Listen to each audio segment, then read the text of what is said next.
started now? All right. Is this on? Hello? No? It says it's on though. Hello? Oh. Okay, should I announce this first? Hi, everybody. Is this working or not? Are we on? Are we on? Okay, good. It's hard to tell. Okay, we're going to get started if everybody's ready. Firstly, there's an iPhone here in a blue case that was found outside. If anybody would like to claim it, it will be here. Okay. So let's get started this morning. We have the Marine Ice Sheet Sensitivity 2 session.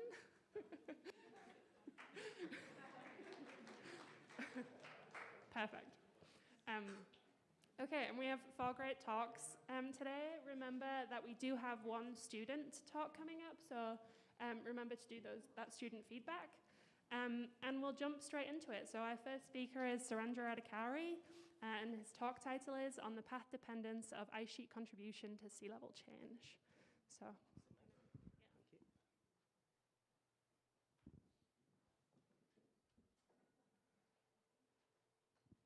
Cool. Thank you so much. So good morning, everybody. It's so great to be here. Thanks to the organizers for hosting this event and the conveners for letting me to speak. My name is Surendra Adhikari. I work at Jet Propulsion Laboratory. So in this talk, I'll be discussing some basic properties of one of the most fundamental glaciological metrics, which is the ice sheet contribution to sea level change. So we know that usually we use a method called volume over flotation to compute ice sheet contribution to sea level change. And the concept behind this method is fairly straightforward. So it all boils down to the hydrostatic equilibrium assumption. So here you could see a column of marine ice sheet and the ocean. And because of the density difference between the ice column and the ocean water, there exists some flotation line here, of course imaginary, and anything above that line is what we call the height of flotation. And all you have to do is do the spatial integration of this height of flotation to retrieve the volume of flotation. And the idea here is that if this column of ice melts, then only this fraction of ice is supposed to contribute to the sea level change. And everything looks nice until we try to deal with more complicated real-world scenarios where the system of ice sheet, solid earth, and sea level interacts continuously and evolve simultaneously. And here is a simple one example case where the volume over flotation method fails. So imagine one geometric stage at a certain time with certain height of flotation. And after a certain time, delta t, or the next time t2, we keep the ice column as it is. So it remains grounded, no change in ice thickness. But the sea surface height drops, or the relative sea level here, I denote it by R. So it drops, causing the height of flotation to increase. So if you were to compute the sea level contribution from this ice column, based on this method, so you end up getting the positive change in height of flotation, implying the negative change in global mean sea level, which obviously is not true. And there are many other instances where we could show why this method is not appropriate method to compute ice sheet contribution to sea level change. So to get rid of some of the limitations of the method, so we proposed a new method, which was published a couple of years back, in fact. And so this is the new metric that we are proposing. So omega is basically, it implies the fact that this varies spatially, not only in time. And we found it very convenient to split this metric into the 2 components to begin with. So the first one, or the second one, is related to the fact that a fraction of change in ice thickness only contributes to sea level change we are changing the ocean volume. So think of melting of ice shelves. And the another component captures the fact that part of the ice thickness change contributes to the sea level change by changing both the volume and mass of the ocean. So think of grounded ice or glacier melting. And so the essence of this method is as follows. So you could imagine two geometric states at two different times. So solid line and dashed line separated by some delta t. And all you have to do, oops, sorry, so maybe one more thing here. So one of the main reasons why we want to split this metric into the two components is that, so the first component directly fits the so-called GRD model, which is also commonly known as sea level equation, or the equation that we usually solve in GIA model. Okay, so now we can define these metrics as shown in here. So first thing we have to do is we have to delineate a kind of boundary so we can distinguish two regimes. In the first regime, the grounded ice remains grounded. So basically, the ice has remained grounded at both time snaps. And there, only non-zero component comes from the first term here, and which is simply the change in ice thickness. And on the other side, things look a little bit more complicated, but in essence, the mass-related term is defined by the change in height of a flotation, and the volume-related terms is defined as shown here. And one special case is that in a subregion where the floating ice remains floating, then by definition, the change in height of a flotation drops down to 0. That means there is no mass contribution from this regime, and it simplifies further to this form, and which, in a sense, captures the fact that if a floating ice melts, it produces fresh water that has slightly more volume than the ocean water upon which the ice floats. Okay, so one of the most surprising things of this method is that the metric that we propose appears to be path dependent, meaning if you have two geometric states, as I showed in the previous slide, the cartoon, then the estimation of the sea level change from the ice sheet depends on what path the ice sheet takes to reach from the initial to final geometry. So just to demonstrate this idea, here is a simple cartoon again. So you could see ice, certain thickness, height of a flotation. I have applied some additional simplification without loss of generality and relative sea level here. And in the next stage, you could see the same ocean geometry, same ice geometry, but it has been risen by certain amount. So you can think of the rise of the underlying bedrock. And if you were to compute the sea level change between the two, stage 1 and 2, by design of this experiment, there is no change in sea level. And there is no change in contribution from the ice sheet. So everything looks fairly straightforward. And you could think of, now you could imagine what happens if ice sheet would have melted completely in between, before it reached this stage 2. And that could be further, I try to further simplify for the diagnosis, but it really doesn't matter if you swap the ordering of those stages. But basically, imagine again, as I said, the ice melts completely in these two time snaps, in between the two time snaps. And in this case, again, this change in sea level, the cumulative change as you go this route would go up and come down and come back to the same quantity, which is what is desired. But the contribution of the ice sheet goes up, coming down from here, and then stays the same, no change in ice, and comes down by so much more. So there is a discrepancy between the ice sheet contribution to sea level change. And you may wonder why we get the same total sea level, but not the same ice sheet contribution? And the answer is because there is some contribution coming from ocean geometry. Basically, nothing happened here, and there is a jump in contribution, and nothing happened, and they compensate in this experiment. So a couple more quick things. So ocean geometry contribution that we say here is essentially the same as what many people say, well, not many, but few people say, the water expulsion effect in glaciological, in GIA communities. And then the ocean geometry contribution should not be folded into the ice sheet contribution, which is what some folks have been trying to do. Okay, so quickly, so what level of difference do we expect? So of course it depends on a case-by-case basis, but mathematically it should be the difference between the path integral of the metric and the value you would get by considering the n-member geometries. And also we know that this effect should be smaller than the effect of the water expulsion thing, which is shown in this cartoon.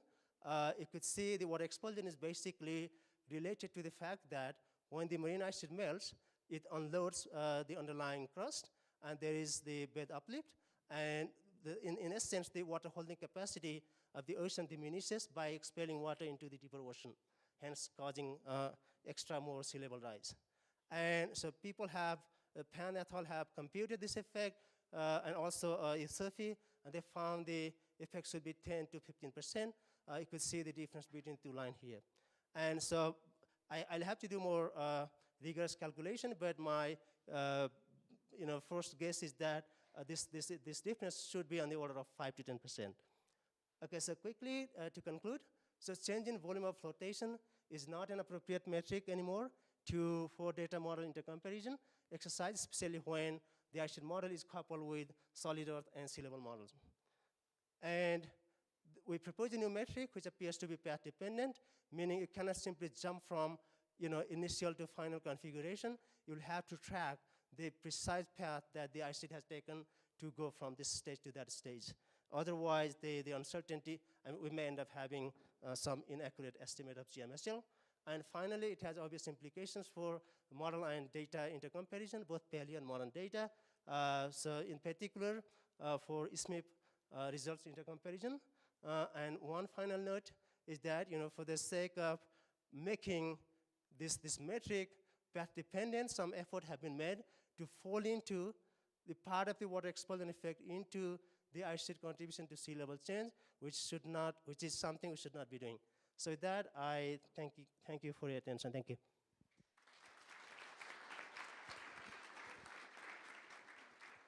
Okay, thank you very much, Surendra. Next up, we have Matthew Hoffman with a talk on rapid bedrock uplift may slow retreat of Thwaites Glacier by decades over the coming century.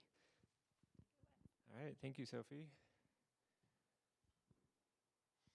All right, I think this talk follows nicely on Surendra's, what Surendra just presented. So this is work primarily led by a student, Cameron Book, who's moved on to other activities at this point.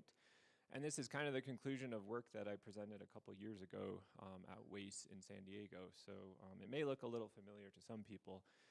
The basic idea here was to apply a GIA model to a ice sheet model of Thwaites Glacier and investigate the impacts of bed uplift on the evolution of Thwaites over about 500 years.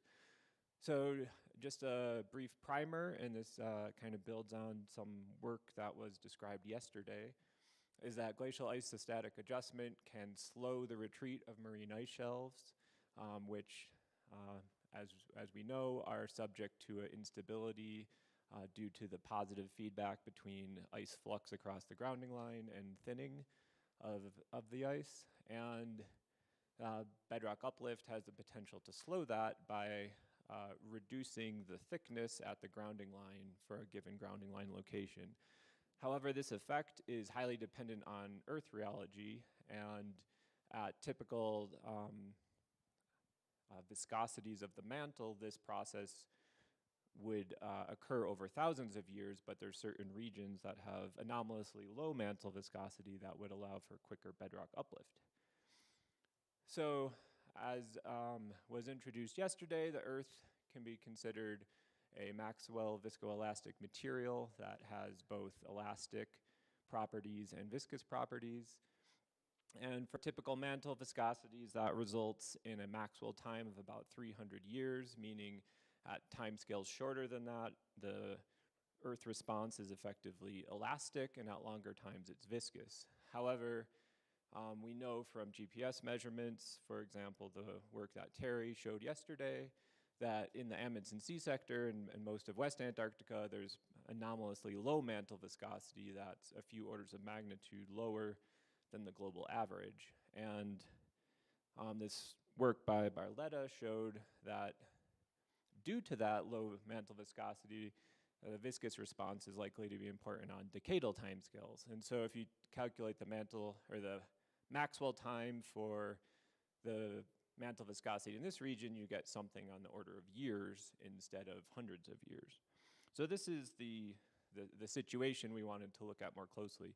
So we're using a planar GIA model, so it only includes the solid Earth deformation effects.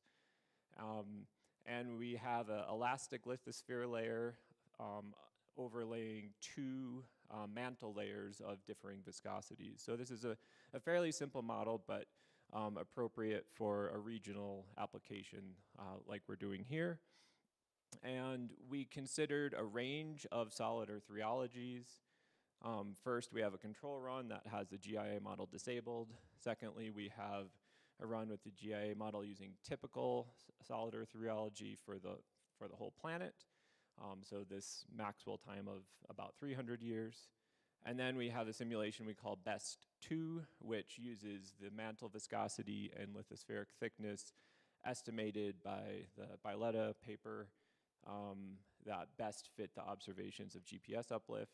And then we have two kind of sensitivity tests that use kind of the most extremely weak rheology that could be justifiable for this region based on uncertainty and observations.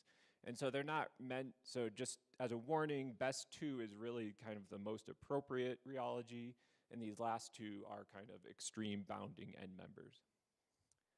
And then for the ice sheet model, we're using the MPAS Albany land ice model, or MOLLE, that you've heard about a few times so far this week, applied to a regional domain of Thwaites Glacier with a 1 kilometer mesh, and some other details listed here. We're using climate forcing following the ISMIP-6 protocol, so that has evolving surface mass balance and ocean melting through 2100, and after that we just hold climate forcing fixed. So in some sense, these are kind of minimum estimates because the climate doesn't continue to evolve after 2100. But we run these forward for 500 years. So jumping directly into results, this plot here is showing the change in volume above flotation for the 500-year simulations with an axis of sea level equivalent on the right. The control run without GIA is this black line, so we're getting about half a meter of sea level rise by 2500. And this rapid steep slope in the middle here is when the grounding line is retreating across the large overdeepened basin of the Thwaites catchment. And then the fact that the line flattens out is basically that the model's running out of ice and the entire catchment is almost entirely deglaciated. So when we include the GIA model, that's this yellow line for the kind of typical Earth conditions, and you can see there's a slight difference, but for the most part it's very similar to not including GIA at all. But when we switch to the low mantle viscosity properties of BEST2, you get this orange line, and there's a significant reduction in mass loss due to that. And then these last two lines are these more extreme end members where we get a very large difference from not considering GIA. So it's perhaps more useful to look at the reduction in volume above flotation loss from the control. And so for the BEST2 run, after about 100 years, we're seeing 20% or more reduction in mass loss. So you might notice that around 2300, the reduction in mass loss actually drops, and that's again because the basin's running out of ice, and the run with GIA is finally catching up to the control run. So I think it's perhaps more useful to think of it as a delay in ice retreat than a reduction in ice retreat, because we never actually reach a steady state. And if we look at the delay, it's monotonically increasing. So basically what you're seeing is at 2500, when we include GIA, the simulation is about 130 years behind the simulation where we didn't include GIA. So as I said, the main thing that's happening is the grounding line is moving more slowly through this over-deepened basin in which marine ice sheet instability type behavior occurs. So at year 2100, the grounding line positions are all about the same. About 2300, this is the time where the runs are most different from one another. So without GIA or with typical solid earth properties, the grounding line is already retreated past the entire over-deepened basin, whereas the runs with lower mantle viscosity are still a ways back, and they take some time to catch up. But by 2500, only the very weakest simulation hasn't really reached the back of the basin. So as this happens, the model simulates tens of meters of cumulative uplift. So just looking at the best 2 simulation, in year 2300, we have almost 90 meters of uplift in the peak location, and by 2500, close to 300. And so we took a bit closer look at the causes of the slowed retreat. Interestingly, so now we've replaced the time axis with grounded area loss, which is a proxy for grounding line retreat. So you can think of this axis as indicating an approximate grounding line position for the glacier. And the pathway of volume loss is pretty similar function of grounding line position for all the different runs.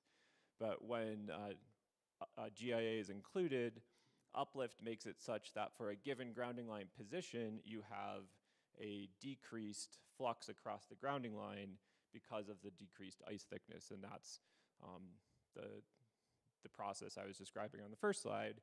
But interestingly, we saw a second behavior, which is there's actually reduced ice shelf melting for a given grounding line position when GIA is active. And that's because the melt rate, the ice shelf basal melt rate parameterization we're using has a depth dependence. And so for a given grounding line position, the base of the ice is higher in the water column and experiencing influenced by colder ocean temperatures. So that this interaction between ice shelf melting and bedrock uplift is a feature that we want to investigate more carefully. And then the last thing I want to highlight is we also redid one of the experiments with a higher melt rate. So the ISMIP 6 protocol specified a few different ways to parameterize melt, and one was more aggressive. And when we resimulate this with the higher melt rate, we actually see that the amelioration of mass loss that the GIA provides is actually reduced. So in other words, the kind of benefit you get from this bedrock uplift is a function of the climate forcing, which I think is a very interesting and an important result. So to conclude, we see that the low mantle viscosity in West Antarctica is likely to reduce the retreat rate of Thwaites Glacier by 20% or more. The cause of this is a function of grounding line, reduced flux across the grounding line and reduced ocean melting, and that stronger climate forcing is likely to reduce the efficacy of this GIA feedback. So going from here, we're be transitioning from this planar GIA model to a global sea level model, and that's the work Holly Hahn showed yesterday. And I'll just end by acknowledging funding from the DOE Office of Science and high performance computing resources from National Energy Research Scientific Computing Center in Los Alamos. So thank you.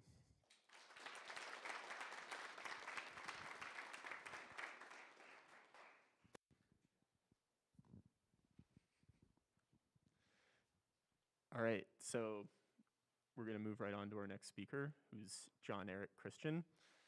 His talk is titled, Can Sedimentation Pause Grounding Line Retreat Over Retrograde Slopes? A Case Study on the Pine Island Paleo Ice Stream.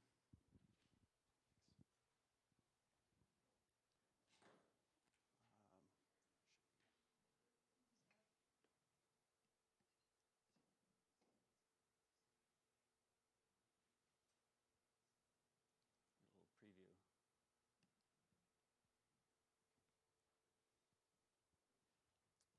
All right, thanks. Morning, everyone. I'm John Christian. I'm a postdoc jointly at Georgia Tech and UT Austin. I want to highlight this great group of collaborators. Also want to thank NASA and NSF and the organizers for all the sponsoring all the early career participation here. So what I would like to share is some work in progress on the role that sedimentation may have played in grounding line retreat and stability following the LGM. So submarine landforms out on the continental shelf preserve a lot of information about the character and timing of retreat following the last glacial maximum. This is Pine Island Trough highlighted here, so that's where we're focusing. And the focus here is on a sequence of grounding zone wedges in the trough highlighted here. So grounding zone wedges are depositional features up to tens of meters in height that are thought to indicate periods of standstill in the retreat. You can see them here in the transect along Pine Island Trough. And based on their volume, previous studies have suggested that these indicate standstills of centuries to millennia in the retreat in the first several thousand years following the LGM. And so I think these grounding zone wedges pose an interesting question kind of from an ice dynamics perspective as we see them on this overall kind of reverse sloping continental shelf. And so we know, as we just heard, grounding line flux is highly sensitive, typically non-linearly sensitive to ice thickness and therefore bathymetry. So this is the basis for unstable retreats on reverse slopes. And so there's a question of why does grounding line stop at all on this overall reverse slope, and especially following this drop in the bathymetry right there. So the same dynamics suggest that existing grounding zone wedges in low slope environments should act to stabilize the grounding line. But the question we're asking is, does this work when retreat is already underway? Does the same sedimentation that builds the grounding zone wedges provide stability before the grounding zone wedges are formed? So we're investigating this with a couple of ice flow and sediment transport model. Just briefly, the ice dynamics are a 1D shallow shelf flow line model with a refined grid, about 100-meter grid spacing near the grounding line. The sediment transport is simulated following Brinkerhoff et al., and this simulates transport. It assumes transport via subglacial water, and deposition is concentrated at the grounding line. And it's solved on its own grid, which has also order of hundreds of meters grid spacing. And so this is a fairly simple model, but one big advantage for our purposes is that the high resolution right at the grounding line allows us to simulate the formation of relatively small sediment features and see how they affect the grounding line dynamics. So to illustrate some of the kind of interesting behaviors, I'm going to start with a very simple geometry. So this is a ice stream just on a constant slope bed. So the slope is 1/1,000. So kind of what we see on the outer shelf, very low slope environment. And we start with an initial stable position right on the shelf break here. And then to illustrate the sedimentation, if we just run the model from this initial stable position, it indeed builds this grounding zone wedge here over a couple thousand years. And this has the kind of characteristic asymmetric shape of grounding zone wedges. But we're interested in retreat across the shelf, and so if we initiate that with an initial sea level perturbation, this is kind of a control case where we just let the retreat run away. Sedimentation is on here, but in this case, the retreat into deeper water overwhelms the shoaling effect of sedimentation. But our question is kind of what kind of interrupts this process. So real quickly, if we put in some synthetic bed bumps. This can slow down grounding line retreat enough that the sediment piles up and catches if the bed bumps are big enough, and we see this abrupt transition to a re-advance, and it builds a grounding zone wedge on the face of this. But the bumps have to be pretty big in order to counter the overall deepening along the shelf in order to balance fluxes. Another thing to consider is that ice core records indicate that accumulation rates doubled in West Antarctica following the LGM, and so we can ask, how would this change in fluxes affect the grounding line retreat? So to do this in a very stylized way, we have this ramp in accumulation in the red case, and so this increased ice flux eventually makes it to the grounding line and slows retreat eventually enough to allow the sedimentation to take hold, and again we see this abrupt transition from retreat to re-advance. This is what that looks like. So there's a couple things to keep in mind here. It's both the slowdown in retreat rates that allow sediments to pile up and eventually take hold, and then also the increase in overall accumulation helps to balance the overall ice fluxes in the deeper bathymetry.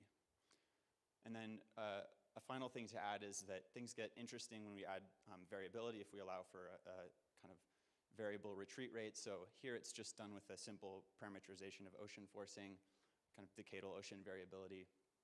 And this allows fluctuations in the retreat, and this provides chances for the grounding line to kind of override sediments that it's already deposited. And this can allow this reversal to happen earlier. So this may be another interesting kind of part of the story. Okay, so back to Pine Island Trough. Now we want to ask, can these sorts of processes explain where we see these grounding zone wedges on the mid and outer shelf? So again, here's the grounding zone wedges that have been observed. And we again start with an initial state out on the shelf break. I want to emphasize these are really experiments over a range of parameters and controls and not optimized reconstructions at this point. But we're really trying to look at the relative role of the sedimentation versus this large-scale topography and other controls on retreat.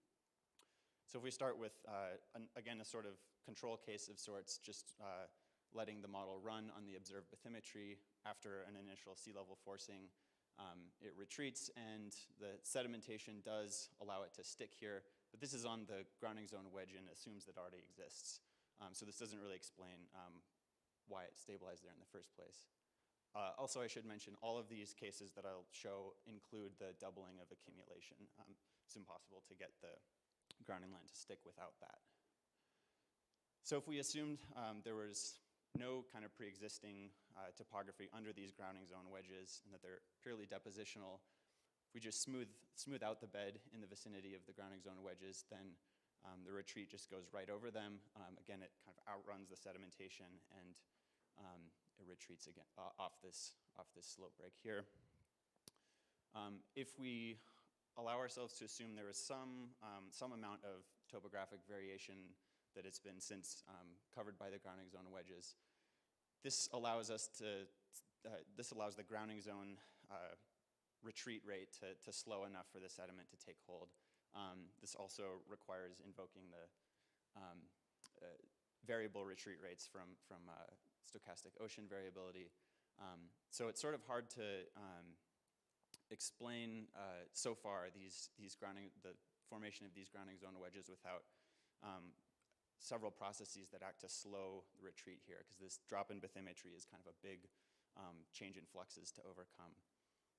But the sedimentation is a key part of changing a slowdown to an actual standstill and re-advance.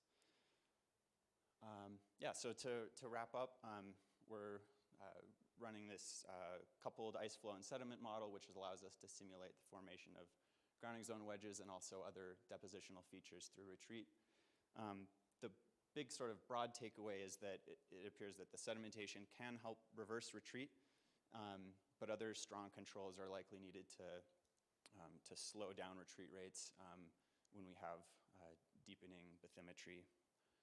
And for Pine Island Trough, this drop in bathymetry before these grounding zone wedges suggests that yes, a strong compensating mechanism was necessary before the sedimentation could take hold.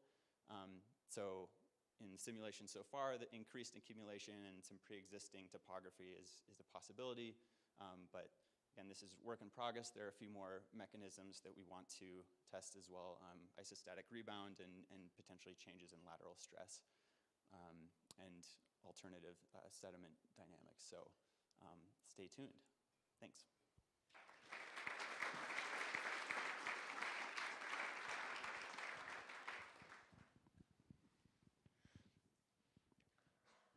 All right, thank you.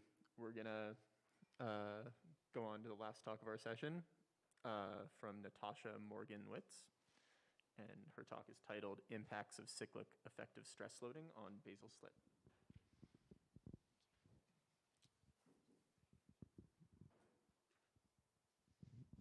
Hello, my name is Natasha. I'm a second-year PhD student at the University of Wisconsin-Madison. So if you have any comments, criticisms, good or bad, please let me know either through the QR code or in person after.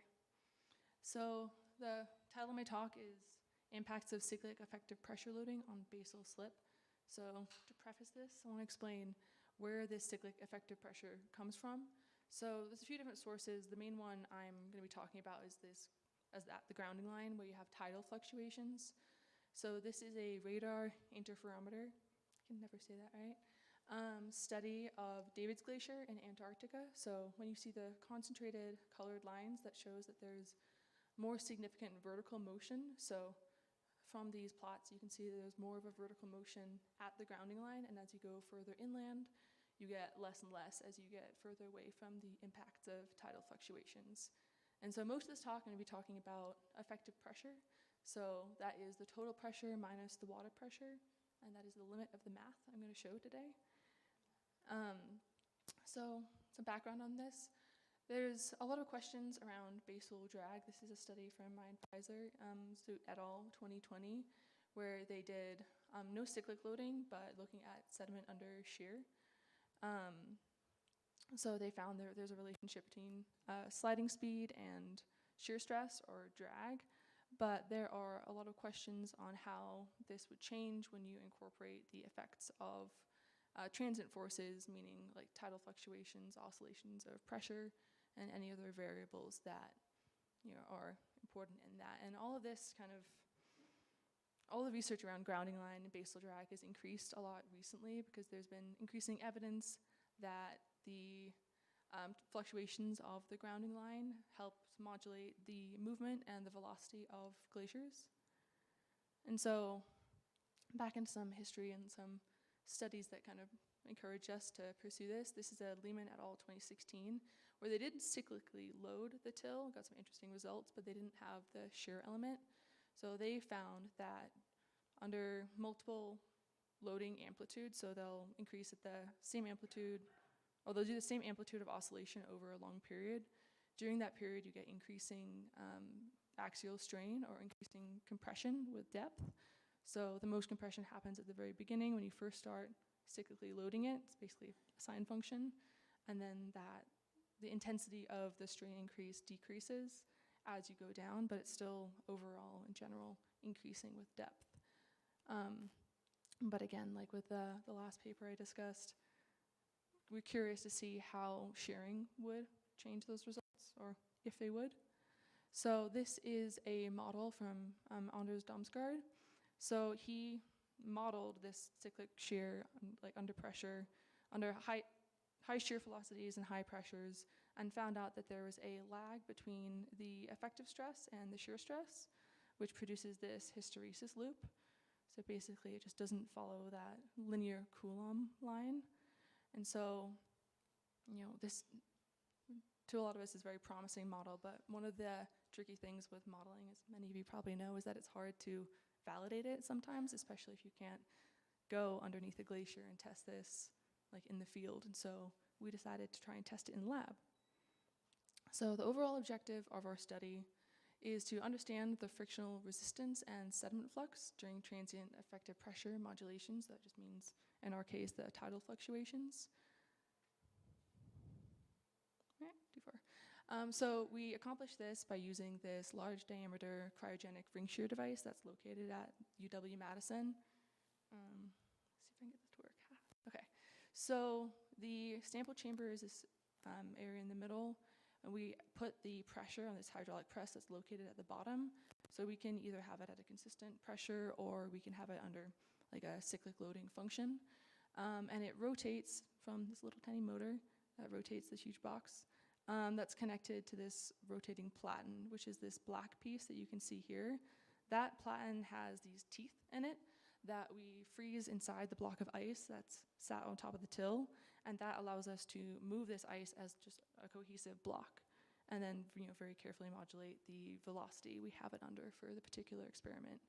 So the sediment chamber is inside this glycol water bath. So this allows us to regulate the temperature to about 1/100 of a degree. So that's really important to, at least for this experiment, keeping it at the pressure melting point. And we can also, there's a whole suite of sensors throughout it for temperature and pressure and just physical movement. We also have a torque sensor at the bottom that allows us to get the drag, or calculate out the drag in the future. So this is what it actually looks like in real life. A little hard to see with this picture because there's a lot of things going on. But one of the really cool things about this instrument is that the walls are clear acrylic. So you can see the sediment changing and deforming and the ice deforming in real time. And so we also have cameras mounted on the side right at the interface, so we can see like the shear band developing under different conditions, which we can get a lot of data out of that in the future. So this is the experiment that I put it under. So this is all the effective pressures over time that we put under the till. So to the right, we have just like the general, the variables that this experiment was run under. So sliding speed of about 100 meters per year, as about 11 centimeters till, and starts off with 15 centimeters of ice, which throughout the experiment melts, and so ends up being much less. We did 3 different levels of oscillation, ranging from about 10 kilopascals to 40 kilopascals. And from this, we were able to find the hysteresis curves, or see if there were hysteresis curves between the tau, the shear strength or drag, and the effective pressure. So as you can see, we did find some hysteresis within the system. So this is just a subsection. This to the left, those are the 3 days of the higher amplitude cycles, but at least to me, that's really hard to interpret because there's a lot of things going on. And so I isolated just one of those sine oscillations on the right. So this blue, where the bottom arrow is, that's the start of the sine function. And as you go around, that's where the sine function goes back to the steady state level, and then drops down to the lower amplitude.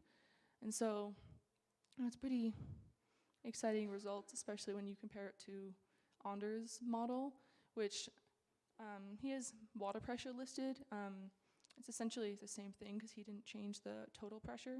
So when you think about that one equation, they're essentially the same variables. So we definitely have a lot more to do to fully understand the hysteresis within the system. This experiment ended 3 days ago. So we've done prior experiments to this, but this is just the most recent one. So if you come to AGU, I should be able to talk about it more. If you had a purely Coulomb system, which this is not, you would have, instead of a hysteresis curve, you'd have it travel up and down this line. That's just like a general diagram, so ignore the slope to a certain degree. But clearly the linearity between that and the hysteresis curve we found is pretty different.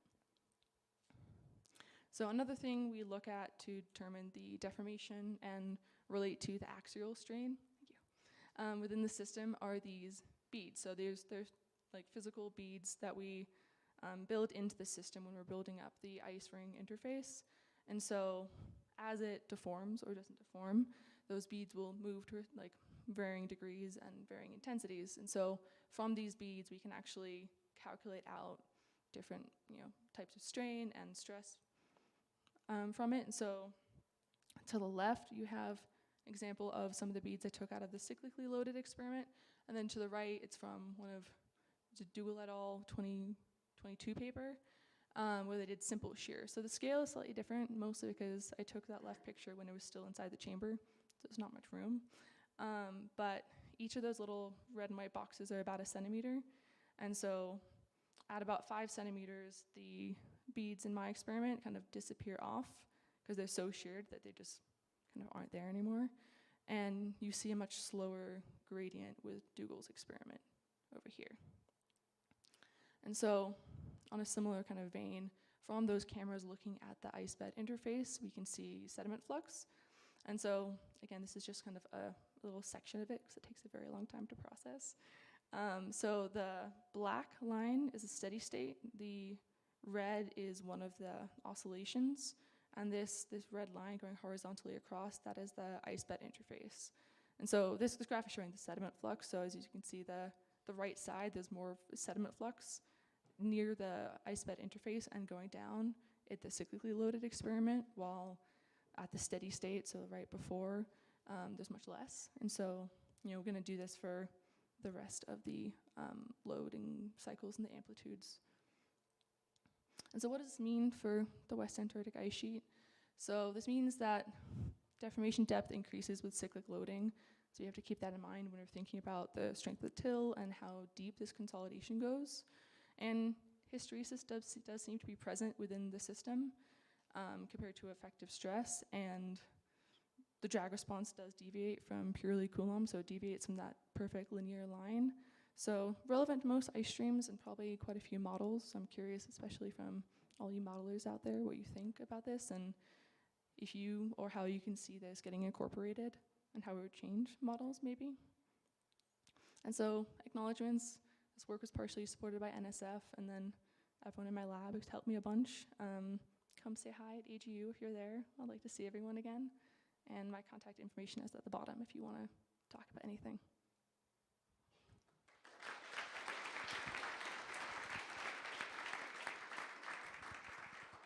Okay, thank you very much, Natasha. And thank you to all of our 4 speakers for some really interesting talks. So we'll head now into the discussion section. John, maybe, if you want to come join us up here, that would be great. Feel free to post your questions in Slido or come up to the microphones here and ask a question. So we'll start with an online question for John. So this is a question from Matt King. I think your model is 1D. Do you have any thoughts on how a 2D model with lateral variations in bed shape may affect the results?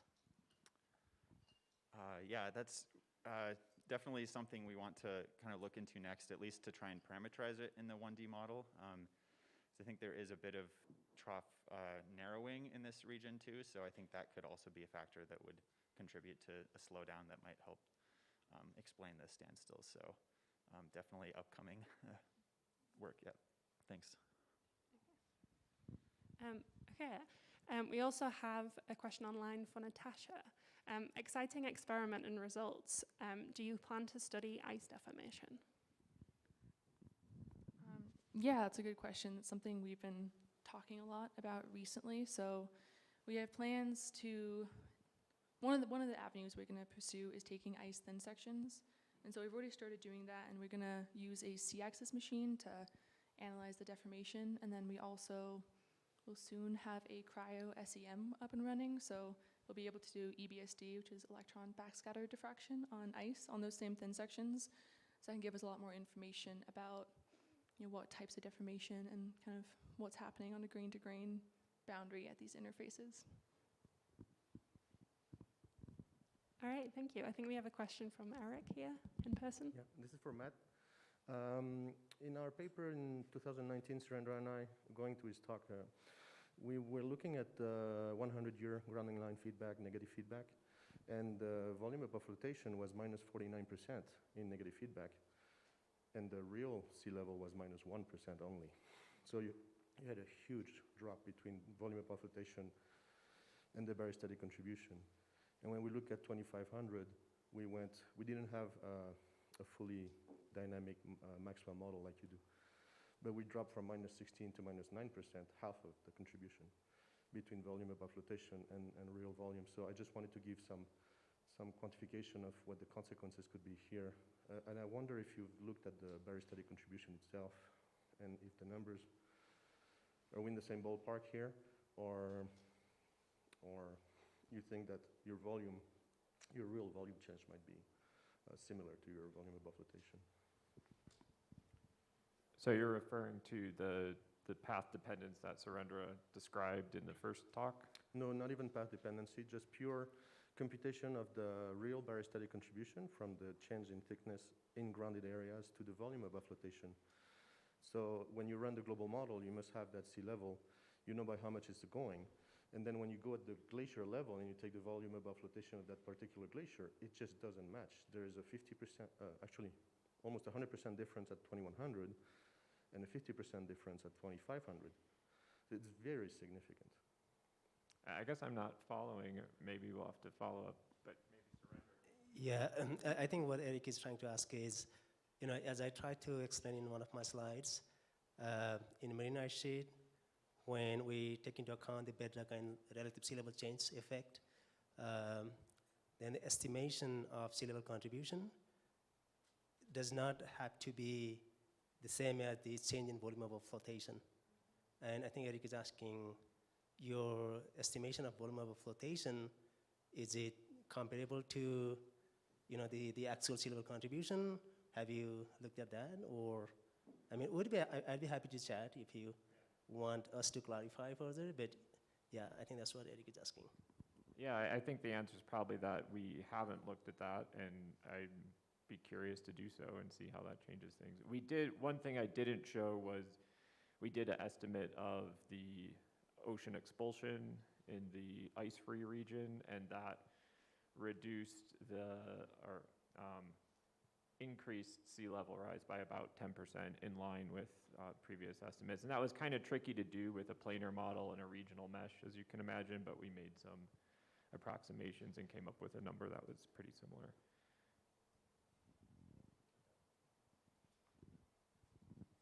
Okay, let's go to Brooke. Yeah, so I also have a question for Matt. Awesome talks, by the way. I really enjoyed this session. I'm curious, well, first of all, the changes that you showed to Thwaites are pretty amazing in just a couple hundred years' time. And I know that you use the CMIP archive, but I'm wondering if there's a dynamical change in the snowfall as your ice geometry changes through time. Because I think of Thwaites as a very special place because it gets such strong snowfall events, and it already has a very shallow geometry that allows really big storms to penetrate really deep into the interior of the ice sheet. And with those huge changes, when you have, you know, a place that's right now at 1,000 meters of ice and then it's at sea level, you're gonna get a lot more snow. And I'm wondering if you think there's a potential stabilization effect from the changing geometry. Yeah, I think that's a good point. I think there are some ice sheet models that are including an elevation adjustment to surface mass balance. We are not, because it seems hard to do. I think we'd be interested in trying to implement something like that, but I think you're right that that effect is not being included and could be an additional stabilization mechanism. The surface mass balance does increase in the projections just based on warmer air temperatures and more precipitation, but the effect of the ice sheet surface elevation on the spatial pattern is not included.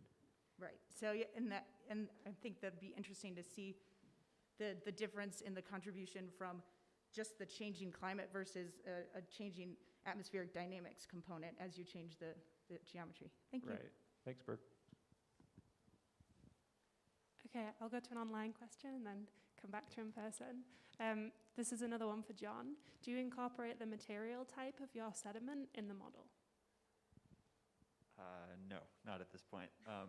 But yeah, another kind of upcoming step, like immediately upcoming, hopefully, is to investigate, you know, not deformation as the primary mechanism for sediment transport. And so there, I think looking over a range of kind of till rheologies will be important to see kind of how that affects the sedimentation rate and kind of the localization too, because that may affect the threshold for when it can kind of take over. Thanks. Okay, go ahead. Yeah. My question's for Natasha. I was just wondering, in your images, it looked like the sand was somewhat homogeneous in grain size. I was wondering if you incorporate any pebbles, cobbles, gravel, sort of variability for the till? Yeah, we definitely do. We take Horicon till, which is like local Wisconsin subglacial till, and we filter out like the big pieces just to scale it correctly. But there are definitely pebbles and much larger pieces. It just like happens in those images that they didn't get caught. I have some other pictures I can show you later if you're interested that show that, because they also end up kind of bumping the beads and changing strain and moving them out of like a pretty sequence sometimes. Okay, thank you. Okay, let's go over here to Vincent. Yeah, I have a question for Matt. So I wonder if you've investigated how the changes in basal sliding speed change, and if that could influence the thermal state of the bed, and if you think that there could be either compensating or amplifying effects from changes in the thermal state of the bed and potentially in friction. That is not something we've investigated directly. I think there's pretty good evidence that at present most of Thwaites is temperate bed, so there's unlikely to be direct changes in frozen versus thawed. We have done subglacial hydrology modeling of Thwaites uncoupled to ice dynamics, looking at like the transport of water and changes in effective pressure, but we have not kind of combined those two things to see how changes in basal shear stress and basal friction change meltwater production. I think, yeah, so I guess I'm not sure which aspect you're asking about, the change from frozen to thawed or just the change in increased meltwater production. Yes, I was just thinking that since the geometry is changing, you might change the basal friction, which might change the thermal state of the bed, and I was just like wondering if you had thought about it. Yeah, so without having myself thought about it. Yeah, I guess I could elaborate that we're using a fixed basal friction field. Obviously, the driving stress changes as the geometry changes, but the inferred basal friction map does not change in time. Thanks. Okay, I'm actually going to chime in with a question for Surendra, if that's okay. I was wondering if you could tell us more about how the different geometries and topographies play a role. So like for which particular geometries is the path dependence strongest? Yeah, so the path dependence only applies to marine ice sheets. So if there is glacier or large part of the ice sheet in East Antarctica that has, that reside on the bedrock above the mean sea level at a given point in time, right? I mean, mean sea level itself is evolving. So as long as we are above that height, then there should be no path dependency. It is just that, portion of the marine ice sheet, sometimes because of the bed rise or the mean sea level drop, it could sometimes be grounded, on the bed above the mean sea level, or depending upon sea level fluctuation, it might just, bounce back and forth. So that could be a tricky situation. And, we thought kind of virtually many plausible situations that we could think of to derive sort of the unified approach to calculate sea level contribution from the ice sheet. And again, the short answer is that the path dependency is only applied to marine ice sheet, and especially when we consider the evolving bedrock and sea level in the model. But in reality, even if we don't like to model, but in reality, ice sheet, bedrock, and sea level, they are always interacting, right? So in that sense, the path dependency is something we should pay close attention to, especially for the marine ice sheet. Okay, thank you. We'll go to Ryan. Okay, this is on. Cool. First of all, those talks were amazing. Thank you. I hope this question isn't too out there, but we used to have a session at this meeting called "Will the Pore Space Save Us?" And the thought going through my head, listening to all of you talk, was that we're kind of talking about how processes at the base of the ice sheet might be able to save us. And I'm wondering if you guys can all talk about kind of the crossover between rebound and sedimentation at the grounding line, and how maybe Natasha's work can help inform like John's model, and if there's any interplay between what Matt told us about and grounding line deposition and the timescales over which you think those might be able to save us. Big question. Have fun. Who wants to start? Yeah, I can start. I think, I think the issue of timescales is a really important one to bring up. I mean, both the timescales of bedrock uplift and then the timescales of ice dynamics and kind of how out of equilibrium the whole system is when it encounters some kind of stabilizing mechanism. Yeah, I think it's important to like think about all these questions like really in a transient framework. And then as far as the kind of till, I think like, you know, seeing the difference in, you know, with time varying loading and stuff, I mean, I think that also is going to be important in understanding like when, you know, how the transport of sediments itself may kind of be itself sensitive to feedbacks in the ice dynamics too. So yeah, I don't know if there's a clear answer there, but I think it's you know, keeping track of all of these transient processes which span a range of timescales is an important challenge, but a really interesting one as well. So I guess I'd add it was interesting to have John follow my talk, and I was thinking the bedrock uplift would be an additional, and you acknowledge this at the end, it would be an additional process that could help with the sedimentation, slowing grounding line retreat. And the thought dawned on me that there's many years of meetings where people kept presenting greater and greater ways of ice sheet collapse, and here we are 2 talks in a row kind of presenting potential stabilization mechanisms. So that was rather interesting. But one thing I keep going back to is the slide I showed at the end on the kind of dependence on emission scenario and strength of the forcing. And when the forcing is really strong, there just isn't enough time for the bedrock uplift to provide much stabilization support. And John's work was kind of showing the same thing. You can buy some stabilization, but it's very time dependent. And if the forcing is just too strong, you don't get that benefit. So to me, it comes down to like the takeaway from my talk maybe shouldn't be that GIA will save us. It's GIA will help buy time if we reduce our emissions. And it's not like a get out of jail free card. I don't know if you have anything to add. I think it's a really good question and something really to keep in mind with kind of all experiments going forward. At least on this setup, we are going to be taking porosity measurements and trying to compare that to strain and everything else whenever I get back from this conference.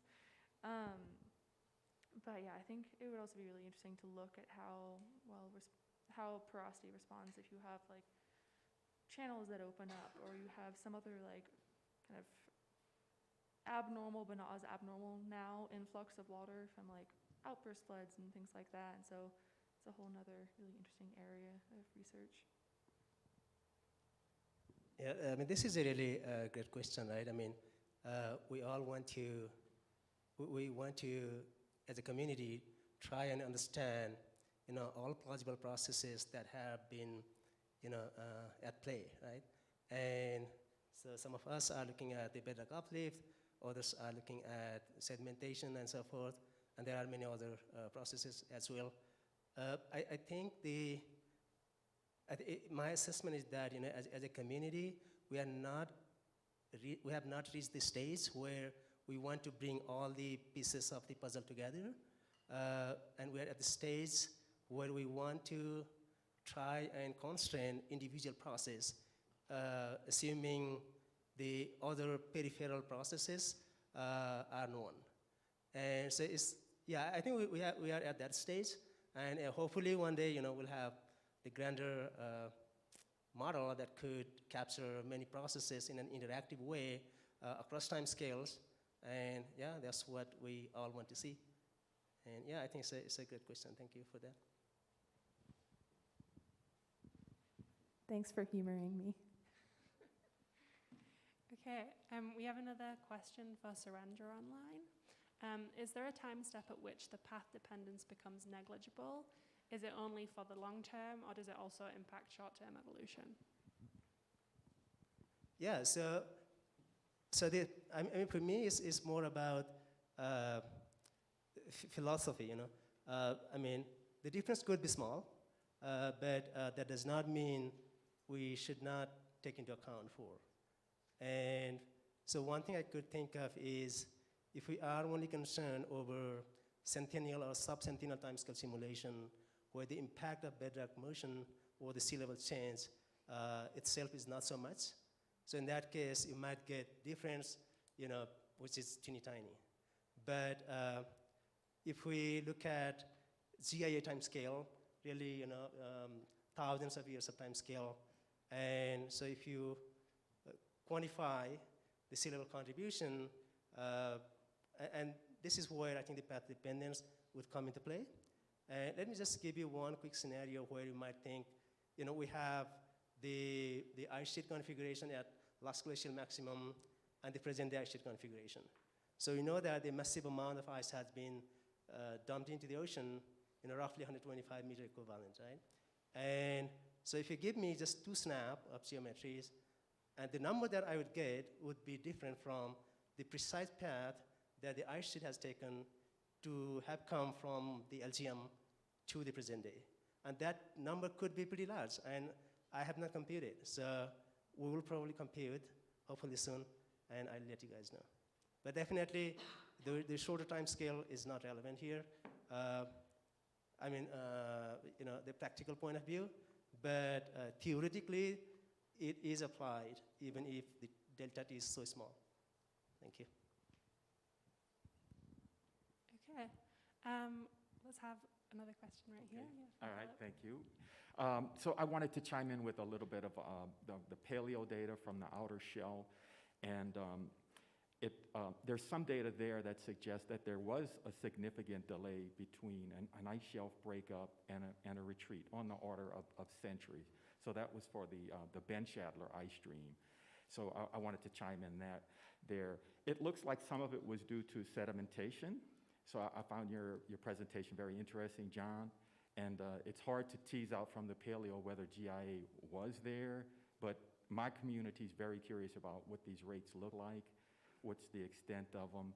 And then I guess one thing I wanted to also kind of ask about was, the question of the sediment fluxes that are being delivered to the grounding line. So in the case of an outer shelf grounding, the streaming ice is moving over a lot of sedimentary material.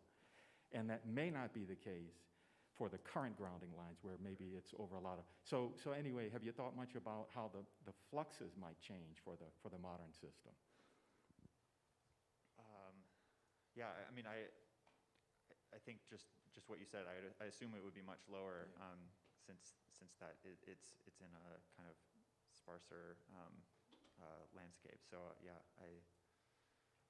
it may be less of a control now, and I think that combined with kind of much rougher bathymetry, maybe less of a stabilizing factor even than when it was out on the shelf. And it would be great to chat further about those observations on the shelf you're mentioning. Great. Yeah. Okay. Let's chat at the break. All right, I think we're about at time, so I guess we'll wrap it up there. But thank you all for a really lively and interesting discussion, and thanks again to all our speakers.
All right, get back in, everyone. Brooke's out there yelling at people.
All right, everyone, welcome back.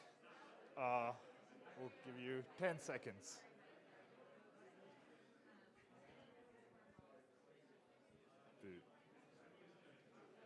Yeah. All right, everyone, welcome back. We've got a great session on atmosphere and ocean drivers coming up. My name is Sushil. I'm a postdoc at Scripps Oceanography with Helen Fricker. I'll let Julia introduce herself, and I'll change the slide. All right. Hi, everyone. My name is Julia Andreasen. I'm a PhD student at University of Minnesota and super excited for this amazing panel of presenters. First, we have Michelle McLennan with Antarctic Atmospheric Rivers in the Past and Future Climate. So I'll let her take it away.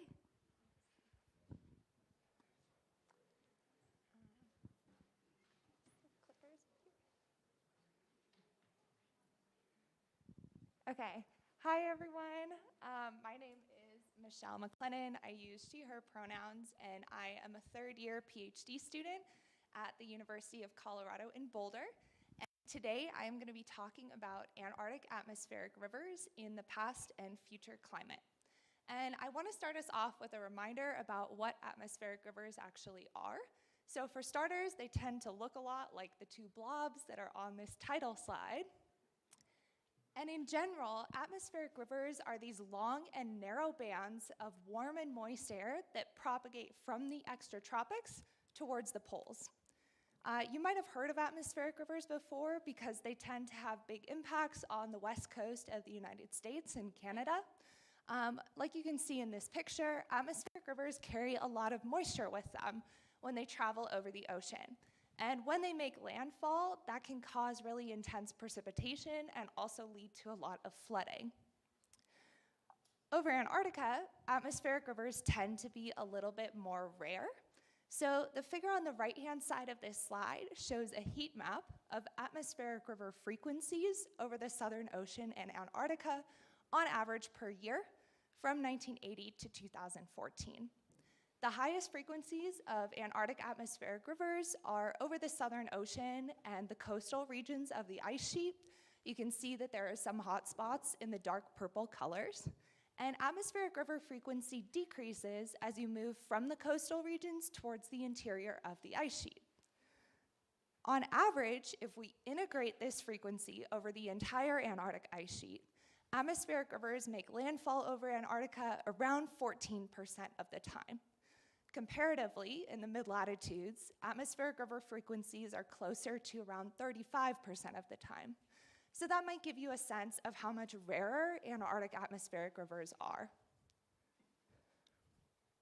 So in my presentation today, I'm going to be using an atmospheric river detection algorithm that was developed by Willie et al. 2021 to diagnose the current impacts of atmospheric rivers on Antarctic precipitation in MERA-2 reanalysis. And then I'm also going to show some early results from atmospheric rivers in the Community Earth System Model version 2, or CESM2 Large Ensemble. for both the past and future periods. So to start us off with, atmospheric rivers bring extreme precipitation to coastal regions of the Antarctic ice sheet. This figure on the left-hand side of the screen shows a map of the raw contribution of atmospheric rivers to precipitation over Antarctica on average per year.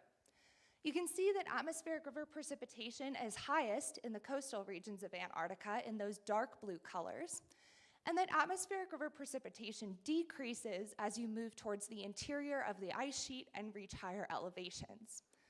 You can see that there are certain hotspots in atmospheric river precipitation, and in West Antarctica, that high contribution to precipitation extends pretty far inland into the West Antarctic ice sheet. If we integrate the total precipitation from atmospheric rivers across the entire ice sheet, they contribute around 375 gigatons of precipitation to Antarctica each year. This figure on the right-hand side of the screen now shows the relative contribution of atmospheric rivers to the total precipitation over Antarctica each year. Again, we can see that the relative contribution of atmospheric rivers is highest in the dark blue colors, particularly in some hotspots in coastal East Antarctica. This is because East Antarctica is a little bit drier, so these high moisture storms tend to have a larger impact on the total precipitation.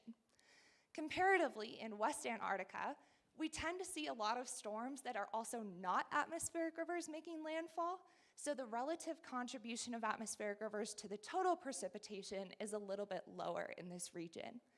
Averaged across the entire ice sheet, atmospheric rivers contribute around 13% of the total precipitation each year. There also tends to be pretty high interannual variability in the amount of precipitation that atmospheric rivers are contributing. This is a time series of atmospheric river precipitation over Antarctica in the black line from 1980 to 2020, and in the red line, their relative contribution to the total precipitation during that time period as well. You can see from this time series that there's a lot of interannual variability in the amount of atmospheric river precipitation, but then years that atmospheric river precipitation is high, their contribution to the total precipitation is high as well. And vice versa, in years when atmospheric river precipitation is low, their contribution to the total precipitation is lower as well. On average, atmospheric rivers explain around 35% of the interannual variability in Antarctic ice sheet precipitation over this time period. There's also a slight positive trend in both the amount of atmospheric river precipitation that occurs during this time period, as well as their relative contribution, which is around 0.1% per year. So we can take a look at a spatial map of Antarctica to get a sense of where these long-term trends in atmospheric river precipitation are actually coming from. The figure on the right-hand side of this screen shows in the glacier basins of Antarctica the long-term trend in total precipitation for each of those glacier basins. In the dots, each one of which is associated to its nearest glacier basin, we show the long-term trend in atmospheric river precipitation. So over West Antarctica, in the Amundsen and Bellingshausen regions, you can see that there is a long-term increase in precipitation over those glacier basins denoted in the light green color. Associated with that, there's also a large increase in atmospheric river precipitation during that time. Comparatively, over the Marie Birdland region and Ross Ice Shelf, there's a slight decrease in total precipitation during this time period and very little contribution from atmospheric rivers.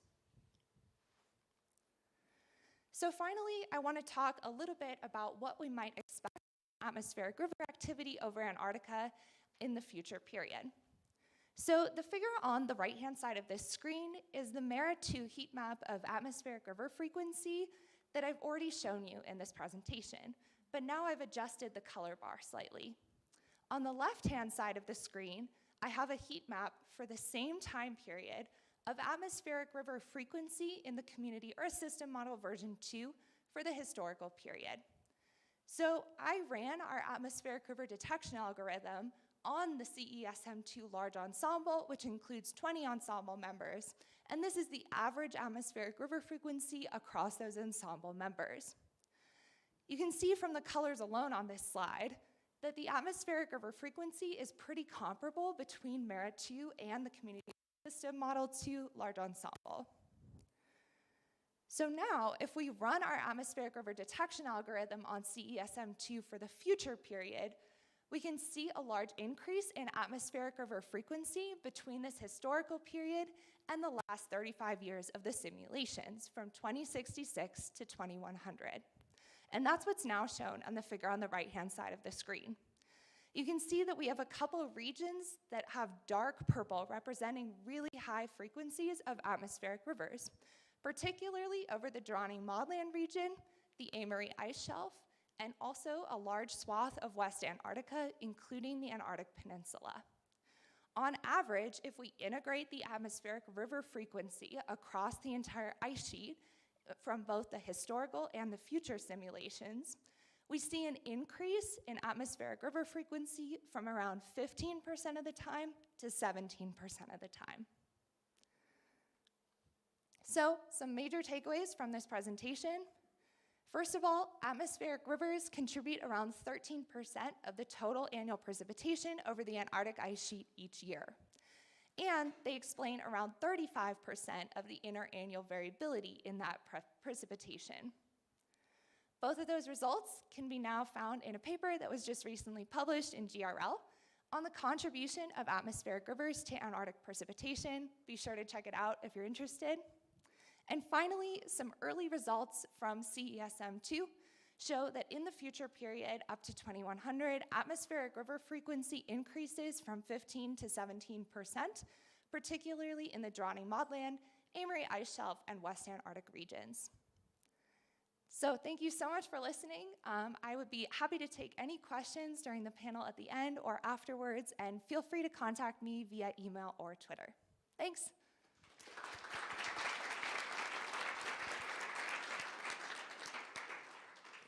Thank you, Michelle. Next, we have Jessica Gagliardi with Antarctic Subglacial Precipitates, Record Ice Sheet Response to Millennial Scale Southern Ocean Warming.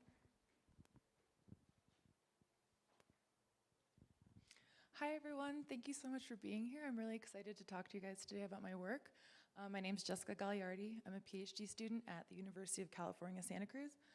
And I'm going to be talking today about Antarctic subglacial precipitates and the ways that they show the Antarctic ice sheet responding to Southern Ocean warming. So the motivation for this work is that we know that the Antarctic ice sheet advances and retreats in response to glacial interglacial cycles, which happen about every 100,000 years. But recent work from our group that's very exciting that just came out in a paper published a few weeks ago by my colleague Gavin shows that the ice sheet also responds to millennial scale climate cycles. And so we have this really cool record of these alternating layers of calcite and opal in subglacial precipitates that correspond to these ocean warming events.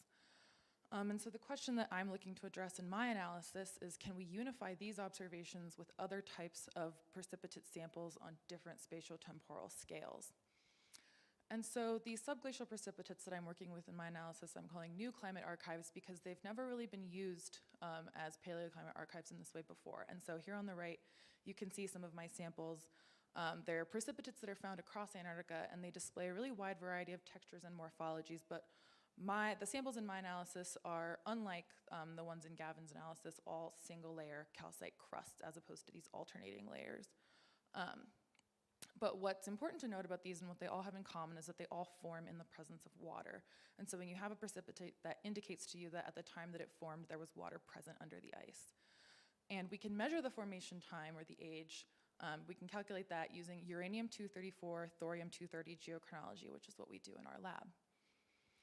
And so our samples are collected from, as I said, locations across Antarctica, predominantly in the Transantarctic Mountains, and then at locations along the periphery of the ice sheet, both in East and West Antarctica. And they're located predominantly in regions where you would expect the bed of the ice sheet to be frozen. So that's what we're looking at in this figure on the right. The blue regions are regions where there's freezing happening at the base, and then the yellow and white regions are areas where there's melting of various degrees. Yellow is high basal melting, white is low. And so our precipitates are found primarily in areas where you would expect there to be the ice sheet frozen to the bed because the ice is relatively thin and there's not enough pressure generally to have basal melting that you would find in other interior regions of the ice sheet. And so we're trying to link these precipitates to these millennial scale sort of climate variability events, which are called Antarctic isotope maxima. And so that's what we're seeing in this figure on the left. We have the Delta 018 record from NGRIP in blue on the top, and the Delta deuterium record from the Epicodome C ice core in black on the bottom, and then time along the x-axis. And so we have these millennial scale spikes that you can see in both hemispheres. In the northern hemisphere, they're called Dansgaard-Oshker events or DO events, and in the southern hemisphere, they're called Antarctic isotope maxima or AIMS.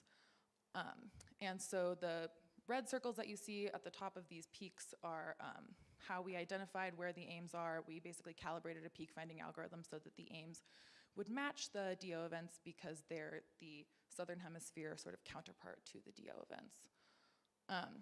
What causes these AIMS?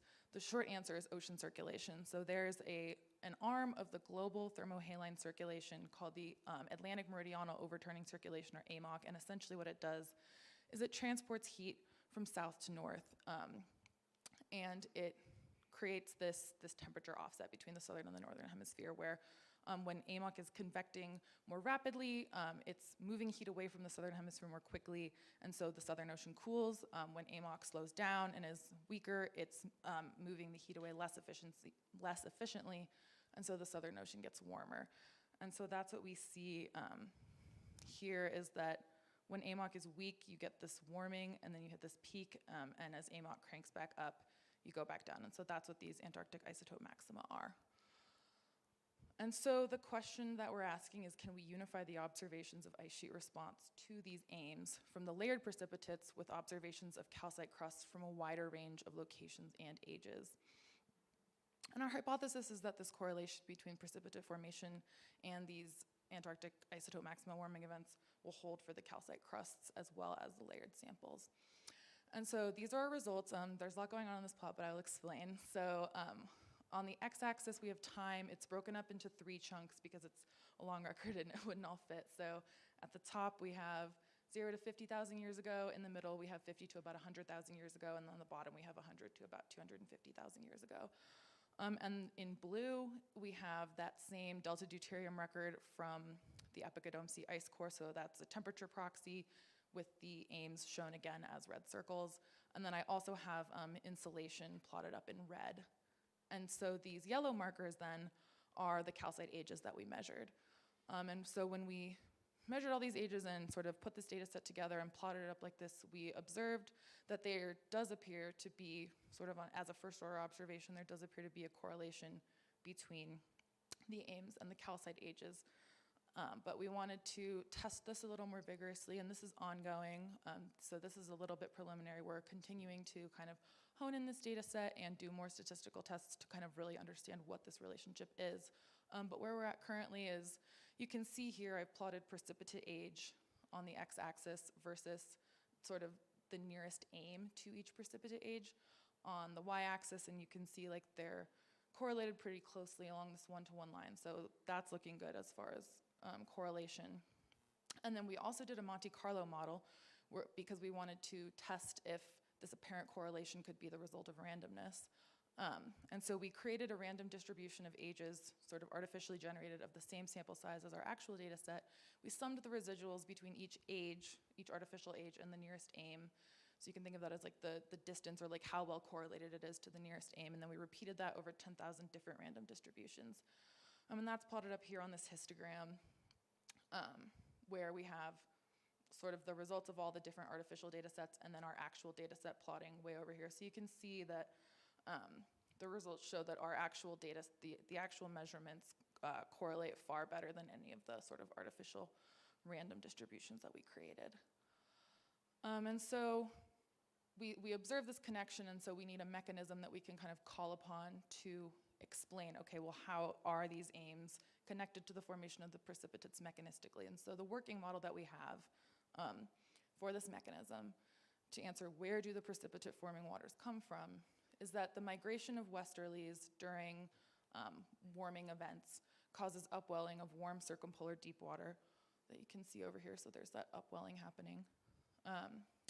And then ocean warming causes grounding line migration over here, which then leads to ice surging events, which causes basal shear heating, and that essentially activates the subglacial hydrologic system that we were talking about earlier, where we have these sort of wet-based regions where there's water at the base, and then these cold-based regions where it's frozen.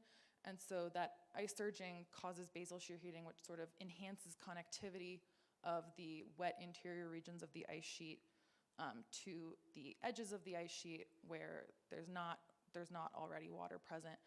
And then you get the flushing of interior waters to ice sheet margins, and those are the waters that are then precipitating calcites out towards the edges of the ice sheet. Okay, thank you. So some key takeaways. We dated these single-layer calcite crusts from Antarctica using uranium thorium geochronology. We observed that correlation between the calcite ages in the Antarctic isotope maxima that did better than any of the sort of randomly generated artificial data sets. So we can say, okay, this correlation is definitely better than random. There's something going on mechanistically. And then we have that current conceptual model to explain the formation of the calcites that I just went over. So yeah, I just wanted to finish up by acknowledging my collaborators, the people who gave us samples, especially wanted to thank Anne Grunow at the Polar Rock Repository, Christine Sidaway, who are both here, and then also John Stone, and then also the National Science Foundation for funding. And I can be reached by email if you have any questions or comments, and I would love to talk later today during the Q&A, and just if you come find me. So thank you, everyone.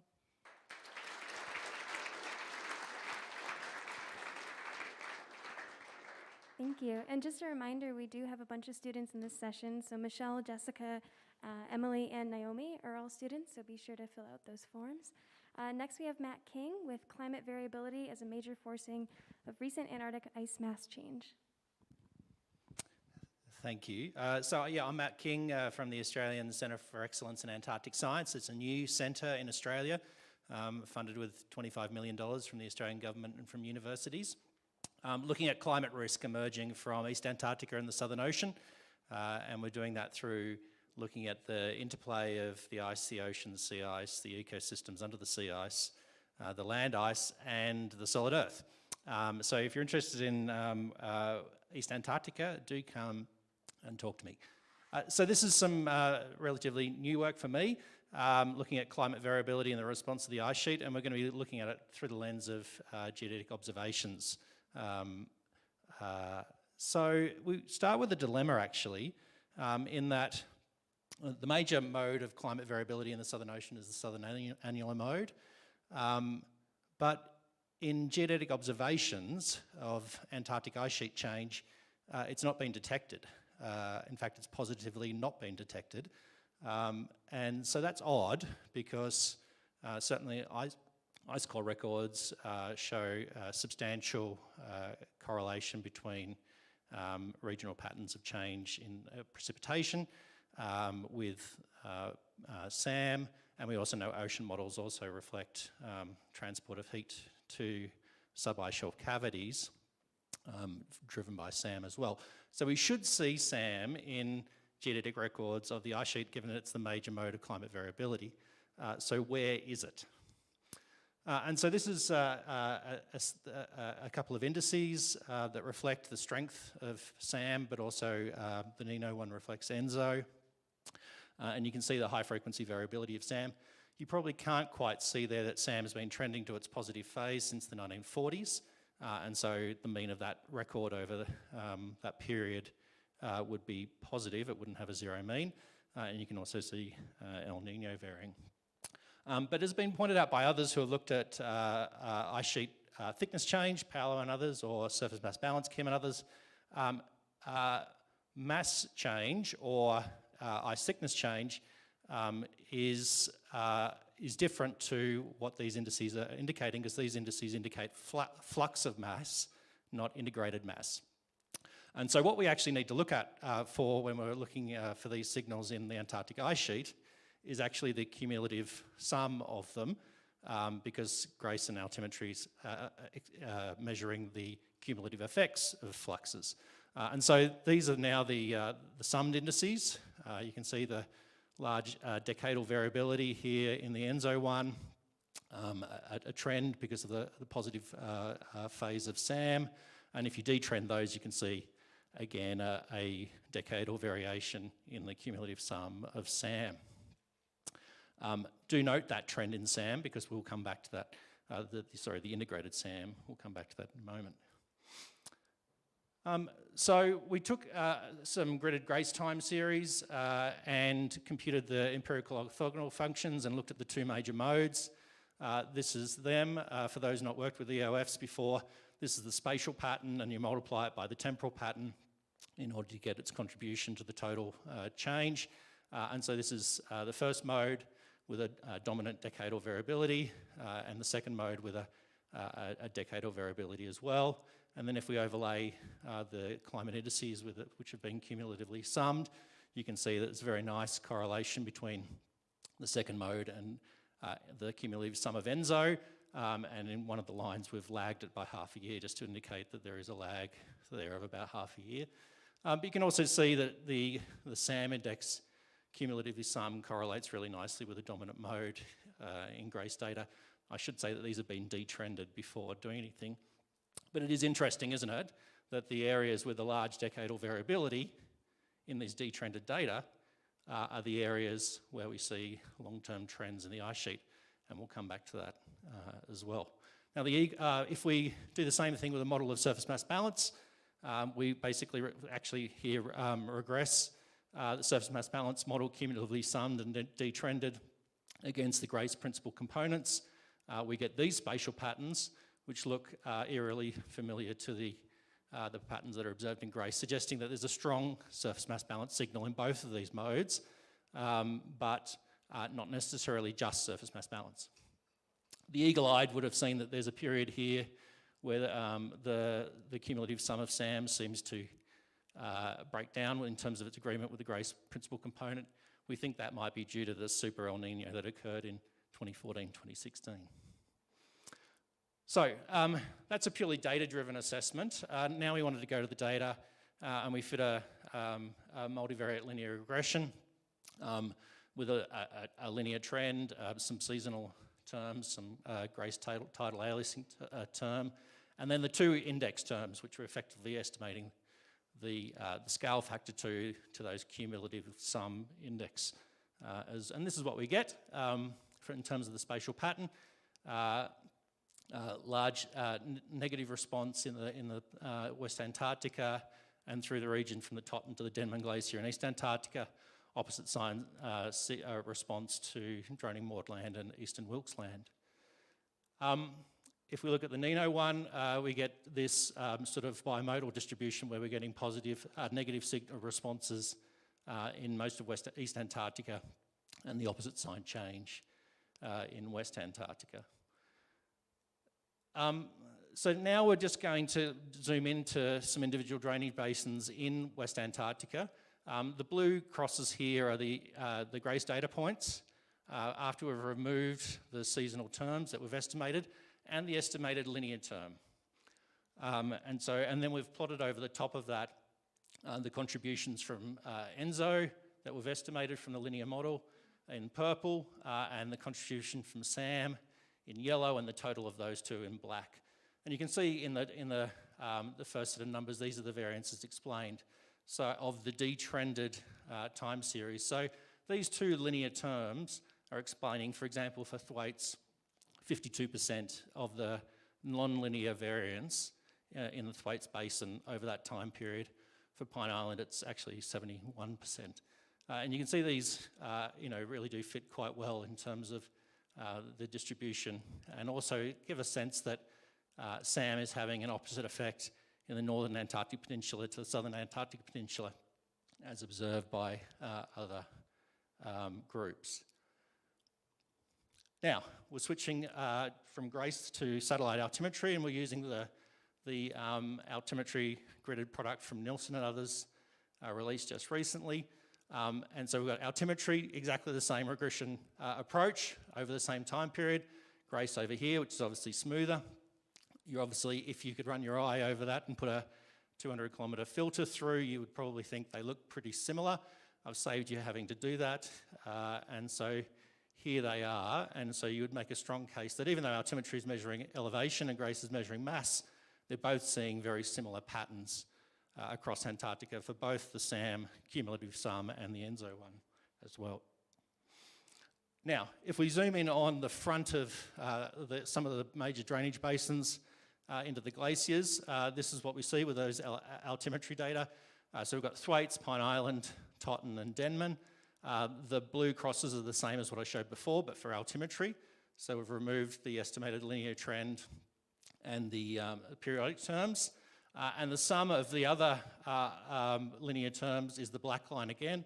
For these two basins here, I've also included some terms associated with the Amundsen Sea low. And so you can see that actually the black line, well, it's not actually a moving filter over the data. That is the model based on 4 linear terms, explaining 90% of the nonlinear variance of Thwaites and Pine Island. That is, without those 4 terms, you could conclude that Pine Island and Thwaites were entirely linear in terms of their elevation change over 2002 to 2021. In East Antarctica, we see about 64% of the variance explained for Totten Glacier, and nothing at all going on in Denman. We see no response, which is interesting in its own right. Interestingly, there doesn't seem to be any lag to the response of the forcing from the Amundsen Sea low or the southern annular mode. Just very briefly, I've talked about trends in the SAM, cumulative sum of SAM. It does produce a trend, it necessarily produces a trend, and so this pattern is actually the trend it contributes to, and so actually with this linear model it's suggesting that something like about 40%, 50% of the observed trend in West Antarctica is associated with SAM over that period of time. I'll go to the conclusions. So SAM is present, and that shouldn't surprise us because it is the dominant mode.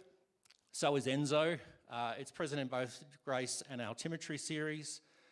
A very simple linear model can explain very large components of the nonlinear variance over 2002 to 2021. And with that, I think I'll finish. Thank you.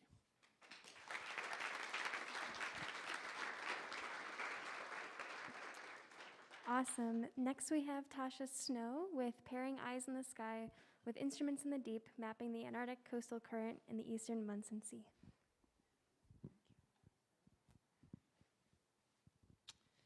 Good morning, everyone. Thank you to the conveners and organizers for putting on this amazing workshop, and also to y'all for having me speak today.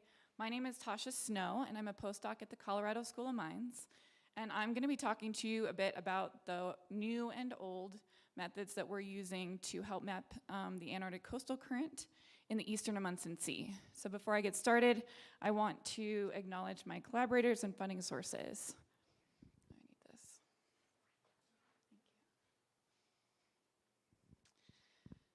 Thank you. So the Antarctic coastal current isn't super well known around Antarctica. We do know that it resides south of the circumpolar current. It normally follows the coastline, but not always. It sits at the surface. It flows fast into the west.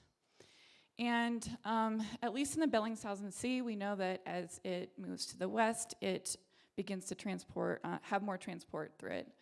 And that transport increases because of the incorporation of more meltwater as it passes the ice shelves within the Bellingshausen Sea. So there's higher meltwater concentration as you go to the west. There's been quite a bit of work on some work on the Antarctic coastal current in the Antarctic Peninsula, as well as the Bellingshausen Sea, and a little bit in the western Amundsen Sea, where they've located it. But there's been very little work to document it in the eastern Amundsen Sea, so that's what we're going to do here. And I do want to point out, we do know that the Antarctic coastal current, the variability of it, can affect how much heat is transported towards the ice shelves. So the variability seasonally and interannually can be really important for how much melt we see at the ice fronts. Now zooming into the eastern Amundsen Sea, this is kind of a map of that. This is showing sea surface temperatures, which I'll get back to in just a moment. But what I want you to notice here is The green, blue, and yellow showing the hydrographic transects that I'm going to show you in just a moment. Now, we're putting together data that has largely been collected by the International Thwaites Glacier Collaboration and a little bit from other projects. It's going to have several kinds of hydrographic data sets within it, as well as we're going to be using sea surface temperatures from MODIS and Landsat. And the reason why we think we can use thermal data or sea surface temperatures in this area is because meltwater is often a different temperature than ambient temperatures at the surface. As I mentioned, the Antarctic coastal current carries a lot of meltwater. And so in places where we have a high influx of meltwater, those meltwater sources, they can produce relatively cool sea surface temperatures that we can detect, and that meltwater sits at the surface. And you can kind of see this in that sea surface temperature map I showed just a moment ago. This is MODIS sea surface temperatures. The blues are relatively cool, and what you can see is around the northeastern and southern side of the eastern Amundsen Sea, we have relatively cool temperatures. And looking on the right side, this is a model of surface flow around the eastern Amundsen Sea, modeled by MIT GCM by Ola Kalin. This kind of shows those bigger, longer arrows around the coastline in the same areas. What you will notice is that there is warmer temperatures here before you get to Pine Island. And so this is a place where we think there's less meltwater input. You probably can't use sea surface temperatures to track the Antarctic coastal current, but you can probably in these areas. Now, starting out with the hydrographic data that we have, I'm not going to show all of the data sets that we have, but this is the ocean velocity measurements that we've captured either through calculations from ocean properties or from shipboard acoustic Doppler current profiler. So kind of orienting you, this is depth along the y-axis, and the x-axis is longitude. So we have northward flow in red and southward flow in blue. And what you'll notice here in the more northern transect is this patch of really fast flow towards the south at the surface, down to about 50 to 100 meters. That's the Antarctic coastal current. And just below that, that's circumpolar deep water. You'll also notice that in the transect we took a month later, slightly south, you have 3 different patches flowing to the south. And this difference is potentially due to the fact that we're a little further south or slightly different part of the year. So we're capturing that in the northeastern part of the eastern Amundsen Sea. We can also do that at Thwaites. This is a transect. Now we're looking at latitude, so this is south, this is north.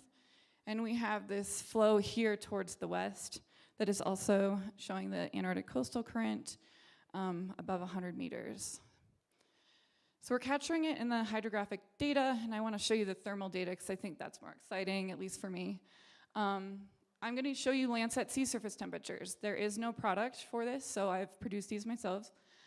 I've done this by creating a land mask, sea ice and cloud mask. Then we calibrate to radiance, do an atmospheric correction, and convert to Celsius. And we calibrate using MODIS as our gold standard.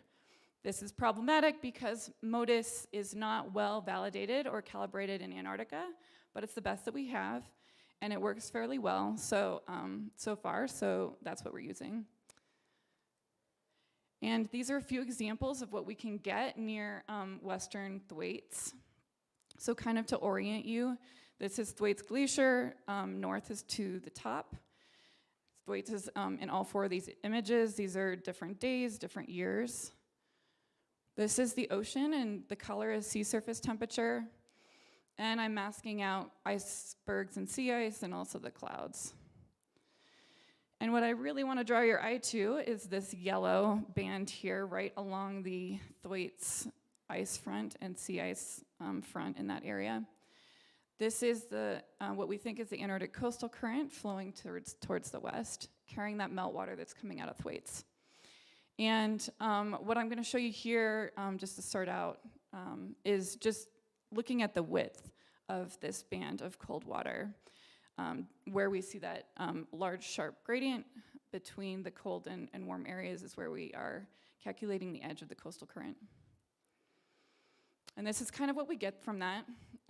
The y-axis is months of the year, coastal current width is along the x-axis, and each of the colors is for 2016, 2017, 2018, so this is a small subset of the data that we have.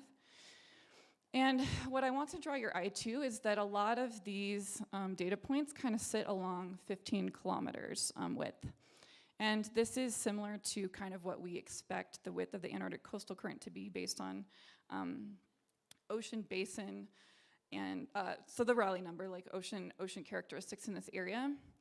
But what you'll see is there's quite a bit of variability around that, and that's likely associated with changes in influx of meltwater into the coastal current.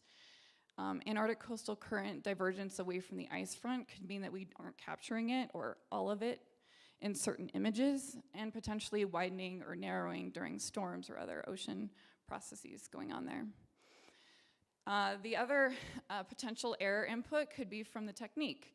If meltwater isn't warmer than the surrounding area, the ambient water, then we can't really detect it.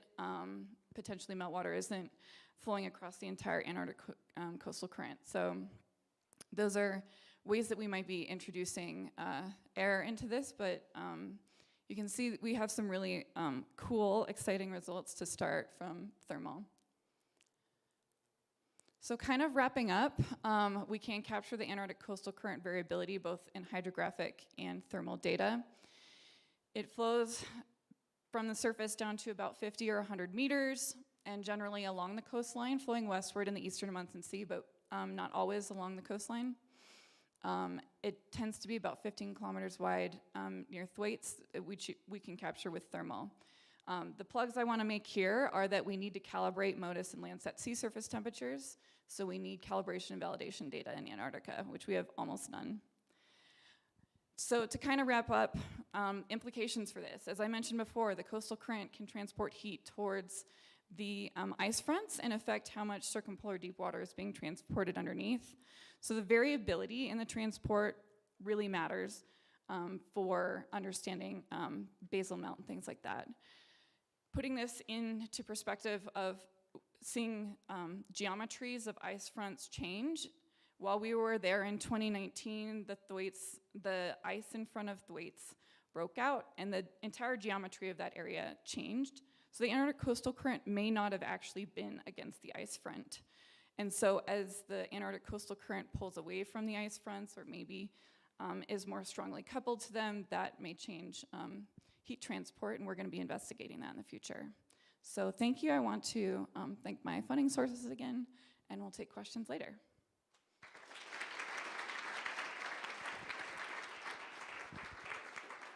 Thank you so much. Next we have Irena Vankova with Inferring Ocean Variability in Ice Shelf Cavities from Basal Melt Rate Time Series.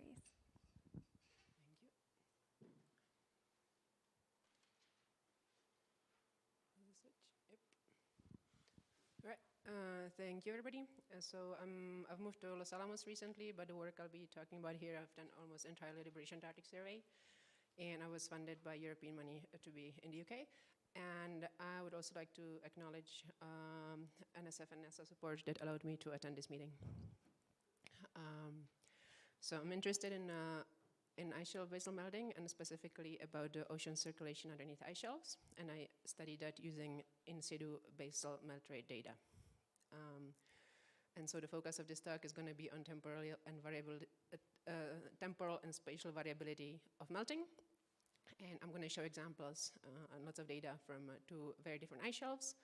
The Felchnerny ice shelf, which probably still counts as West Antarctica, and Totten ice shelf in East Antarctica. And the reason they're very different is this is a cold ice shelf with Felchnerny. It's flushed by very cold high salinity shelf water, which is at minus 1.9 degrees. And the Totten ice shelf is actually accessed by modified circumpolar deep water, so we expect much higher melt rates and variability there.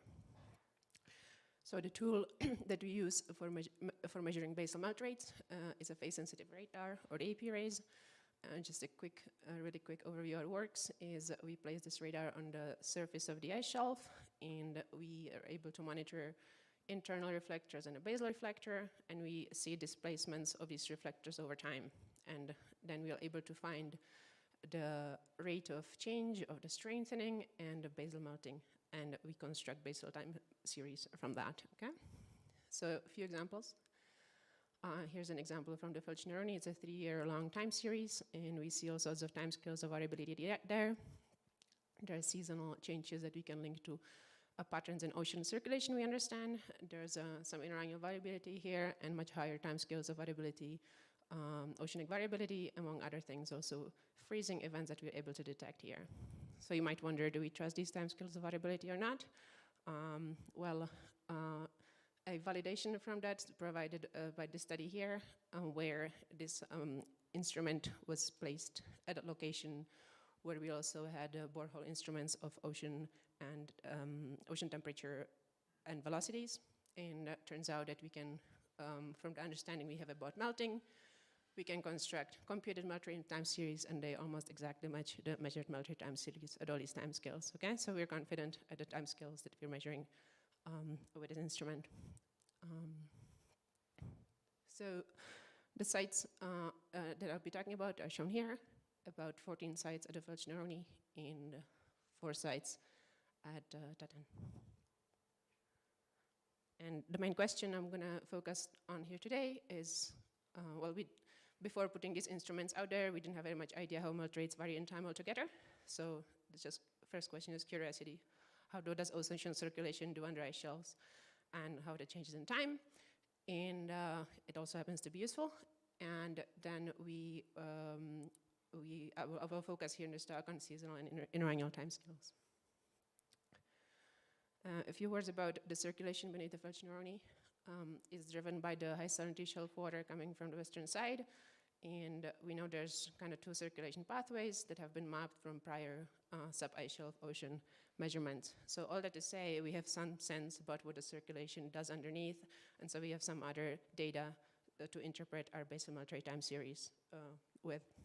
In terms of water masses, the Felch-Neroni essentially converts high salinity shelf water into ice shelf water, and that's an important water mass contributing to Antarctic bottom water. And we care also, apart from variability of melt rates for the sake of the ice sheet, also about how this water mass changes in time and affects the rest of the ocean.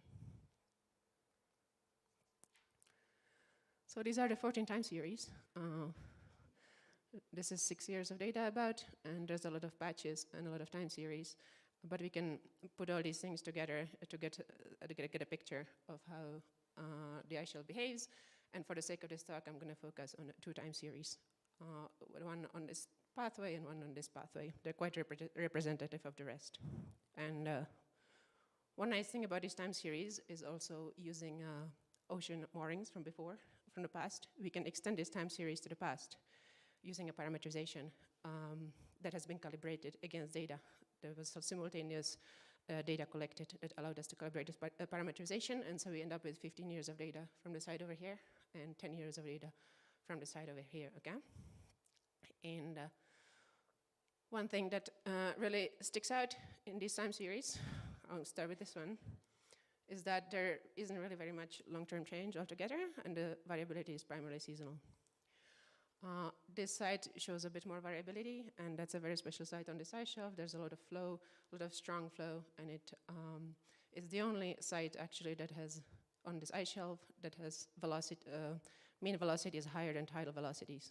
So there's a lot of sensitivity, melt rate sensitivity to velocities here. And so how is this variability that shows up at this site driven? Well, it's driven by sea ice anomalies in front of the Roni ice shelf. And so there's essentially a sea ice formation index here constructed based on the open water area in front of the ice shelf, and there's been 2 really strong open area events in the past, one in the late 90s and one in 2017, and both of these events are followed by high melt rates a year later at this site 5. So, but we do not see any such change at the site over here and any of the sites at the back. I'm going to bring in 2 more time series. These over here also show this increased melt rate change after these sea ice anomalies, and the sites at the back of the cavity do not show any such change. And so what that allows us to essentially reconstruct is the way that different types of variability propagate on this ice shelf. So these interannual changes in high salinity shelf volume propagate primarily or almost exclusively along this pathway through the central Orkney ice shelf, and they don't really reach the grounding lines deep over the Roni, for example. And what we do see here is quite a bit of seasonal variability that does propagate from the Roni there. In here, the melt rate changes are driven by flow speed changes, as I already brought up. Over here, we don't know what it is because we do not have ocean data there to confirm that. Now, I'll just have a closer look at this time series that seems primarily seasonal, okay? So it's not like there's no interannual variability at all. What we can, when we look a bit closer to this, we can essentially distinguish 3 different groups of years. Ones that, two groups that have strong seasonal variability, but there's a 3 months offset essentially between the two groups of these, between 2 different groups. And then we have years where we do not really see a seasonal variability there. Now, we don't know yet why that is. We have some hypotheses. There might be some local circulation changes, pathway changes, and also perhaps stratification changes for which we have some evidence from prior ocean data. But there isn't yet enough data to really understand what this is, and there's probably a lot of room for ocean modeling to understand what's going on there. So how do these data compare to satellite estimates of variability? In situ data here are in red, and satellite data from ADOS humidity and others are in black, and then 3-year filtered average in blue. So there's a bit of agreement at site 5, but pretty much anywhere else we see that the satellite data really heavily overestimate the amplitude of variability, and there's no correspondence essentially between the observed variability in situ and from space at this particular ice shelf. Spatially, we see that there's quite a good agreement in mean melt rates overall between the in situ and satellite data. But in the western part of the Roni, the satellite data overestimate freezing areas. So there's freezing from the satellite data where we do not see that in situ. And also there's no evidence for it from marine ice thickness estimates. So I'm just going to show a few plots from the Totten ice shelves. There's 3 different remote sensed estimates, and they differ quite a lot from each other, primarily here and near the grounding lines. And this newest product by ADOS humidity and others shows the spatial variation of melt rates with high melt rates in one side of the ice shelf, low melt rates there, and our APRS data seem to confirm that. I just want to say the instrument we have is also not perfect. It turns out that if you put it in an imperfect location, it can have a lot of uncertainty, and that's what happens at Totten ice shelf. And that has to do with the complex base of this ice shelf. So it would be good to have some other source that would tell us, well, is this pattern reasonable or not, perhaps a physical reason. And so that's provided by an updated bathymetry product that Paul Winbury, who's somewhere here, has. And turns out that his data show that there's a deep trough on this side, but not over here. So essentially, we have a lot of water access here and not here. And that explains this melt rain pattern. So how do melt rates vary at Totten? We only have 2 years of data, but the variability is really high. It's maybe 8 to 10 meters a year difference from year to year. And one interesting thing is that all the sites, except for the very low melting one, show the same variability. And that's actually something that we also see in the satellite data, where the whole ice shelf seems to be in sync in terms of the melting variability. So that's quite an agreement there. Also turns out that this has been reproduced independently by an ocean model. So essentially, it's good if you want to monitor this ice shelf in situ. You can just put one instrument there, and you don't have to worry about putting more than one if you care just about the temporal variability. Also, the year-to-year variability that we observe in here is kind of on the same order as it is in the satellite data. So it seems that here the satellite data do a much better job than in the Filchinoni.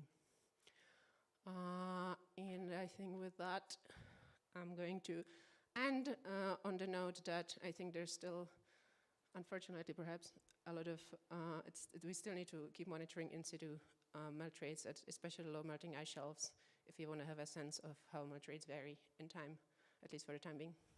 And yeah, thank you.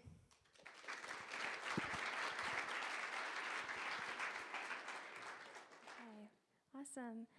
Next, we have Emily Glazer with Climatic and Structurally Controlled Drivers of Melt on the George VI Ice Shelf, Antarctic Peninsula.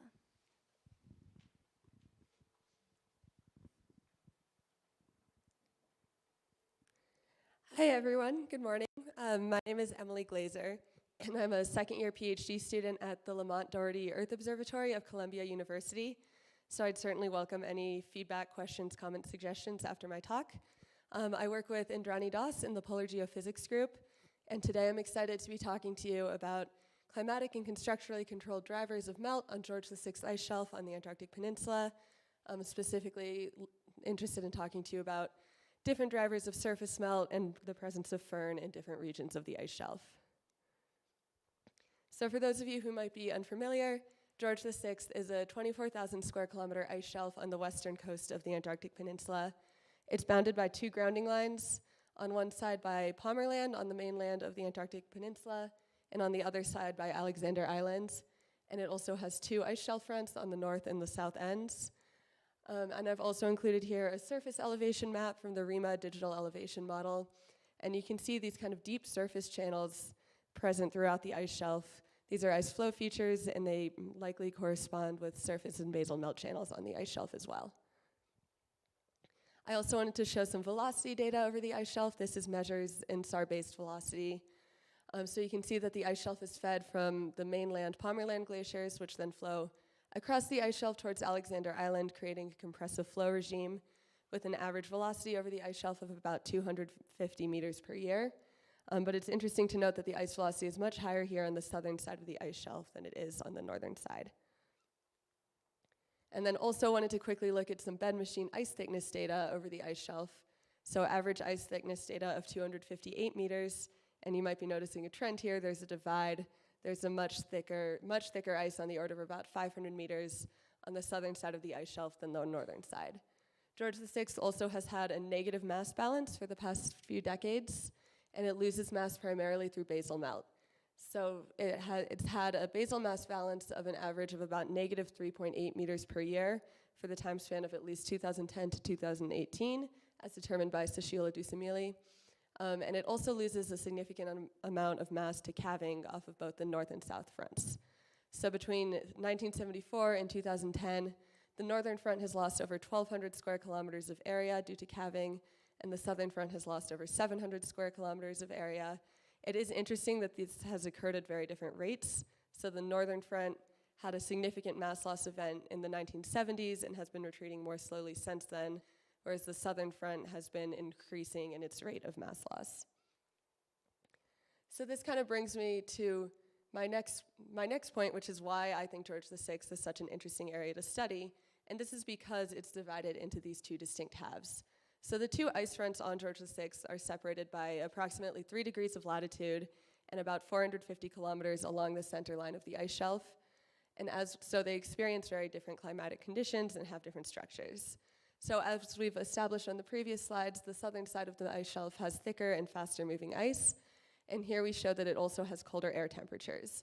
So the temperature contours you're looking at here are 2-meter annual average air temperatures from ERA 5. So these are year-round temperatures average over the whole decade of 2011 to 2020. So in this time period, there's been an average temperature of negative 10.5 degrees Celsius over the ice shelf, with much warmer temperatures on the northern side than the southern side. Another interesting thing to note is that several previous studies have noted the negative 9 degrees Celsius mean annual isotherm as a significant threshold for ice shelf stability, and that isotherm lies right here in the middle of George VI. So because of the compressive flow regime on George VI, it's able to hold a large volume of surface meltwater while still remaining relatively stable. So in this image, we're looking at the extent of surface melt on George VI from the 2019 to 2020 austral summer, This is a mosaic made from Landsat 8 imagery over a handful of days in January 2020. And you can see that even though we saw those surface depressions all over the ice shelf, we only see surface melt channelization here in the northern side of the ice shelf. And while 2020 has been noted as an exceptionally high melt year on George VI, this surface melt channelization on the north side isn't anything new. So here I've compared the 2020 surface melt extent with similar days in January from 2003. And the 2003 data is from Landsat 7. And I've chosen these 2 years merely because of the availability of cloud-free data, but this surface melt and channelization in the northern region of George VI occurs every austral summer. And because there's such extensive surface melt in these areas every austral summer, we expect that there's little to no fern on the northern edge of George VI, and it's much more likely that fern can survive in these higher elevation regions on the southern side of the ice shelf. And here I've zoomed in on the 2020 Landsat mosaic to focus on some of the surface melt region here. And I've also digitized in orange ice flow features. I identified these flow features by looking at the 200-meter REMA digital elevation model yet again. And it's interesting to note here that the surface melt appears to channelize along the ice flow features on the ice shelf. And to kind of further convince myself and possibly all of you that these are in fact ice flow features, I've overlaid measures in SAR ice velocity on top of the Landsat data. So the red vectors you see there show the velocity field, and you can see the ice flowing from Palmerland to Alexander Island, creating that compressive flow regime. And you can see how the surface melt channelizes really beautifully in these ice flow lines and along these velocity vectors. So as the ice accumulates in these surface depressions, as the surface meltwater accumulates in these surface depressions, it causes more ice melt and removal of fern. And then this deepens the depressions and allows even more surface meltwater to accumulate, creating a sort of positive feedback loop every austral summer. And because of the compressive flow regime, there's not many surface crevasses in the ice shelf, which means that most of the surface melt doesn't leave the ice shelf and it simply refreezes the following winter. And this has a notable exception, which is a few areas along the eastern coast of the ice shelf do have channels where the surface meltwater can reach the base. So now that we've established how the surface melt channelizes along the ice flow lines, we can take a closer look at the different climatic conditions at the northern and southern edges of the ice shelf. So here we're once again looking at the 2-meter atmospheric temperature product from ERA 5, but we're looking at it averaged just from November to March in order to get a better idea of what the climatic conditions are like during the melt season. So here we're looking at 4 decades of summer average air temperature data, and you can see in all 4 decades there's a pretty clearly defined, or at least appears to be a pretty clearly defined boundary between the warmer summer temperatures on the northern side of the ice shelf and the cooler summer temperatures on the southern side. And this boundary occurs a little bit south of the region of melt channelization that we see in the optical data.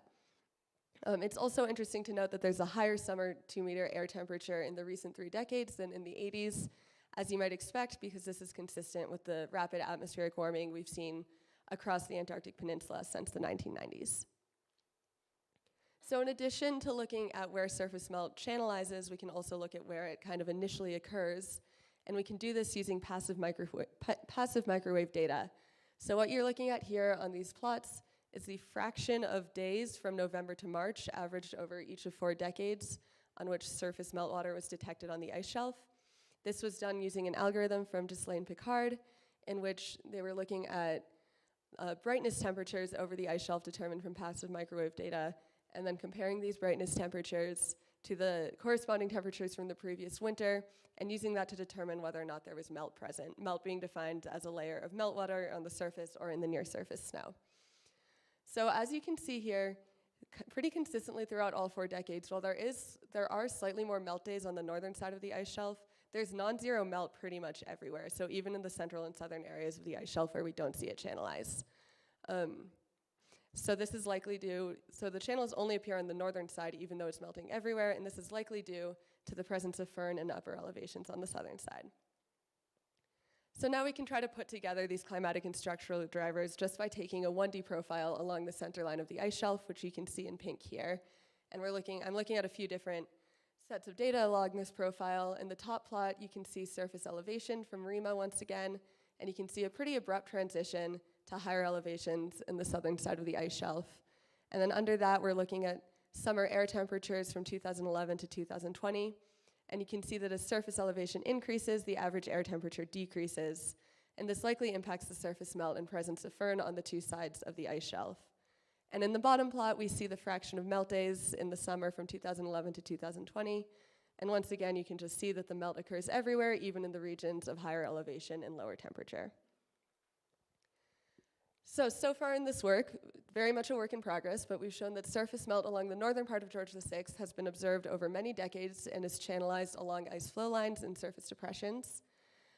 However, we've seen passive microwave data show that there's surface melt along the central and southern parts of the ice shelf as well. We've also noted a temperature difference between the northern and southern sides of the ice shelf over many decades. And due to the higher temperatures and lower elevations and the extensive surface melting, we expect much less firn on the northern side of the ice shelf, resulting in these pronounced surface melt features as compared to the southern side. So looking towards the future, we're wondering if firn will be removed from the southern side of the ice shelf as well as it warmed, and if this will make surface melt more pronounced there in these more vulnerable regions, potentially making the ice shelf a little more vulnerable than it is today. And we're interested in continuing to investigate different drivers of surface melt and the presence of firn, both on George VI and on other Antarctic Peninsula ice shelves.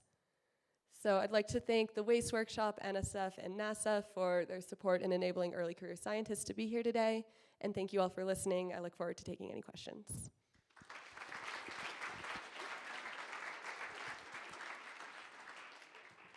Awesome. So lastly, we have Naomi Oshwat with potential triggers for the Larsen B fast ice breakup event and the initial glacier response.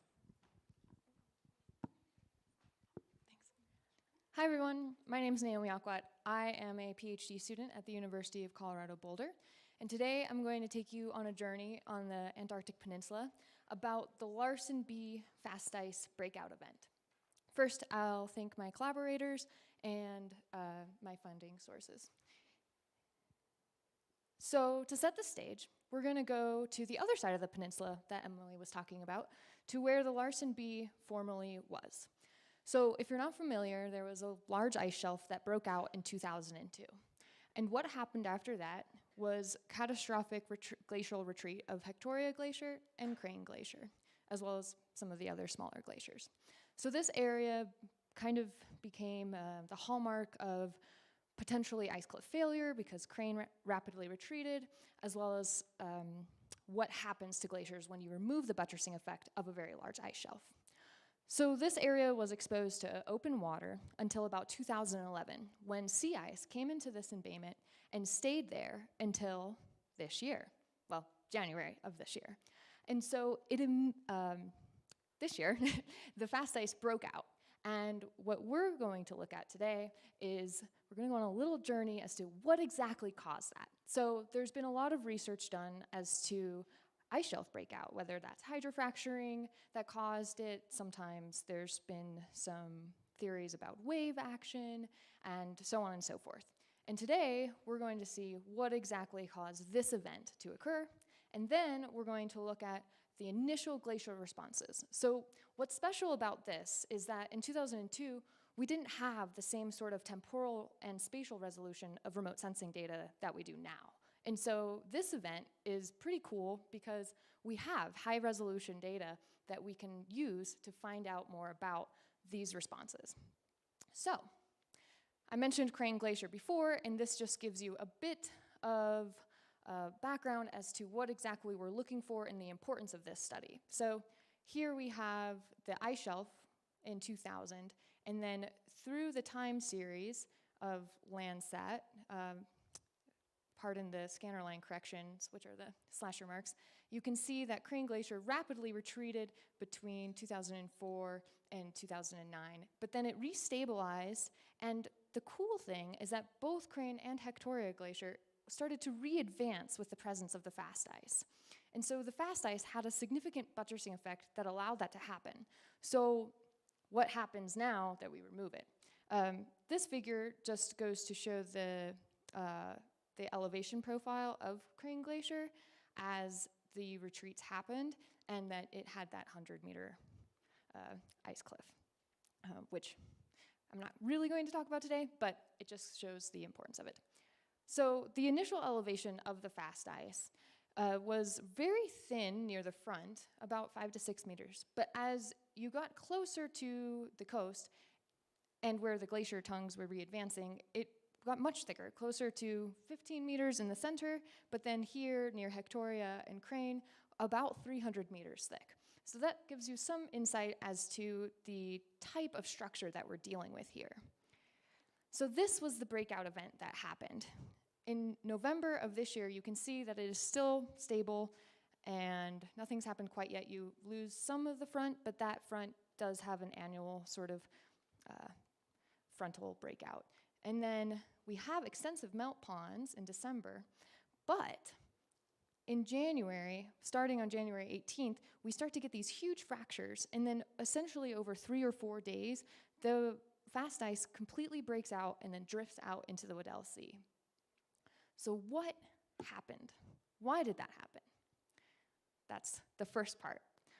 And we threw everything but the kitchen sink at this problem. First, we looked at Era 5 temperature anomalies, and that has a pretty distinct image here. We have the peninsula and then this kind of bullseye right where the fast ice is, showing that the surface temperature was much warmer this season from November to January than it normally is in the climatic history.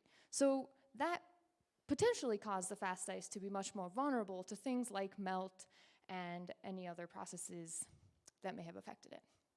So, speaking of melt, this is AMSER data. So actually using the same Gisling-Picard's algorithm, we looked at the melt days of the fast ice. And so this figure has 2 colors. There's the blue and the kind of the mauve color, and then the light and the dark. Because the algorithm only works on ice and not open water, we had to compare the melt seasons from October to March. That's the lighter colors. And then we had to stop the comparison in January for this year. So just pay attention to the dark colors, in other words. So here we have the spatially averaged cumulative melt days. That's the dark blue. And then the cumulative melt days of 100% melt. That means that this entire area was melting at the same time. And this, the very last one, is this season, up until January. And you can see that 100% of the melt area is much lower than the previous seasons, but the spatially averaged cumulative melt days are about the same.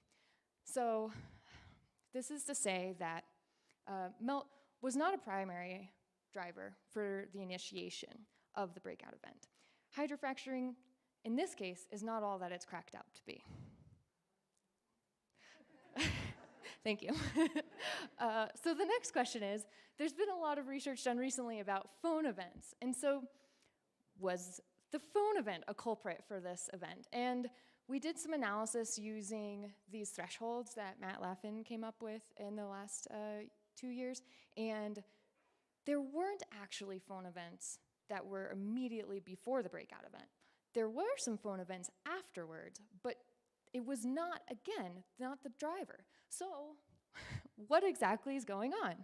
Well, this year was a special year for sea ice in the Weddell Sea. This is more AMSER data looking at sea ice concentration for the last decade.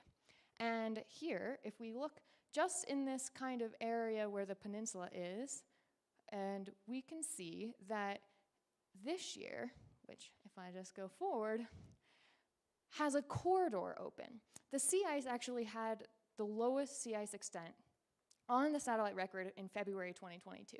And so this area in particular had this giant coastal plania that has open water from the Atlantic into the peninsula.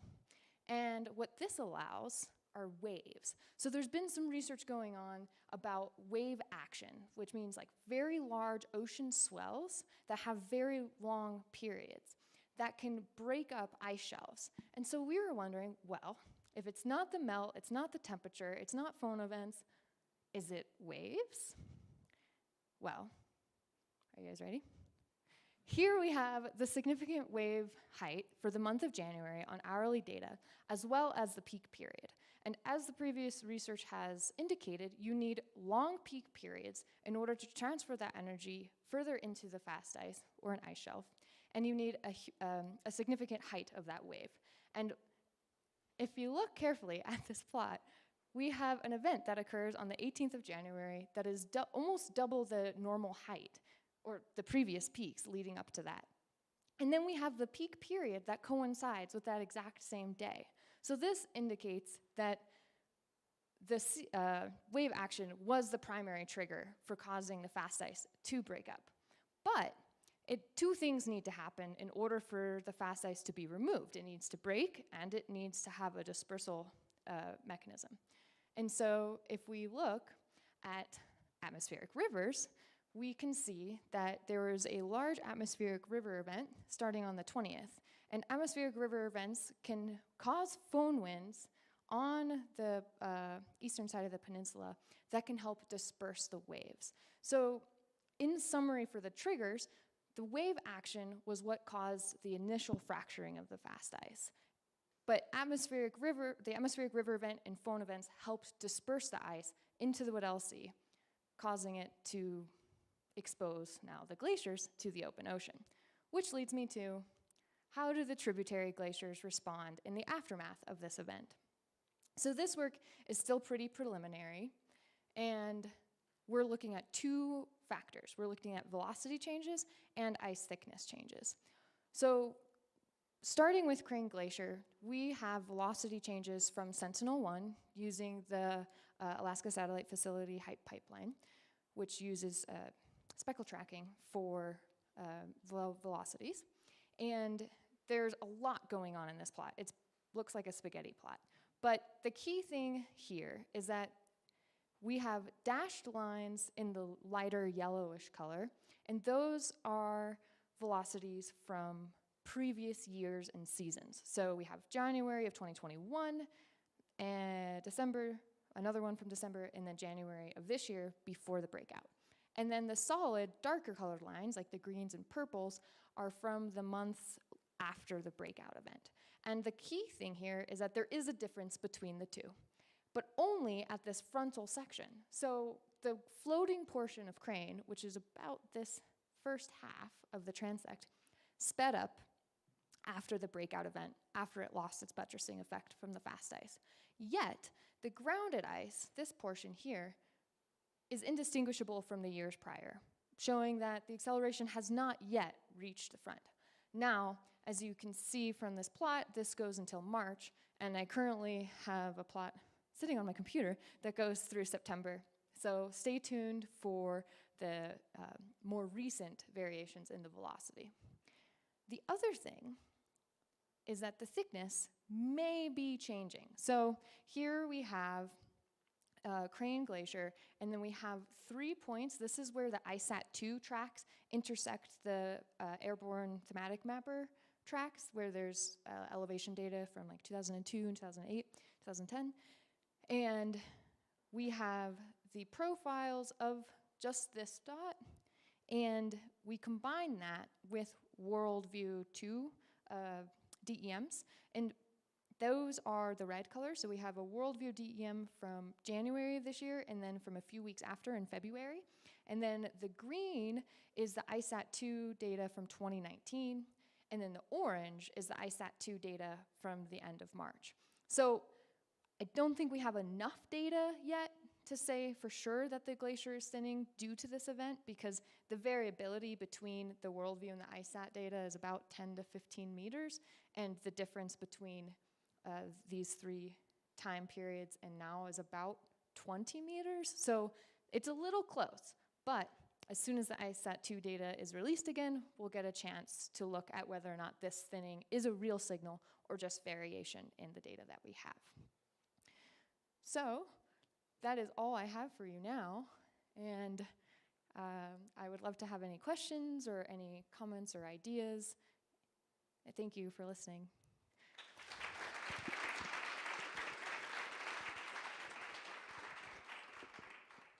Thank you so much, everyone, and Sushil will lead our discussion for our awesome panel. Thanks, Julia. Awesome. There was a lot of kind of talks to keep track of, but yes, please come up and ask questions. Let me check Slido. I've got a question for Tasha here. Can you use ISAT2 sea surface height gradients to map the ACC? And I guess you could include SWOT in there potentially when it launches. Yeah, I'd assume that we can. I haven't tried that yet. I have been trying to use ISAT2 data to look at polynyas that contribute to the coastal current, but I haven't looked at ISAT2 yet. Sweet. Any cues from the audience? Thank you. You going up, Brooke? You can ask a quick one to Naomi, so for the last talk. So really nice talk. Sort of curious whether you've thought about like the sort of potential two-way role between the glacier and so I will put in one comment, which is you're calling it landfast ice. Kind of seems like it's melange if it's 300 meters at points. But curious to hear your thoughts on that, and also like, is calving from the glacier playing any role in breakup of the fast ice / melange? Yeah, thank you. That's a great question. So the land, yeah, it's an interesting structure because it is both fast ice towards the center and near the edges, but you're right that at the front of the glaciers, it's more of a melange. Yet that melange is rigid. So over the last decade, there's been movement, but it's been one solid cohesive unit. And so I don't think that the glaciers they weren't calving until now. Like parts of them, they were just advancing into the fast ice, replacing it with the melange. And now they're calving, I guess, which could play a role in their stability. Does that answer your question? Yeah, I'm curious sort of about that, like basically the direction of causality, right? Is the data good enough for that time period to be able to determine whether there were any like early calving events that might have occurred sort of before the fast ice was completely dispersed, but perhaps in response to a weakening of the compressive stresses that are being felt at the ice front? Is that something that you could look at in the data? Is the data like immediately after the breakout? Or like kind of in some sense during? Yeah, that's a great question. We have some images from a week after the fast ice. So on the 30th of January, the British Antarctic Survey flew around, and it does, the calving events that occurred at Crane were just these, it was almost like how do you describe it? Like a decohesivening, like it just kind of lost its rigidity. It wasn't like the typical tabular bergs that were collapsing, or it wasn't buoyancy calving either. It just sort of started spreading out, essentially. So we can look further into that in using the optical imagery that we have that maybe every week or so for the first few weeks, and then it starts to become more sparse. But that's a good idea. Thank you. Thanks.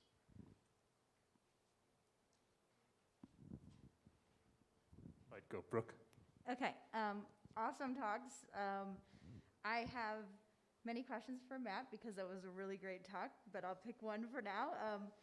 I'm curious if your method could be used in so I'm trying to help reconcile grace and altimetry, like ISAT2 mass change, because they don't always, we not necessarily can always get the same answer, and I'm wondering if your technique could be somehow used in conjunction with grace and the altimetry to start to tell you something about the separation of the altimetry signal that's due to firn air content versus SMB. Yeah, so I've because you've got volume change and mass change, I have computed the density from those for the cumulative SAM effect and the cumulative ENSO. They're quite uncertain, but but you can do that, and so that could start to get you on that line. The other advantage, I think, with looking at non-secular change at fairly well-defined periods is that at decadal periods, is you're probably getting away from the very short-term fern processes to longer ones. So I think there probably is something in that. It would be good to look at. Yeah, and then I think that makes total sense. And one other thing I would be interested in too is, if I remember correctly from when I wrote that paper many years ago, is maybe another element that you could potentially add to your analysis would be the SAM congruent temperature change, because it's not actually identical to the SMB change. And in some places, the temperature signal can be negative even when SMB is going up. So that could also help decompose, because the fern air content changes from SMB and temperature. So that could be something that might add something to your analysis. Yeah, thanks. I am really wary of over-parameterizing. Fair enough. And I think even when I put 4 terms in for the front of Thwaites and Pine Island, I was quite nervous that there might have been 1 term too many. Thank you so much. I'll just follow up with a quick question from Matt from Slido. Do you look at spatial anisotropy of SAM when you're looking at mass changes? So this is a very simple model. We take the SAM index and estimate a scale factor for the cumulative sum. So that's all we're doing on a gridded basis. Awesome. Megan. Hi, I have a question for Emily. First off, great talk. I really enjoyed that. I'm wondering if you've started to look at things like accumulation and looked at interannual variability or trends in that to see how that might correspond with trends in melt as well.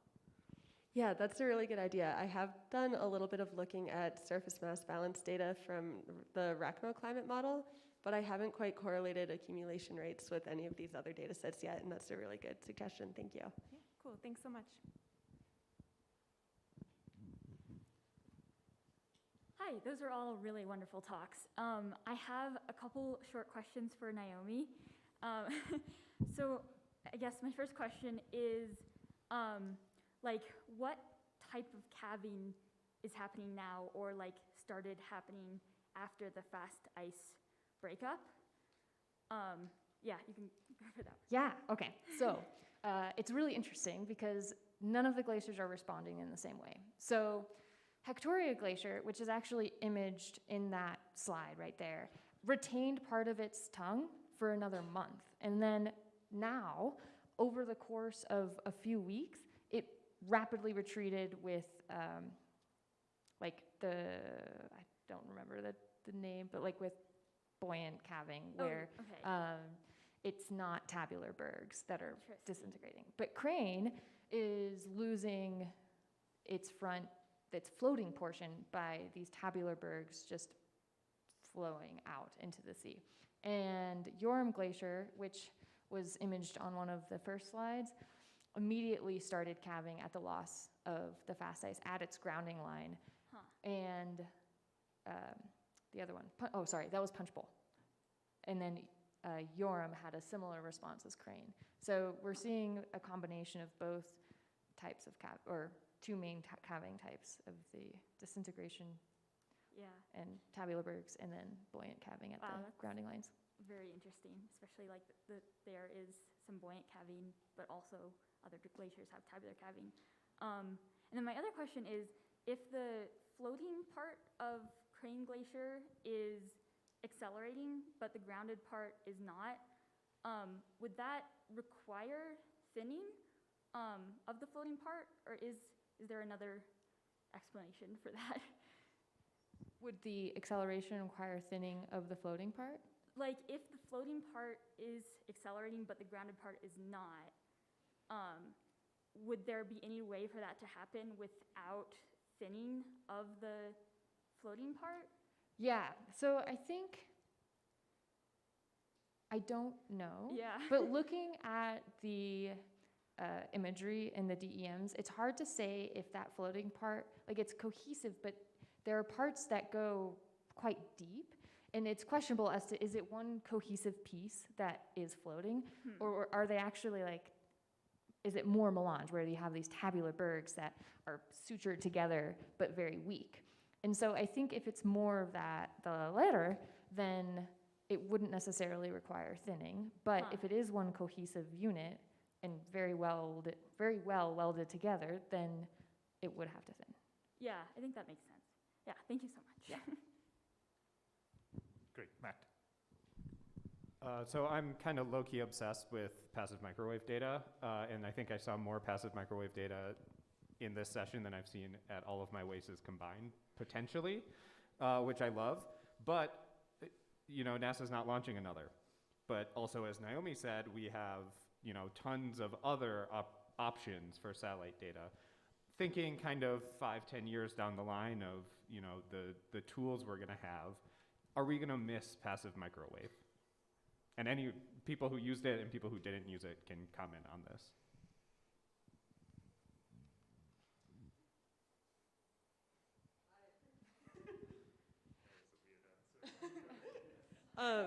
Yes, I'm sure that, I don't know. I know that there are other tools to detect surface melt, like the ASCAT data set I know people have used in the past to detect active surface melting.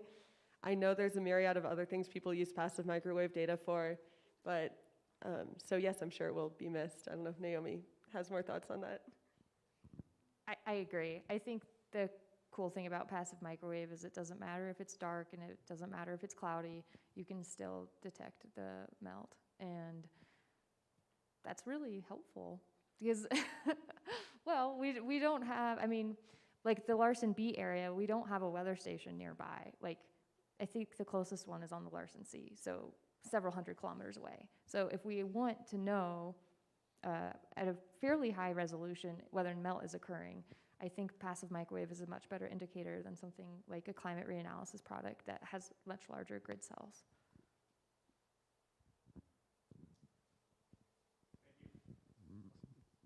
Awesome. Yeah. I have a question for Matt. So presumably, if I'm correct, all what your regression model captures is related to SMB because it's related to climate indices? I'm wrong. No. We can't distinguish between the two. Obviously, GRACE and altimetry are both measuring just total mass change or total elevation change. There's very strong evidence to suggest these climate indices exist in the ocean. So Paolo and others found an ENSO signal in the Pine Island ice shelf. And so the question really is whether there's immediate rapid transmission upstream such that you could measure that. But towards the end when I showed that Thwaites, we need to look at what the SMB component is by removing a model. When we look at the GRACE data and remove an SMB model from that, there's still a residual signal. That could be from the SMB model, not modeling it correctly, or it could be that there's a genuine ice dynamic signal in there. That's very interesting. Awesome. I had a quick question for Michelle. We obviously had the influence of ARs on moving the ice out, the phone winds from Naomi. And I was kind of wondering whether what you thought about looking at ARs and the influence on the waves, both in the generation of them and in the wind moving ice out. Is there? Sure, and I'm sure Naomi probably also has more thoughts on this because she's looked at the direct impacts of that AR. But I think there's been a recent study on the impacts of ARs on the Antarctic Peninsula that's looked a lot at a couple of features that ARs can cause, and I think this was also a feature in the heat wave and AR event that occurred in March of this year in East Antarctica as well.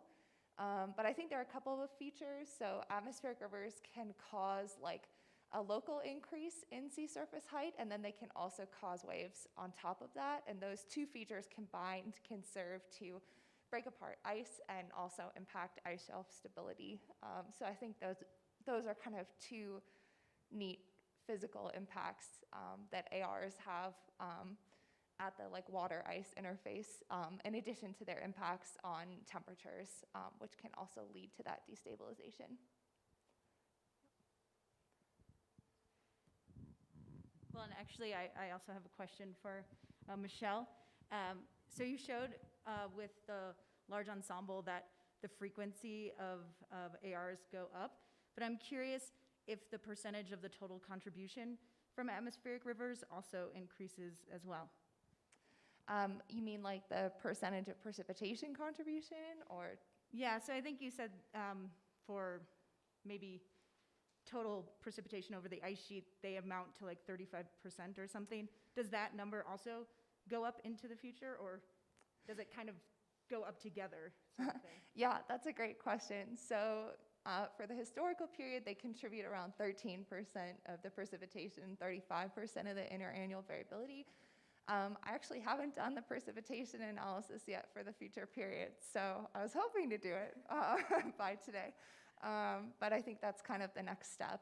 I would assume that precipitation goes up, and follows the pattern of AR frequency. That would kind of fit with some of the historical trends that we've seen, where there's been an increase in both the number of AR events and the precipitation from ARs across the ice sheets. So that's definitely what I would expect.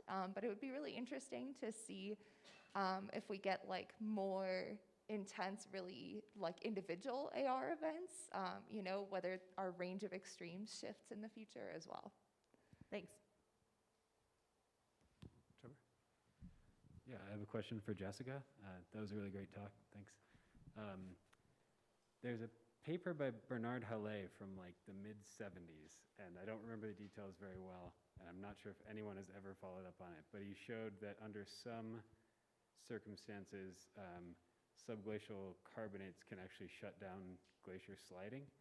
And I was wondering if your results might shed any light on the validity of that model, or if they're in contrast with it.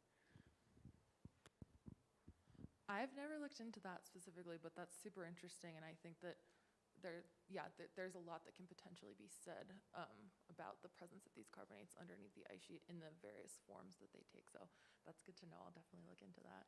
Is there any way to estimate what the dissolved carbonate concentrations might have been? Because I think that was one of the key factors in that model. Oh, okay, that's interesting. What the dissolved carbonate in the waters that form the precipitates, you mean?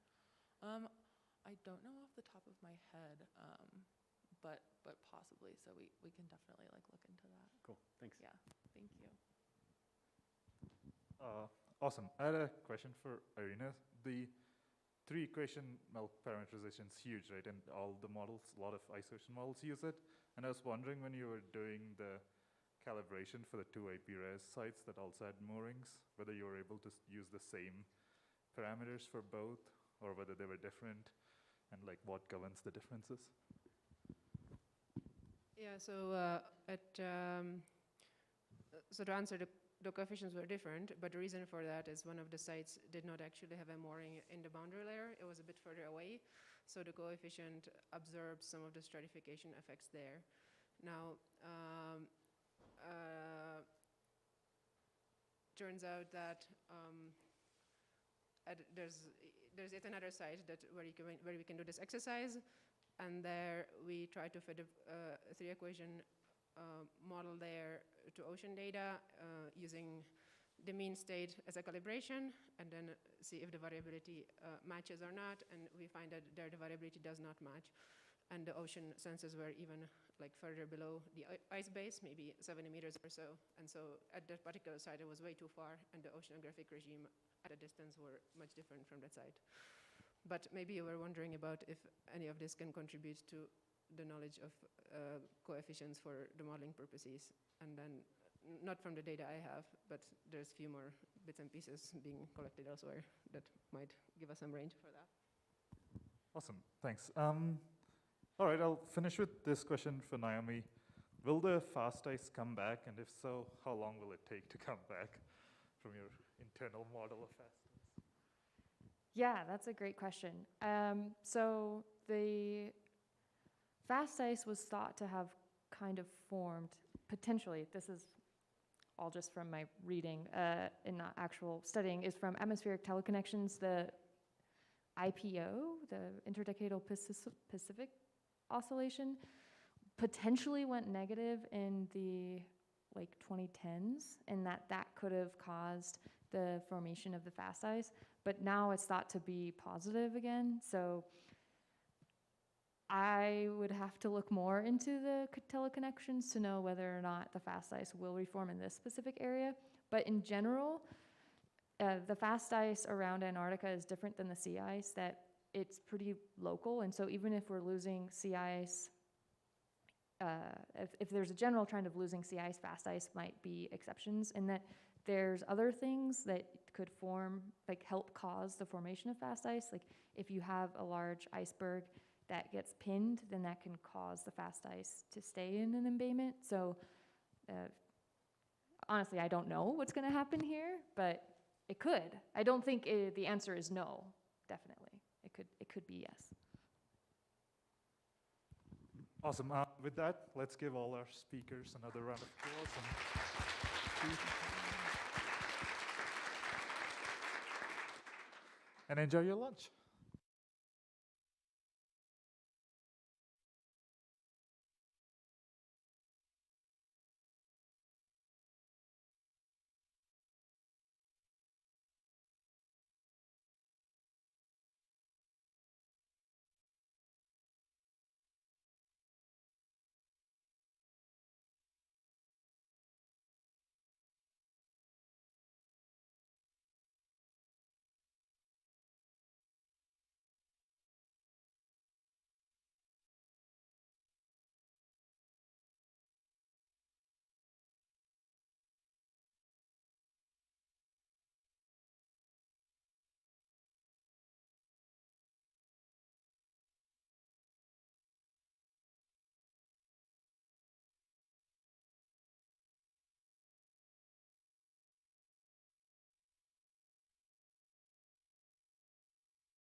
Hi, everybody.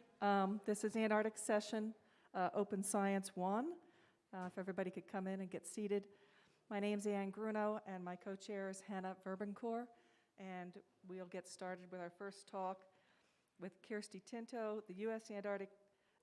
Antarctic Program Data Center, Data Archive, and Project Catalog for Antarctic Sciences. Thank you. And this, oh, briefly not that.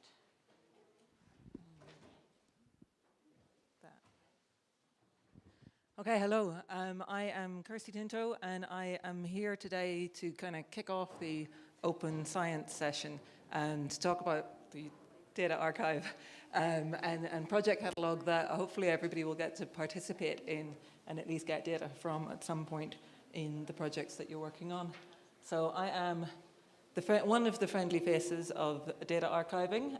This is the US Antarctic Program Data Center. It's an NSF-funded endeavor to help you to meet your data obligations when you see the rules of how you are to preserve and share the data that you acquire in your NSF-funded projects. We're here to make those easy to follow and get everything done for you. We are a small team, and we all have some geophysical or geological expertise in Antarctica, but we also work at the data center. So if you ever write to the data center at info@usapdc.org, it will be either me or Frank who you'll be writing to. So we're not that anonymous.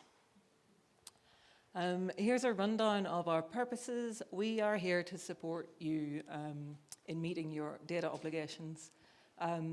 Those obligations are there so that unique observations that are really hard won get preserved, and so that the science that we all do is reproducible as we go into future discoveries.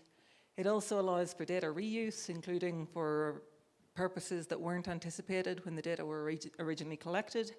And we keep a memory of collections that were gathered together. So we keep a catalog within a project so that you can see the relationship between different data sets that otherwise might scatter out among different disciplinary repositories. I'm speaking as if all data are field data that are gathered by going out in the snow, and that's simply not the case. And I know that there is a lot of new information that is formed by somebody logging a lot of hours at a computer terminal. So we're also talking about model data, analysis results, code, all sorts of products that come from your research. And we're talking about the full life cycle of Antarctic data. And so when you go to our homepage, which is here, there are 3 big buttons that will walk you through each step of this life cycle. And the first step is to search for data. You've been here for a couple of days, you've been wildly inspired, you have lots of questions about how Antarctica works, and you want to go and find out what we already know or what information you can plug into your models. We've got a couple of different ways that you can search for that. There's just a free text search that will pull up all the projects that are about penguins or radar or snow, anything that you might be wanting to inquire about. We also have a map-based search, so if you're interested in a single discipline or multidisciplinary work within a single area, these are all the projects that are registered at the USAP DC, all the red dots that you see here. But we're also, because one of the things here is to just illuminate the different data sets that exist, so we have connections into other repositories, and through APIs we can show you the location of other samples at other archives, which is very important to have on this slide because Anne is convening the session, and you can see the location of all the rocks that are in the Polar Rock Repository, and you can see the locations of the weather stations that are at the Meteorological Data Center. So you can use this map, and not all of the data will be held at USAP DC, but you can find data that are in other archives as well. And by the time you've done that and answered all the questions that you can from the existing data sets, and I believe that NSF are quite enthusiastic about reusing data, so do that. But eventually you're going to need either money for that analysis, or you're going to need to go out and find new data. So you're going to need to write a proposal. We can help you with that as well, because when it comes to proper data management, think about data often, think about it early, think about it often. And so right when you're writing a proposal, you will be required to include a data management plan. And there is a tool called EasyDMP that can guide you through that process.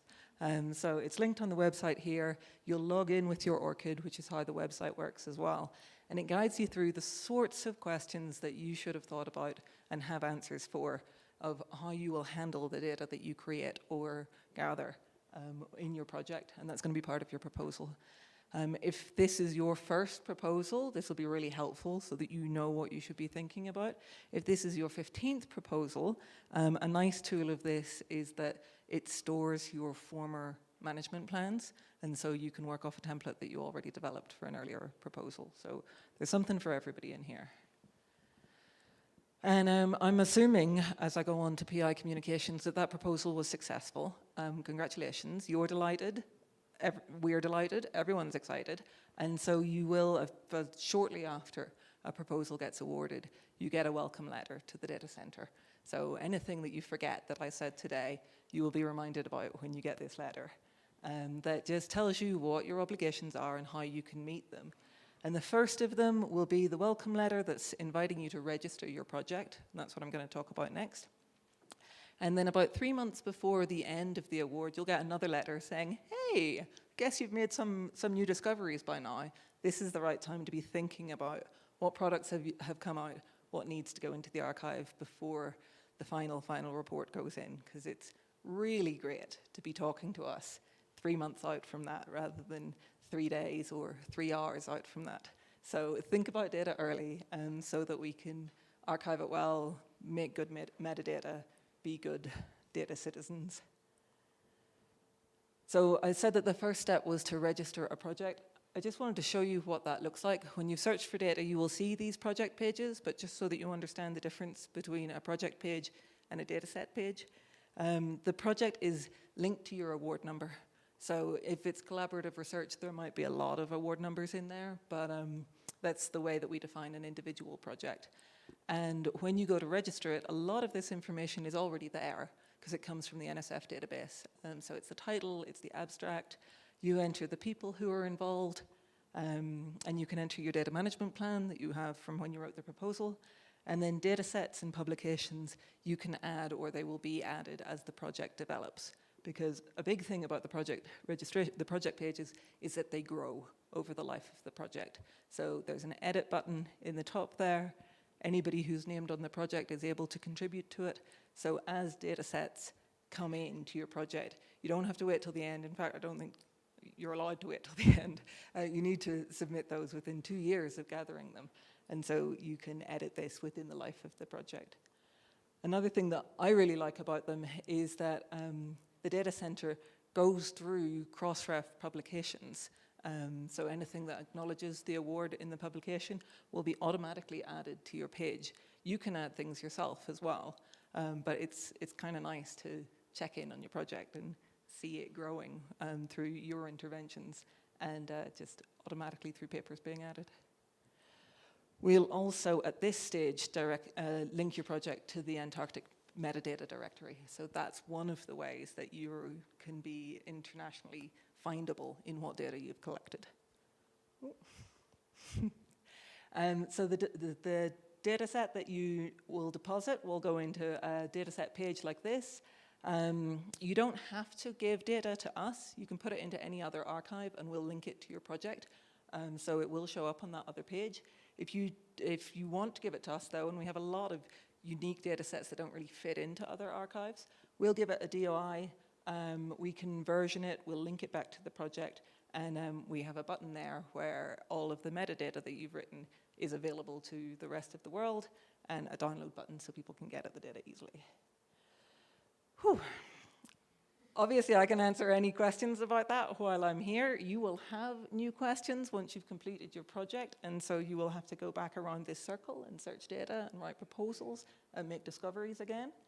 But the future plans of the data center, I just wanted to tell you a few things that we've got coming down the line.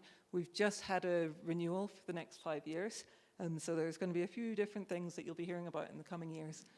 One of them is that we're going to develop FAIR scores.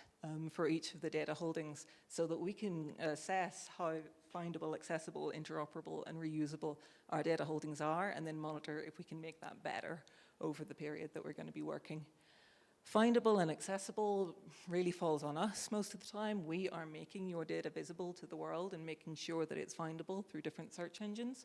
But interoperable and reusable is about you and the format that you choose to lodge the data in and the metadata that you give us with it. So we'll work with you to try and improve that, and you can get the highest score you can get your hands on. And we're going to start having webinars for the community so that if you have individual questions that you want to ask, we will have a presence in the springtime. So when everybody's kind of back from the field, if you go to the field and get to have conversations with new users, with big data users, with different subsets of the community. And you'll see on CryoList and maybe on the WAIS mailing list when that happens. And I'll get to talk to you then. That's all.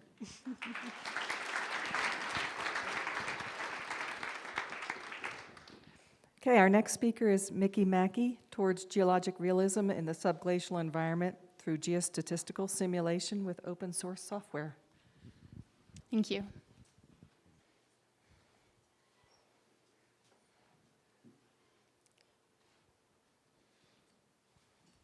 Well, hi, my name is Mickey Mackay. I'm an assistant professor at the University of Florida. So I'm really thrilled to be here and not there during a hurricane this week. And I am going to be telling you about a geostatistics software package in Python that my group has created.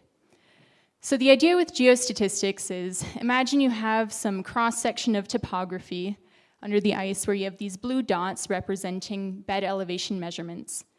And you need to interpolate these measurements somehow to create a digital elevation model. You can interpolate the measurements in such a way that you're finding the most accurate elevation value at a given location. And that's represented by this red line here. But you can also generate multiple realizations that reproduce the spatial statistics of observations and sample the parameter space, which are these black realizations here. And the advantage of that is that you can simulate topography such that it is geologically realistic and generate multiple realizations that quantify your uncertainty. So if you look at these figures below, here's some exposed topography in Greenland that I downsampled to represent radar flight lines. And if you do a deterministic interpolation, like in this red line, you get something pretty unrealistic. But if you do a simulation, you can recover a lot of that geologic character at the bed. And there are all sorts of scientific applications for this. For example, if we use simulated topography in an ice sheet model, we see very different sliding and deformation behavior than we do with bed machine. And we could also extend this kind of problem-solving strategy to really any data set with a spatial coordinate, including sediment core interpolation, ice layers, or any sort of subsurface feature. And this type of approach has been used extensively in the oil and mining industries. And there are a lot of softwares that have been developed around these problems.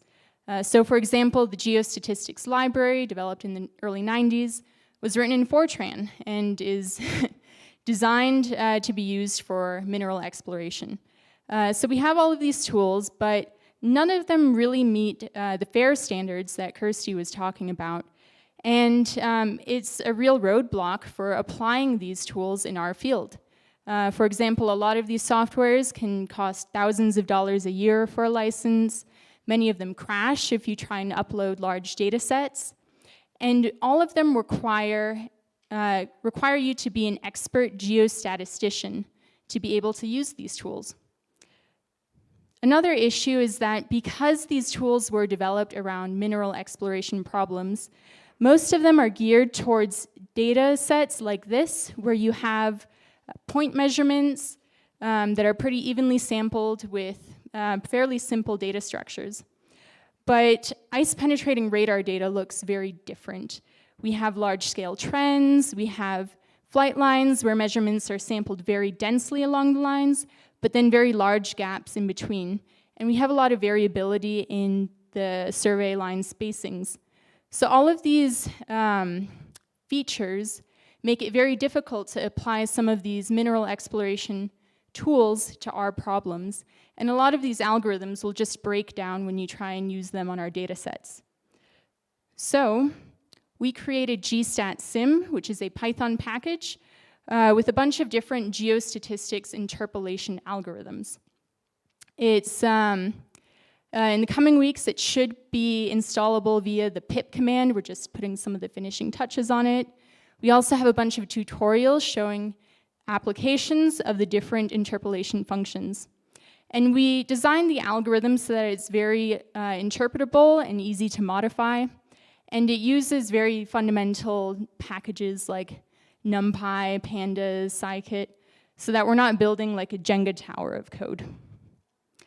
So for the rest of the talk, I'm just going to go through some examples of the different interpolation functions based on this data set, which illustrates a lot of the challenges with doing interpolation in ice sheet settings. So if we want to do geostatistical interpolation, first we have to quantify the spatial statistics. We do this using the variogram. And the variogram quantifies the spatial variance between data points as a function of their separation distance. So this curve shows increasing variance between pairs of data points as the distance between them increases. So data points that are close together have a very low variance. Data points that are far away have a very high variance, and that levels off at some point. And so we want to be able to use that information to do interpolations. The most commonly used interpolation method is kriging. Kriging is a deterministic algorithm, which means you're trying to find the most likely bed elevation value at a given location. We have two types of kriging in our package. There is simple kriging, which assumes that all of the measurements you have are some residual from a constant mean. And then there's ordinary kriging, which treats the data points as residuals from a variable mean. So that makes it a little more robust to large-scale trends, but it also struggles in areas where there's not a lot of data. You can see that it's a little bit choppy in this space, and that's just because there's not any nearby measurements, so it has a tough time figuring out what the mean is in that region. One of the issues with kriging is that it doesn't reproduce the spatial statistics. So this blue line here is the variogram of the simple kriging interpolation, and you can see that the variances are way lower than the green variogram, which is the variogram of the data. So it's losing a lot of the texture that we see in observations. We can counteract this using sequential Gaussian simulation. And sequential Gaussian simulation works by randomly selecting a grid cell you want to simulate, using the kriging mean and variance to estimate some probability distribution of the elevation values at that given point. Then you randomly sample from that distribution to create your simulated value, and then that simulated value becomes part of your conditioning data, and you repeat the process over and over again until you've populated every grid cell. So that way you're simulating each point one at a time, and then the next time you simulate a grid cell is accounting for all of those previously simulated points. And you can do that, you can generate multiple realizations to quantify your uncertainty.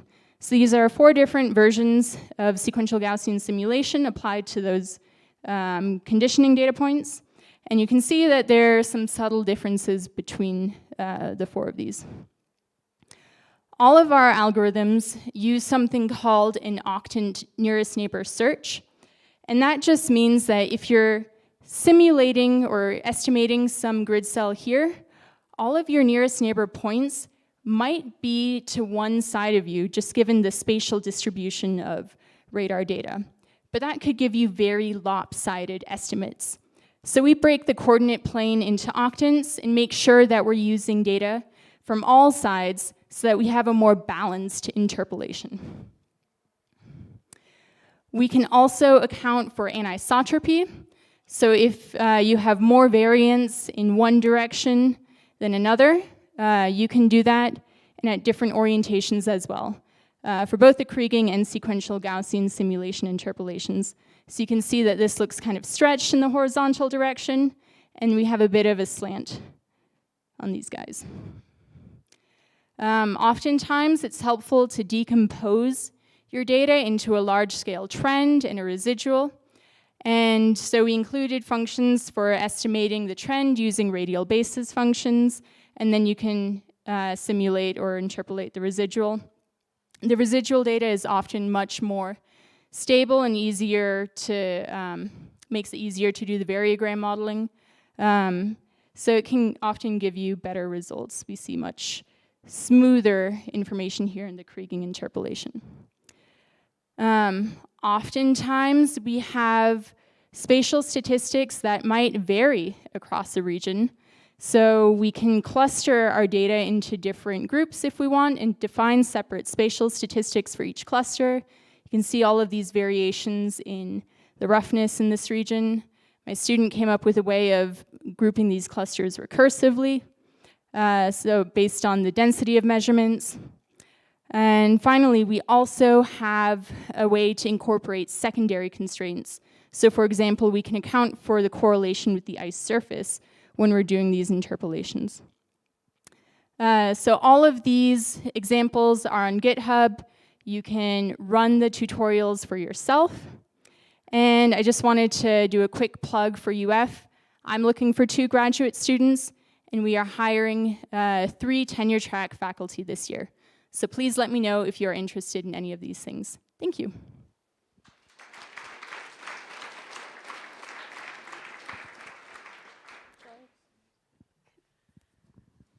All right, thanks, Mickey. Our next talk is by Sammy Buzzard. It's going to be an updated 3D model of ice shelf surface hydrology. Yeah, hi everyone, I'm Sammy Buzzard. I'm going to be talking to you today about some work that I started while I was a postdoc in Alex Roebel's group at Georgia Tech. So I presented this as a poster at the last WAIS that I was at, so it's nice to be here today and be able to tell you about the improvements that I've made. Honestly, there is not as many as I would have liked because it turns out being new faculty during COVID is really rough. So just a little note to be extra nice to folks that are doing that at the moment, because I think probably doing it in the US system is far worse than I've had, because I've been lucky that I have been able to make enough improvements that I feel adding improved to my title when I submitted the abstract to make it different from my 2019 abstract is actually justified. Do I have the, thank you. So I couldn't be doing a surface hydrology talk without mentioning Larsen B, but thankfully Naomi set that up really well earlier, so I don't have to say too much about it, other than to talk a little bit about the collapse, because just before Larsen B collapsed, it was of course completely covered in surface melt, and those lakes were noticed to drain in kind of a chain reaction just before the ice shelf collapsed. So there are like multiple things that would cause Larsen B to thin and change how it was, but I think it's fairly well assumed at this point that surface melt played a pretty key role in that. So that motivated the first kind of piece of work I did in this area back during my PhD, where I developed a model for surface melt on ice shelves. So there's going to be some maths in these slides. So we were talking last night with glaciologists at peak maths. It's definitely not, there's more coming. I should say maths, sorry, now I'm in the US. But yeah, there's going to be equations, just to warn you. So the model, this is at the moment a one-dimensional model, just looking down vertically through the ice shelf. So the main inputs to this are the things that we need to calculate the surface energy balance, so things like incoming long wave and short wave radiation, and the kind of things you can either get from a weather station or reanalysis data.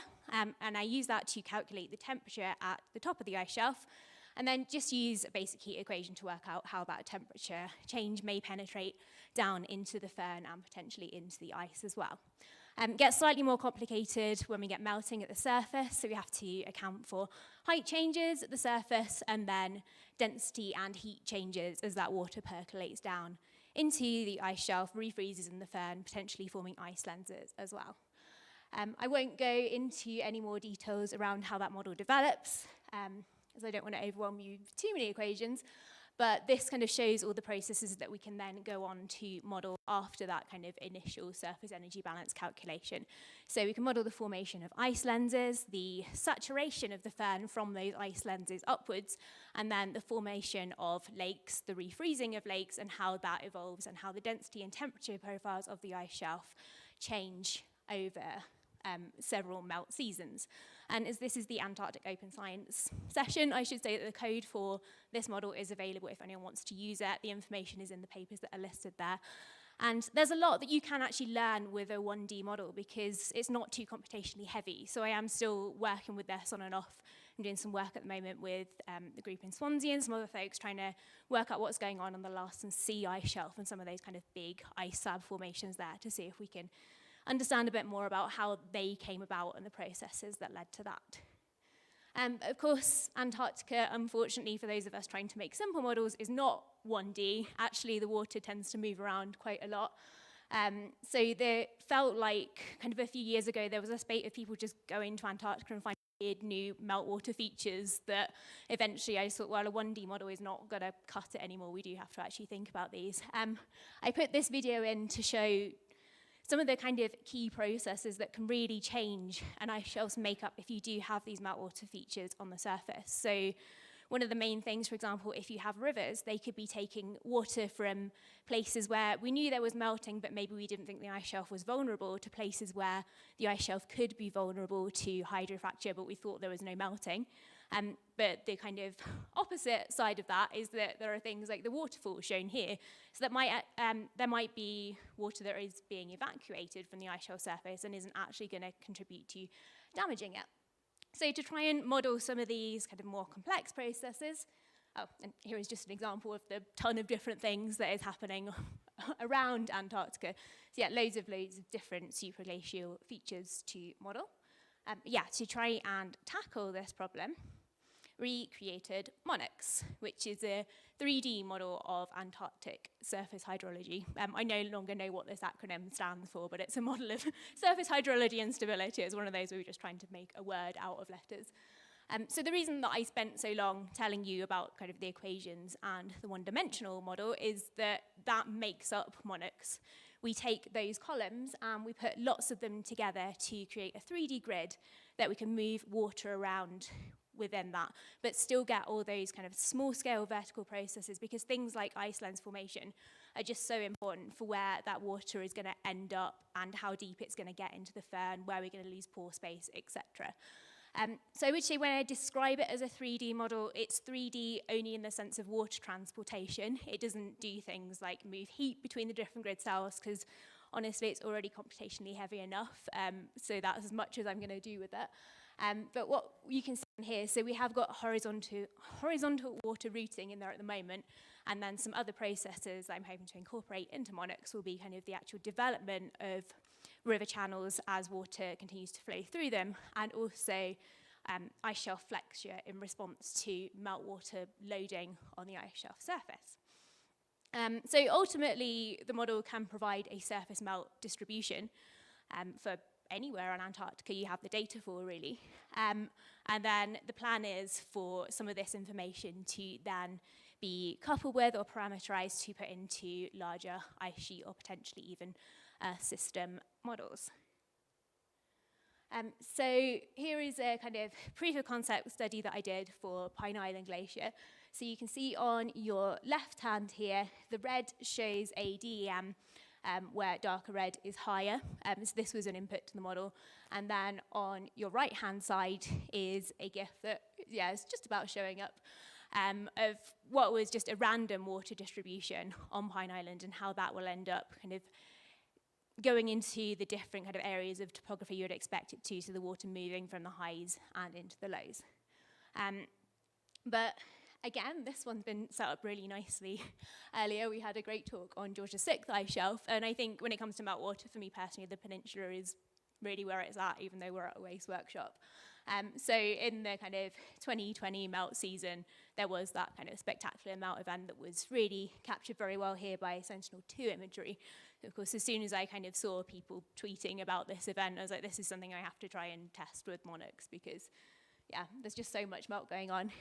So again, the GIF here is just showing kind of how water moves around on the surface and where it ends up, mostly based on topography. And you can hopefully make out there that some of the features do come out fairly well on the ice shelf surface. There's that in red, there's like a horseshoe-shaped feature that is very much comes about because of the topography. But some stuff doesn't work so well. So for example, in this sort of orangey coloured oval, what was actually a lake in real life, Monarchs currently thinks is a river. I think that's mostly because the DEM just isn't quite correct for that area. So yeah, this is just maybe a warning to be careful about assuming DEMs are always right, but also I see this as an excuse to try and put more physics into the model as well, because thinking about things like ice shelf flexion might actually help that river to turn into a lake eventually. So kind of what I'm currently working on to hopefully finish this up very soon, I did have to parallelize the model because it does get quite computationally heavy when you want to think about those fine scale vertical processes. And just to say that that's not that scary in Python, I put it off for a while and it's not that bad. I know a few people who have tried to avoid doing those kind of things. If you need to do that for your models, just come chat to me, it's not horrible.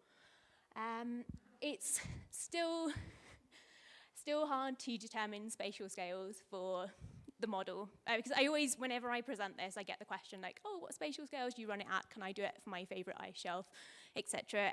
It really depends what question you're trying to answer.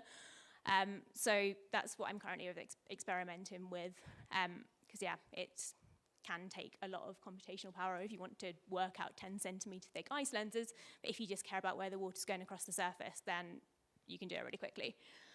Currently working on validation. There are people here I need to talk to about lake depth. The one thing that we're kind of really struggling to evaluate at the moment is meltwater in Fern, which for those of you that were at the Fern workshop know that we don't understand how fast water is moving through Fern laterally at all. But yeah, Megan's going to tell you more about Fern in a second. And I'm going to be off to Chicago in December to work on that meltwater kind of flexure and response to meltwater loading. So I should finish up there, but I'll just leave some questions on the screen that I always do when I present this model. It is a community model. The second it's published, or well, the second it's submitted to be published, that code will be out there for people to use. But if you want to use it or you have data, just let me know, because I don't want it to be just me using this, because that will be a real waste. So yeah, come talk to me after.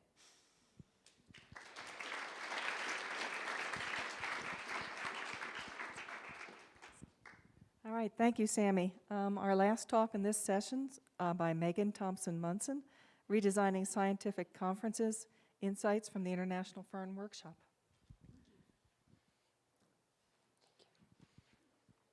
Hi everyone, my name is Megan Thompson-Munson and I use she, her pronouns. I'm a PhD student in my 3rd year at the University of Colorado Boulder. And when I'm not thinking more about Fern and modeling Fern, I'm actually helping organize conferences. So I had the great pleasure to work with the people who are listed on this slide here to organize the first ever International Fern Workshop that was held online this past May and June. And since we're at a workshop and we're sharing our science, thinking of how to do better things with our science, I thought I would share some ways that we could make our workshops better too. And I want to say right now that I think the organizers of the WAIS workshop have done a fantastic job. There have been some really clear steps to make this more inclusive and accessible. But sadly, not every conference is as great as WAIS, if only. But a lot of conferences tend to be inaccessible to people and rather exclusive. And we are in this kind of interesting time where we've had a shift to more global interactions online and the advent of several new platforms for engaging online. So I think we have this really unique opportunity to take hold of some of these new things and make our conferences even better, more accessible, and more inclusive. So if you've been to AGU in person in San Francisco, you might recognize this view here of the Moscone Center. We're going to use this as an example for showing how it might be difficult for someone to get to a conference like AGU or EGU in person.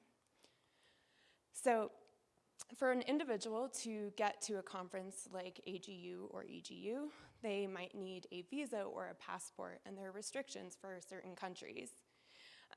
They will also need to secure funding for travel and registration, but also for caregiver services like childcare. Once they're there, are there the appropriate disability accommodations, and are there equitable and inclusive opportunities that support all members of the scientific community? So these are some examples of barriers to the individual that might prevent a single person from actually getting to a conference in person. But we've also got these costs to the community. And when our barriers to the individual tend to target marginalized or underrepresented groups, we tend to miss out on including these diverse groups in our scientific community. We also have a lot of food and travel that leads to environmental impacts and makes our conferences that are in person sometimes unsustainable. There's also huge time and effort for organizers as well as costs to the organizations themselves.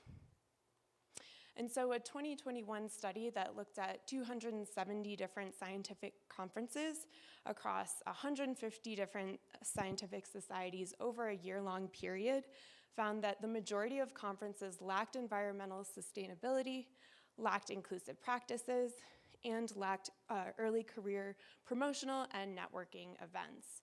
And yet these tended to be some of the biggest considerations for the participants to these meetings. So another study found that 78% of the participants were concerned with the carbon footprint of the conference travel. So that brings us to the International Fern Workshop, which when we started to plan, we kept a lot of these things in mind and tried to make our conference as inclusive and as accessible to a really large community. So it was held fully online and lasted about 1 month back in May and June. The conference itself had 3 key phases, and in phase 1, participants could record 5-minute videos and then upload them, and other participants could watch them at their leisure. In phase 2, we had several topical discussions that were focused on the different kind of subtopics within the broad umbrella of fern. And then in phase 3, we all came back together to have large discussions that summarized our topical discussions, but also identified some clear goals for the future of the fern community.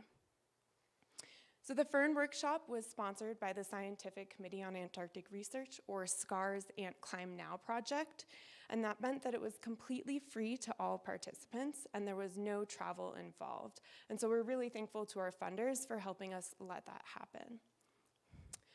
We also hired professional presentation coach, Melissa Marshall from Present Your Science, and we offered free presentation coaching to every single person at the conference. So this meant that we had some really fantastic presentations, and I know that there are people in the room today who went to some of that presentation coaching, so you should definitely talk to them and hear about their experiences. We wanted to have some early career leadership opportunities, so we offered the early career researchers the chance to actually lead some of the topical sessions and organize them. And that meant that our early career participants became really invested in the success of the workshop, and that was huge for making our workshop super awesome for everyone. So we're really thankful to those early career participants. And then we had several platforms for online participation. I'll highlight a few here. Slack was how we did most of our communication, and we had lots of Zoom meetings. But they were all really fun and very engaging. So these are just a couple different online platforms that can help us create an online conference with lots of engagement and lots of participation. And then in terms of organizing, there was pretty minimal cost. So we allocated most of our funding towards the presentation coaching, but we also had some fun stickers and tote bag gifts for our early career organizers. So if anyone wants stickers, I have a lot left over. Please come talk to me. And finally, since there was no travel and we didn't have to think about things like food waste, there were pretty minimal environmental impacts, and the Fern Workshop was overall a very sustainable workshop. And so I'll start to finish up here by sharing some suggestions for more inclusive conferences. And some of these are peer-reviewed from one of the papers I mentioned earlier, and some are kind of just from my experience helping lead the Fern Workshop. So specifically for in-person conferences, I think we need to have some more sustainable food options. And we also need to have free and on-site childcare as well as nursing rooms to help support our caregivers who want to come to conferences. When we're thinking about where our conferences are, we should be considering kind of the visa restrictions that might be associated with those locations. And then finally, something that I think WAIS is doing great again is live streaming and offering online participation options. I know not everyone loves virtual conferences, and that we kind of miss out on a lot of the organic networking that happens in person. But the more important consideration is that in-person conferences without online components are exclusive and they don't offer access to everyone in the scientific community. So I think our in-person conferences really need to be more hybrid, and I think this is a great example here at WAIS. And then applying to all virtual and in-person conferences, I think that we need to kind of reduce our registration costs as much as possible. We should have these early career and professional development opportunities, as well as consider hiring an accessibility consultant or coordinator who is a professional who can actually make conferences more accessible to people. And I think it's also important to have codes of conduct, diversity and inclusion statements as well. And finally, the sharing of all of the findings from these meetings, as well as recordings and notes and all of that good stuff. So I'll finish off here. There's a QR code to this presentation with all of the resources I mentioned. So if you're a future workshop planner, please feel free to check that out. And I've also included my information down here. So if you're ever thinking of planning a conference, we learned a lot during the International Fern Workshop, so please come talk to me. Thank you so much.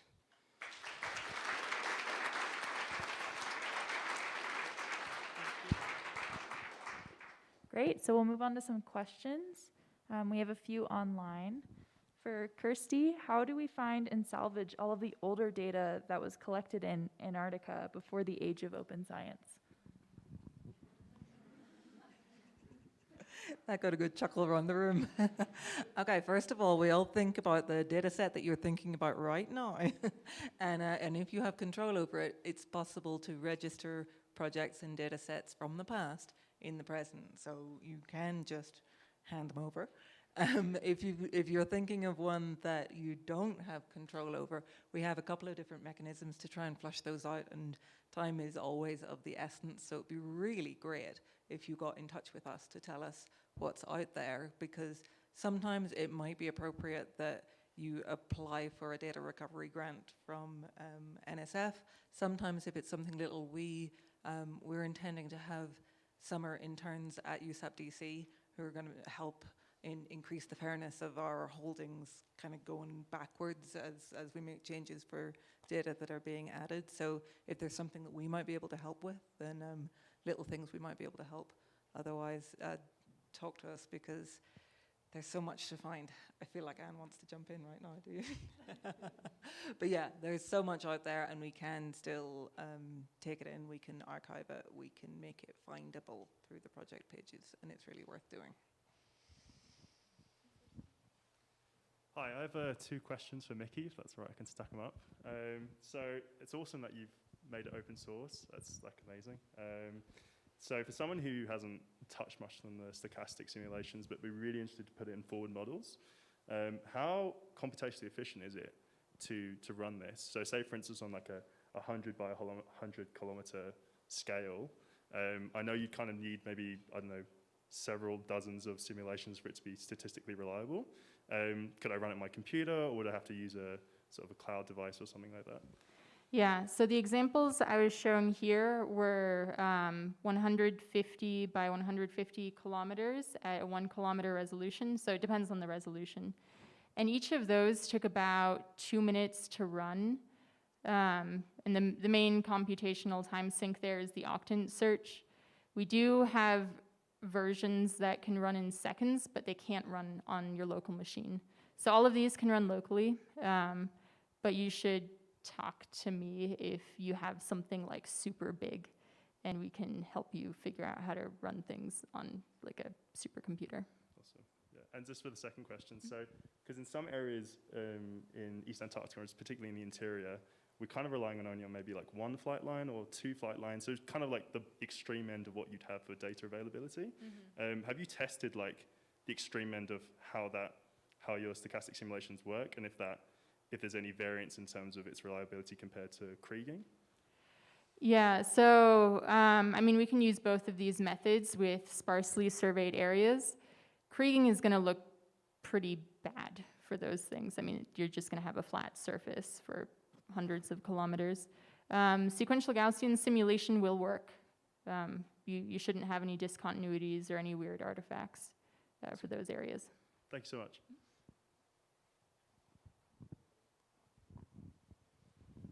Yeah, let's do another in person.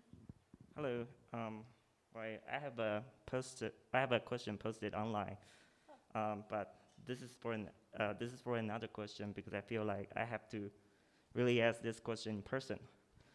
And this question is for Megan.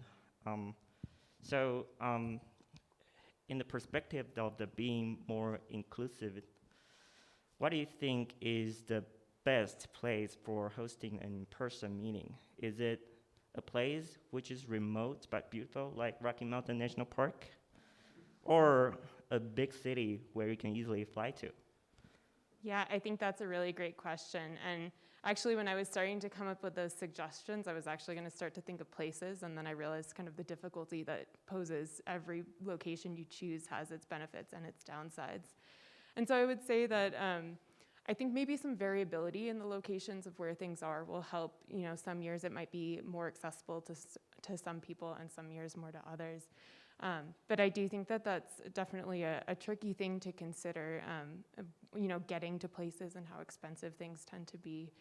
So I don't have a clear answer for you, but I think some variability and changing the frequency of how often you have conferences in person can also be a great way. So every other year it could be online and every other year in person. Thanks for your question.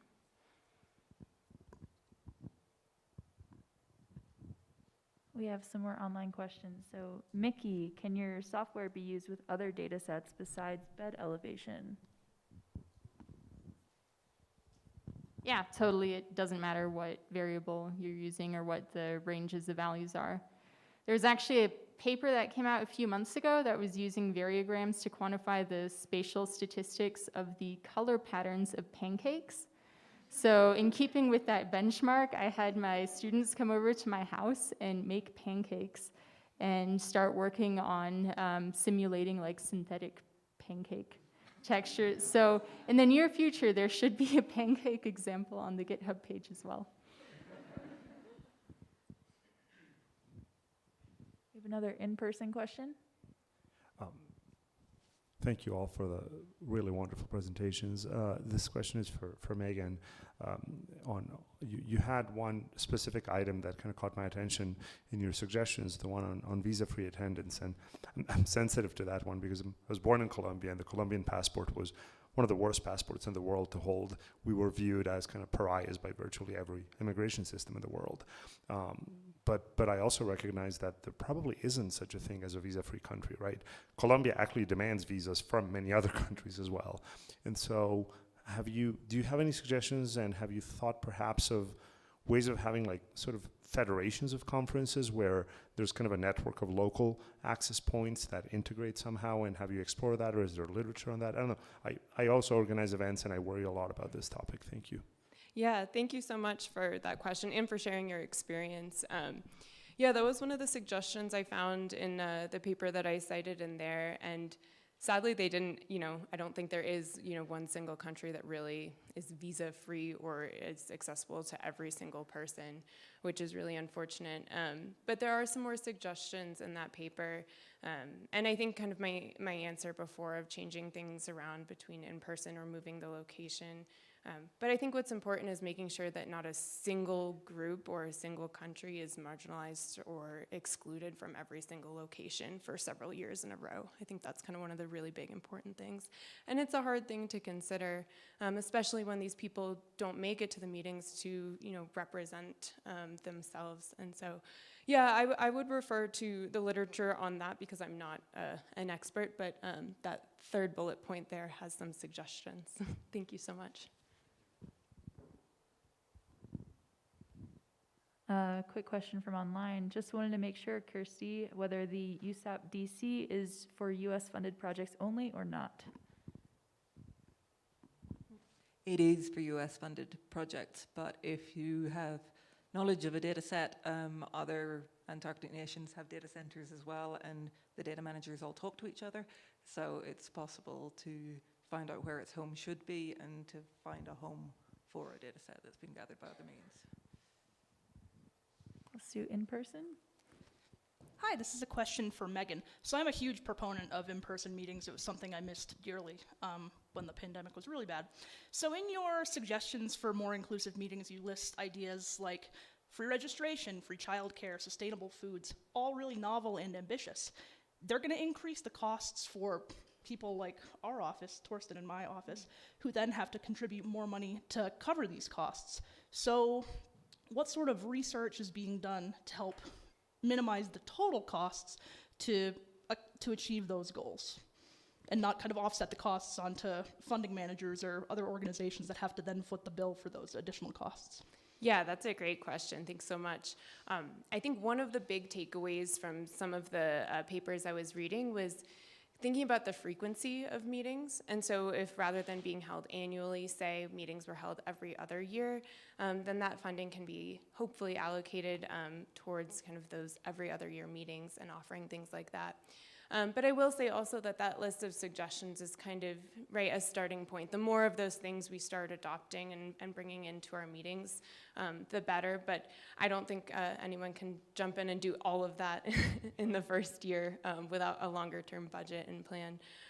So yeah, and I don't know, how the behind the scenes budgeting works on that, but it's really great to hear that it's something that, is a consideration, but if we start thinking about it now, maybe it's something we can start to build into our conference budgets in the future.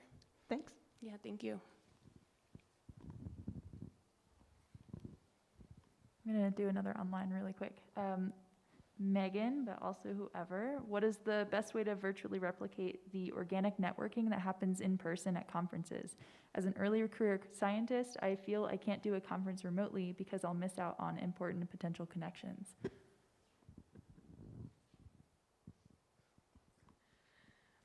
Yeah, I think that some of the online interactions that I had during the Fern workshop were really fantastic, and I finally got to connect with people in person that I met online at the workshop, which was fantastic.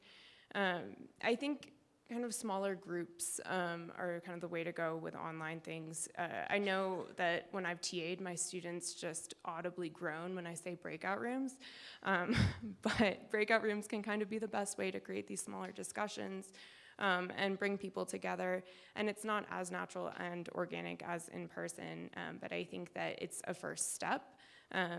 And I know that there have been some things that other large conferences like AGU have tried where they have that online kind of virtual networking room. I think there's potential there is what I'll say. Maybe it's not perfect, but there's a lot of opportunity there for it to improve. I have a question for Sammy. I'm really impressed with the degree of complexity in physical processes that you've introduced into monarchs, and I was wondering what insights you have about generalizing those to a coarser scale for inclusion in Earth system models. So I know you asked the question of what do Earth system models want to see. I'm kind of flipping the question back on you. Yeah, I think that's very much the next stage in this work, and potentially also a question for Alex, because that's where the project is now funded at Tech. After I left, I couldn't bring funding with me. So I would say probably watch this space. It's a question we're trying to work out, and now the model is actually functional, we can start to think about which of those processes are most important, because kind of when I was saying, like, I always get the question about spatial scales. There's some stuff we can afford to lose in some places, there's some stuff we absolutely need. So for example, if you're looking at somewhere like George VI, where the fern is mostly gone, those complex vertical processes you probably don't need because the water's just kind of going around over the surface. Whereas if it's somewhere like Larsen C, actually where the water is refreezing and those kind of finer scale ice lenses are super important. So it's, yeah, a very open question and one which I hope to answer, but I think it's probably going to be incredibly complicated. Yeah, have you thought about some sort of geostatistics approach to figure out how to course in? I hadn't until just now. So yeah, this is hopefully a conversation Mickey is willing to have later. So yeah, that's definitely could be a way around that. Cool, thank you.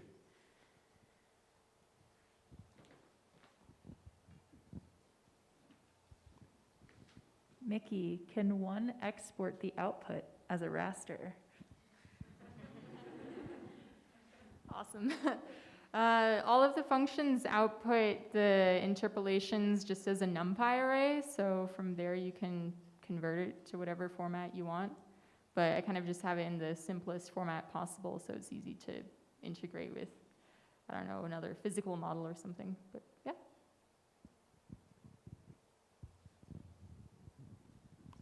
In-person question? Thank you. These are two questions for Sammy, kind of related. One is on the creation of the 2D grid. Is the grid fixed, or do you have like a quad-tree scheme for having adaptive spatial resolution on the 2D grid of the? If I understood correctly the design, I'm thinking in my head of like this stack of like pillars, right? But they could be in principle adaptive, even if they're squares. They could be adaptive spatially with a quad-tree approach. And is it adaptive spatially or not? And if it isn't, do you have that in your future plans? And then your second question was, I was happy to hear that you were actually content with the parallelization approach. Could you say a little bit more about what approach you're using? Is it MPI based? Is it Dask style based, etc.? So if you could expand a little bit on that, I'd appreciate it. Thank you, and wonderful presentation. Thank you. So spatially it is fixed at the moment, but having that as something that's variable is definitely something we're thinking about going forward. So in addition to kind of the work with ISSM that's going to be going on at Georgia Tech, I've also been thinking on kind of a UK side, maybe working with bicycles, which has an adaptive grid. But I've got a student incoming actually next week who's going to be thinking about that problem. So again, this is one next time I make it to WAIS or AGU that hopefully we can update on. But I think, yeah, having to have something that changes is going to be pretty key to be able to do this over larger spatial scales for sure. In terms of parallelization, yes, using kind of like MPI and the inbuilt packages within Python just worked very well for me. But yeah, that's something I can maybe talk about because a lot of people won't care about Python packages here. So I'll, yeah, talk to you about that one afterwards, I think, and anyone else who's interested in getting that done.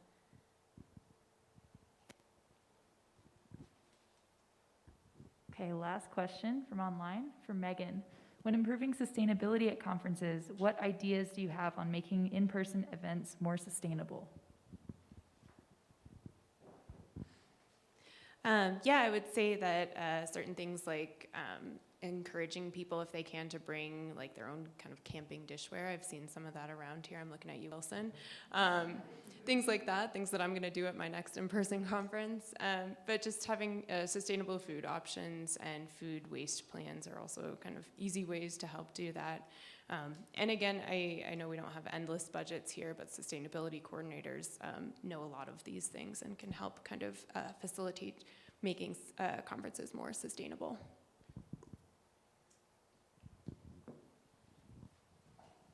Can we get one more round of applause for our presenters?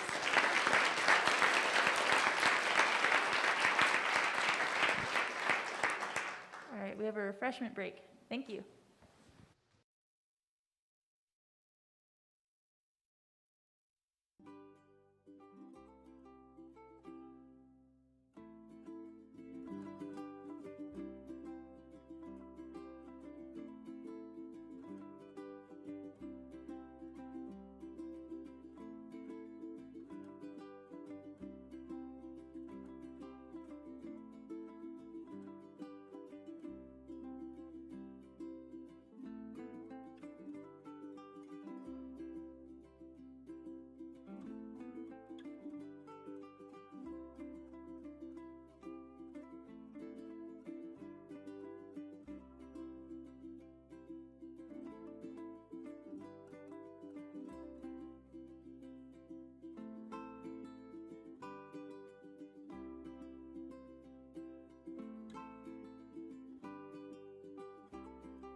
Okay, let's get back and sit down now.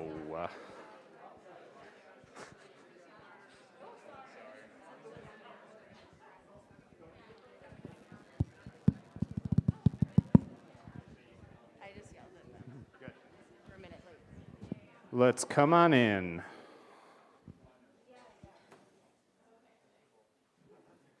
Still waiting.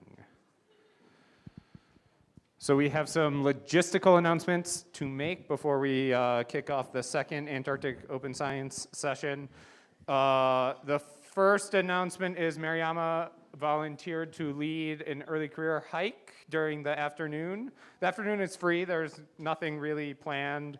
I hope you find some friends and go enjoy the outsides, maybe play miniature golf or go to the roller rink. Both of those are things that are here.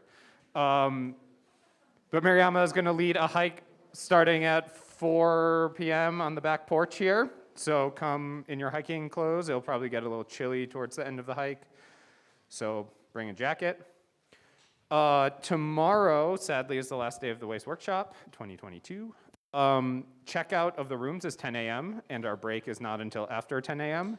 So that means you need to be out of your rooms when you go to breakfast. You can store luggage out in this little foyer here. Room keys you can just leave in the room and they will grab them. So basically just grab your stuff and leave and bring it here. Does that sound good? Excellent.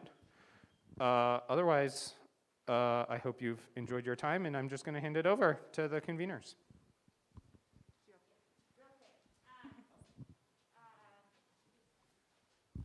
Matt didn't even know about this. We have a surprise room that's open, so if someone wants to be in a room by themselves, come talk to me.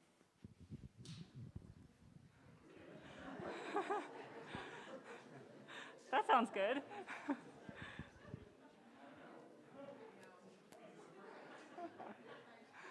All right, so we're going to get started with, I think this is session 8. It's our open science number 2. So same rules as before. We have 10-minute slots, about 8 minutes for talking, 2 minutes maybe for burning questions, but for switching over. So our first speaker today is actually going to be Ryan Venturelli. She's standing in for Brad Rosenheim. And this talk is titled, How Old, How Accurate? A Cautionary Tale About Inaccurate Dates at the Detection Limit for Radiocarbon. Hello. I'm not Brad. Unfortunately, Brad is currently sitting in his house with no power because a hurricane just hit the west coast of Florida, and that is why he's not here. So I'm kind of pinch hitting here. I'm Brad's most recent PhD grad, so I'm probably the closest thing you'll get to him. All of the good parts of this talk are because of Brad and Amy LeVenter. Anything that I mess up is totally my fault, so bear with me here. So in this community, we talk a lot about how much and how fast. And to those of us in the paleo realm, that really relies on a time variable. So time in the paleo realm is determined a lot of different ways. When we're thinking of post-LGM to present deglaciation, we talk a lot about chronometers like microfossils, especially diatoms in the Ross Sea, as well as geochemical chronometers like radiocarbon. So a lot of times, we can use these chronometers together, and they give us a great story that all says the same thing. But there are these weird times also when these chronometers don't be something that we like to say a tale of two chronometers. So our story today begins in the Ross Sea, right outside of the Drygalski ice tongue, with an archived sediment core from open marine sediments to something that is more poorly sorted, like a subglacial deposit, followed by another biosiliceous mud, high organic carbon, indicative of an open marine setting. Back in 1998, 1999, we were still often using kind of this bulk organic matter dating technique where we take a sample of acid-insoluble organic material, we combust it all to the same temperature to get a radiocarbon date. But since then, we have learned a lot about the dynamics of carbon and old carbon recycling in the Southern Ocean, especially in the Ross Sea. And we've kind of updated these methods to separate that mixture of old carbon and new carbon. So when Brad was looking back at this paper, he thought, wow, this might be a great candidate to try a new technique on. So he contacted the authors of this 2007 study, got some samples from each of these depths in the core highlighted here, and applied a new technique called ramp pyrox radiocarbon dating. Briefly, this method basically exposes a sample of acid-insoluble organic material to a temperature ramp that allows us to exploit differences in the thermochemical stability of really old material versus really young material. It's typically true with this method that the most recently deposited carbon will pyrolyze at the lowest temperatures, and we can separate off these discrete aliquots of carbon of different ages in a sediment sample. So in doing this, Brad really wanted to know, are these sediments in this bottom portion of the core actually pre-LGM, or are they post-LGM and it's just a lot of old recycled carbon? So the results of running this sample with ramp pyrolysis showed, yes, there is some variation in this sample. We do have kind of a progression of more radiocarbon to less radiocarbon, so younger age to older age, but there isn't very much variation in that. So the ramp pyrox radiocarbon dating actually supported the conclusions of this early paper. So this led Brad and Amy and the other authors of this study to ask the question, why was there open water or at least sea ice in this area in front of the Drugowski ice tongue at the last marine isotope stage? So this shows a piece of a model run by Johnny Kingslake and Torsten Albrecht from their 2018 paper. Brad was working with them to figure out if this area is a candidate for a retreat and readvance, not in the Holocene like they published in this paper, but maybe a little bit earlier. What they found was that this might be a retreat readvance scenario over longer timescales in this region, which could potentially explain kind of this open marine to subglacial to open marine setting that they see over this timescale. So in doing this, Brad also leaned on some help from our biostratigraphy friends, Amy Leventer and Dave Harwood. And I have some notes from them because I am not a diatom person, so hopefully I don't mess this up. They found something really interesting. Amy originally said that when she first looked at this core, she would expect to see kind of the same diatoms in the open marine part of this core on the bottom and top, interbedded by this subglacial sediment, but what she found was something different. So highlighted here are just abundances of some common diatoms that we use as paleoenvironmental indicators, with the species identified in, labeled in blue at the top is the extant species, and the red species as the extinct species. And the gray one there on the end is either a totally new species that we would not expect to find here, or some variation of a common species that we just haven't seen before. And if we break this down into the time frames that we would expect to see these diatoms, we can look at this stratigraphic range chart. And this kind of explains all of the species labeled in green, kind of the time frames over which we expect to see them in sediments like this in the Ross Sea. So on the left side of this plot, you see their age ranges in millions of years. So the most recent diatom here, all the way on the left with T. antarctica, labeled in red is T.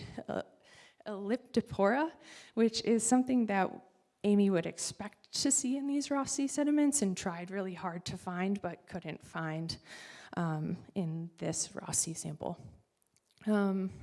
Another thing that I was supposed to mention is that the diatoms in the diamict, that subglacial sediment, look exactly like what was found in Unit C, but just kind of crunched up and all mixed together.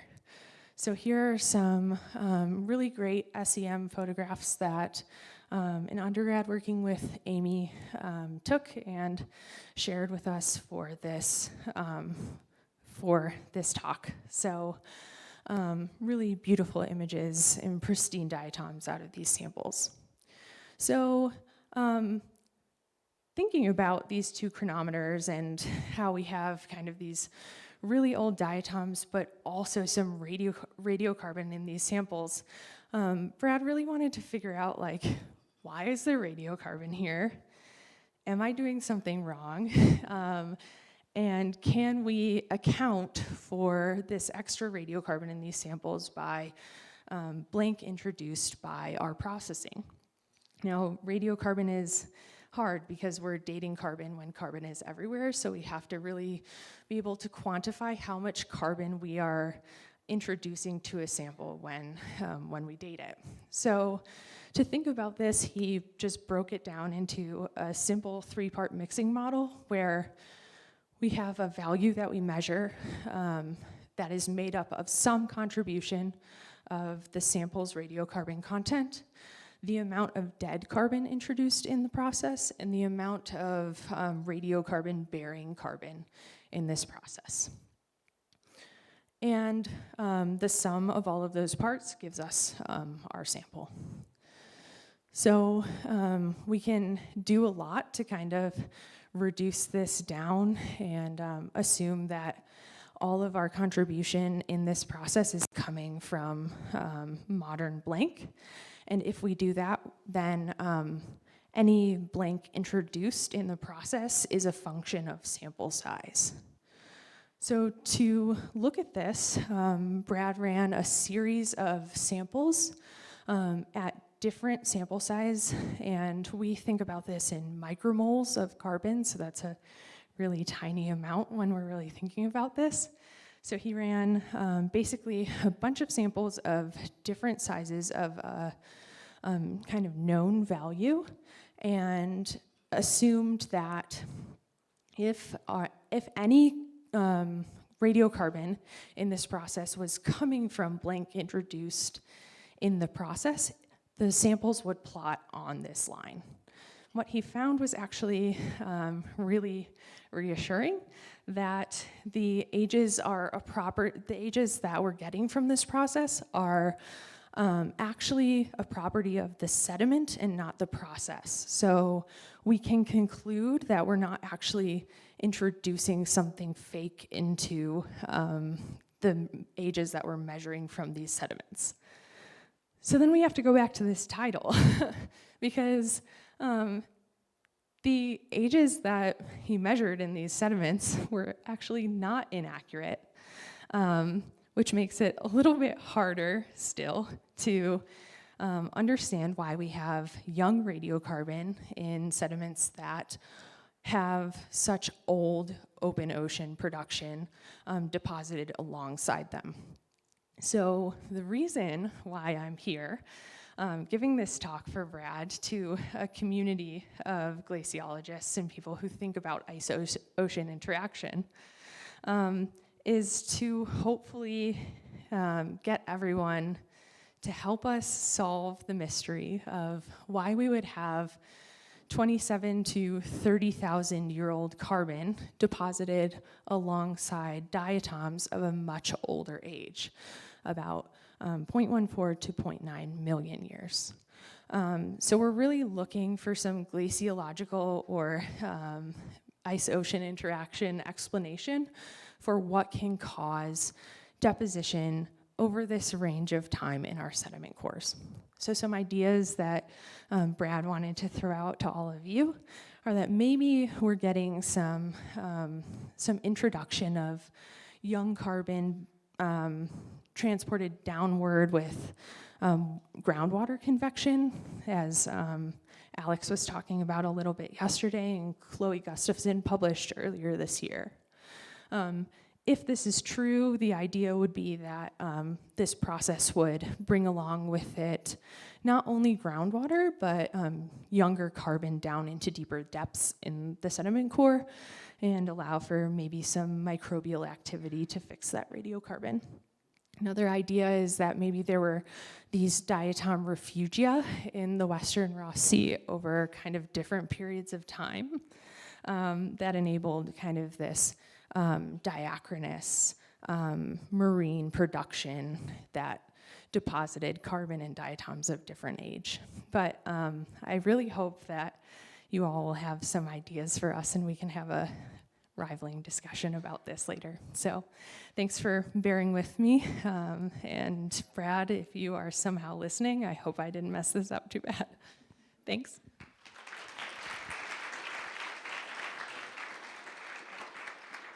Thank you, Ryan. We're going to roll right into the next one. We're going to hear from Gavin Piccioni on carbon oxidation in subglacial waters beneath the Antarctic ice sheet. Thank you. Does this have a laser? Awesome. Hello, everyone. My name is Gavin Piccioni, and I am a PhD candidate at the University of California, Santa Cruz. And I'm really excited to be presenting some of the work that I've been doing with Terry Blackburn and Slavik Tulacic. And as my title alludes, I'll be looking or focused in this talk today about the carbon cycle at the base of the Antarctic ice sheet. So in order to provide some background and motivation for this talk, I'll start with how glaciers in general can play a role in the global carbon cycle. So, and I'll do that by presenting two scenarios. The first scenario takes advantage or thinks about glaciers as agents of chemical weathering. And it thinks about chemical weathering signals being propagated to the ocean from beneath the ice sheets, adding alkalinity to the oceans, which aids in carbon burial and pulls CO2 out of the atmosphere. And so in this case, ice sheets or glaciers are acting as a carbon sink. However, when folks like many of you have probed subglacial environments, specifically the waters, they found microbes like these, and this opens up the possibility of a second scenario. And this is because microbes allow for reactions that would otherwise be very slow beneath ice sheets or glaciers. And the specific reactions I'm thinking about here are oxidation reactions. Microbes oxidize carbon from the sediments, or that's just down there in general, and it allows for carbon to be mobilized as greenhouse gases into the subglacial environment, which could make its way out, and in this case, the glaciers would be a source of CO2 to the environment. So I'm going to be thinking about how these roles are playing out, or how each of these scenarios might be playing out at the base of the Antarctic ice sheet, and this is a particularly important place to think about this because there is probably a lot of carbon beneath Antarctica. So on the left here, I'm showing a bedrock elevation map with low elevations in dark colors. And I'm just pointing out that you have these large subglacial basins beneath the ice sheet. And folks have done some estimates for how much carbon might be buried there in sediments. And they've come up with numbers like 13,300 petagrams. And to put that in perspective, if it is about an order of magnitude more carbon than it is sequestered in northern hemisphere permafrost, and several orders of magnitude more than the Greenland ice sheet. So in this talk, I'm just going to be trying to answer the simple question, what are the dominant processes affecting sub-Antarctic ice sheet carbon? And the way I'm going to be looking at this or investigating this question is with Antarctic subglacial precipitates. These are chemical precipitates. You can think of them mineralogically as similar to cave deposits or speleothems. They're mostly made of carbonate. I'm showing a few examples here on the left. These are just to show the different textures we see. But we have 45 of these samples that were given to us by the Polar Rock Repository and other folks like Christine Sidaway and John Stone. And so this is going to be a big data set project. And we have these precipitates from around the Antarctic ice sheet. So every place that I have an orange marker on the right map is where we have a precipitate. And I just want to point out with the base map, which is a model of hydrologic routing beneath the ice sheet, that these samples are coming from many different catchments. And so it's our hope that this gives us a large continent scale survey of the subglacial carbon. And so to answer questions about the carbon cycle, I'm going to be using oxygen isotopes and carbon isotopes from these precipitates. And before I present results, I'll just describe a little bit how these measurements allow us to assess the carbon cycle. So I'll be presenting data on plots that look like this. We have delta 18O, those are the oxygen isotopes on the y-axis, and they are, their magnitudes are corrected for fractionation during carbon formation. So these values are representative of the waters where the carbonates were formed. And on the x-axis, I have delta 13C, that's our carbon isotope values, and those are measured from the carbonates themselves.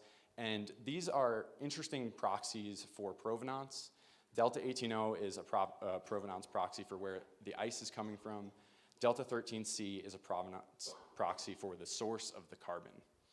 And the bars here are the different sources of carbon that can be found beneath the Antarctic ice sheet with C3 plants and bacteria and algae. These are really sort of sequestered in subglacial sediments and sedimentary rocks, and they give us our lowest delta 13C values. You can get atmospheric carbon at the base of the ice sheet from bubbles in the ice and also atmospheric connections, and you can see that that gives us a very different carbon value. And then if there are any marine limestones down there, those would be marine-like values, so those would be our highest delta 13C values. But first, before I get into the carbon data, I'll just present the oxygen data. So this map is colored by the delta 18O values of modern snow. The contours are also those values. And the markers where we have precipitates are also on the same delta 18O y-axis. And the takeaway I want to point out here is just that the delta 18O values of carbonates are pretty consistently much lower than where we find the ice around where we find them. And the takeaway that I'm taking out of that is that it's likely that these are forming from waters that start in these very low delta 18O areas in the interior of the ice sheet and sort of flush to the edges. So now for the carbon data. And I'm going to start out by presenting the data from the Transantarctic Mountains, again on this delta 18O versus delta 13C curve with those yellow markers, and then in map view here colored by delta 13C. And what you can see is that these values fall predominantly within C3 plants and bacteria algae, that is organic matter that is sequestered in fossil carbon from old rocks and sediments beneath the ice sheet. And if you remember from what I talked about in the beginning, in order to, in order to get that carbon from the substrate, you need microbial activity to speed that reaction up. This also tells us that, that the carbon in the interior of the ice sheet is very uniformly organic matter that's getting to these subglacial waters. And so you probably don't have very much carbonate where these waters are forming. So this is taking me to my first result from this talk, and that is carbon in the Antarctic ice sheet interior waters is predominantly sourced from microbial respiration of fossilized organic matter. And if you remember to the scenarios I talked about in the beginning of the talk, this is important because it means that these waters in the interior of the ice sheet could be acting as greenhouse gas sources that can emanate from the base of the glacier. Now, the rest of the data I'll be presenting are from these peripheral samples around the Antarctic edge, and they are plotted as orange markers on this same graph. And you can see that they're very different than the interior waters. They have more marine-like and atmospheric values, and some of them fall within, in between these carbon sources, which is telling us it's probably a mixture of much more variable carbon sources. So this is sort of kind of in line for what we know about alpine glaciers in the modern. So now I'm plotting the delta 18O and delta 13C of alpine glacial carbonates. And it's useful because we kind of know what the carbon cycle beneath alpine glaciers is doing. And you could see that there's probably predominantly atmospheric carbon that's making its way down to the base of the ice sheet here. So the assumption of closed system behavior for these basal systems around the edge of the Antarctic ice sheet is likely not correct for these smaller marginal glaciers. So this is my second result, that East Antarctic peripheral waters have much more variable carbon sources, and that atmospheric carbon can make its way down there. So I'll end with just some conclusions. The first being from the interior waters, that is, microbial respiration of subglacial organic matter is likely a continent-scale carbon flux beneath the East Antarctic ice sheet, and that glaciers on the Antarctic periphery are probably acting as open to surficial waters. And with that, I will thank you all for your attention. I'll just acknowledge NSF for funding this work, and hopefully you have thoughts or questions for the discussion. Thanks.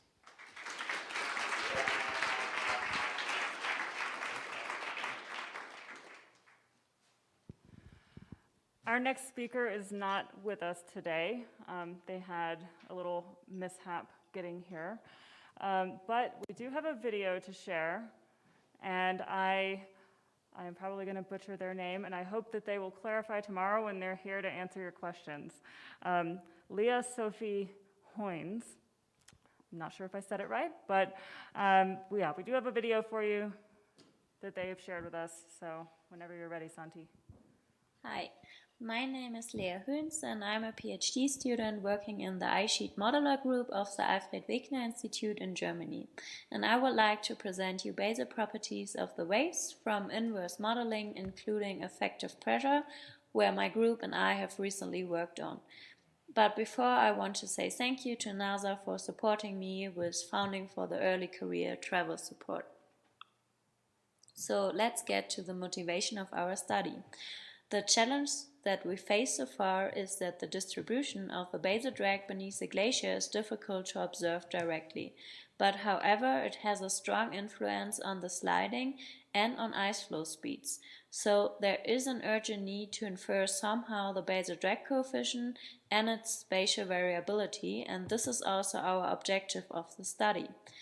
And to obtain this needed information for our models, one possible approach is to use inverse methods, and here they are based on optimal control approaches with adjoint equations and can be used to estimate the basal drag coefficient by fitting model output to observed surface velocities. We conduct the inversion within ISSM in order to determine the basal properties in the West Antarctic ice sheet region. And the main advantage of our inversion is to include somehow a better subglacial hydrology, because so far only very simple parameterizations are used for the effective pressure, and now we get the effective pressure from a physical model. So what did we do so far? We ran an inversion, and to achieve more realistic results, we included into the friction law the effective pressure simulated using a subglacial hydrology model, namely the confined-unconfined aquifer system model, CURS. And we also ran an L-curve analysis for the basal drag parameter, and we present the resulting drag distribution and analyzes its spatial variability. So if we let our eyes flow to the second box in the middle, we can see this equation here. In ISSM, the Basal sliding law is implemented in terms of Basal stress, which you can see here in this equation. And in our case, we employ non-linear friction law acting beneath the ice sheet, including the effective pressure N from the hydrology model course, meaning that we set the sliding law exponents P to 3 to get a non-linear friction law and Q to 1 to include effective pressure. So now let's move over to the L-curve analysis of the Basal drag parameter. The inverse method consists of minimizing a function J, which you can see here in this equation, and we add to the first velocity misfit term a regularization term, which penalizes uncontrolled oscillation and prevent overfitting the data, and this term we weight with a value called lambda, in order to not get rid of too much structure but also to remove unreal artifacts in the results. And to determine such an optimal weight lambda for the term, we apply an L-curve analysis, which is a trade-off curve where we can pick in the end the best value in the corner of the curve. So this is the so-called L-curve you can see here in the left-hand figure, and the black dots here indicates the different values for the different weights of lambda, which we choose beforehand. And the red curve describes the resulting smooth L-curve. So we can see a clear corner in the L-curve plot, but there's still some scatter in it and uncertainty in the best lambda fit value. But nevertheless, in the end, the L-curve gives us the best result for lambda weight at 0.62, which we then also used for our inversion runs. On the right side plot, the plot describes the afterwards performed spectral analysis, and it's showing the spectra of the inversion Basal friction parameter results relative to the spectrum of the mask of the model. And each line is colored to the different lambda values for the L-curve, and the x-axis shows the wavelengths. So what you can see here is that with shorter wavelengths, the result of the Basal friction parameter is more attenuated. And with the higher the weight get for the regulation term, you lose more and more of the structure, especially at these higher wavelengths. And for your interest, I also brought you the resulting map of the effective pressure from the hydrology model course to make clear what exactly we are adding to the inversion. And the color bar shows a low effective pressure with blue colors and high with yellow colors. So what you can see here is this lighter yellow spots which occurs through the rock outcrops in the course model. So our idea is here that the input from simulated subglacial hydrology is beneficial for our inversion. And finally, I want to show you the results from the inversion, so the Basal properties and its spatial variabilities. So here you can see a plot of the Basal drag parameter, where darker blue indicates a low Basal drag parameter, meaning more sliding, and the lighter blue colors describe the higher Basal drag parameter. And the white circles or lines, which you can see here, are lake candidates from various observational measurements. So what we observe here is that in the area of trades, we have a relative high variability of the Basal drag parameter, and we have even high velocities in this area. But when we look at the side of the Cyclic coast ice stream, we have low variability in the drag coefficient, but the low variability in the region would match good with the findings of some ice drilling measurements, which observed that the velocity at the ice base is in the same magnitude as the velocity at the surface, so an extremely low Basal drag parameter in this region would make really sense compared to this results. But what we can also see is that most of the possible lake candidates here and here, except some outliers, for example this one, match quite well with the distribution of the determined basal drag coefficient. And here I show you the basal drag. Again, a more darker purple color indicates a low basal drag, and a more lighter purple indicates higher basal drag. Also, the possible lake candidates are shown with the white lines again. What we observe here is that some of the shown lakes, for example this one or this one, doesn't fit so good with the results of a higher basal drag, so like the one from the basal drag coefficient. So it's a bit too high basal drag for the lake in this region here, but some other lakes match quite okay. So one could say that potential lake candidates match quite okay with the low basal drag. So let's sum up the key findings of our study. First, we can say that our L-curve behaved quite okay, so we can see a clear corner where we can also pick a best lambda weight. And analyzing the basal drag parameter, we find a high variability in the traits region, but a relative low variability in the drag coefficient at the Cyclic area. And further, we can see that potential lake candidates match quite okay with the low basal drag regions in the results. The input from simulated subglacial hydrology is beneficial because we can start to interpret the basal drag coefficient again as a type of roughness. And I mean in the sense that we get the effective pressure from a physical model and we don't invert for everything at the same time. So as we get good results for future projects, it will also be desirable to couple the model to a hydrology model in the real sense. And in our future work, we are also interested in compare our results to approaches which are currently used in the community, and this result will also be the basis for further ice sheet model simulation in the West Antarctic ice sheet region, focusing on the elevation change. So thank you for your attention, and feel free to contact me via email, and I'm happy to answer your questions or discuss with you. Thank you.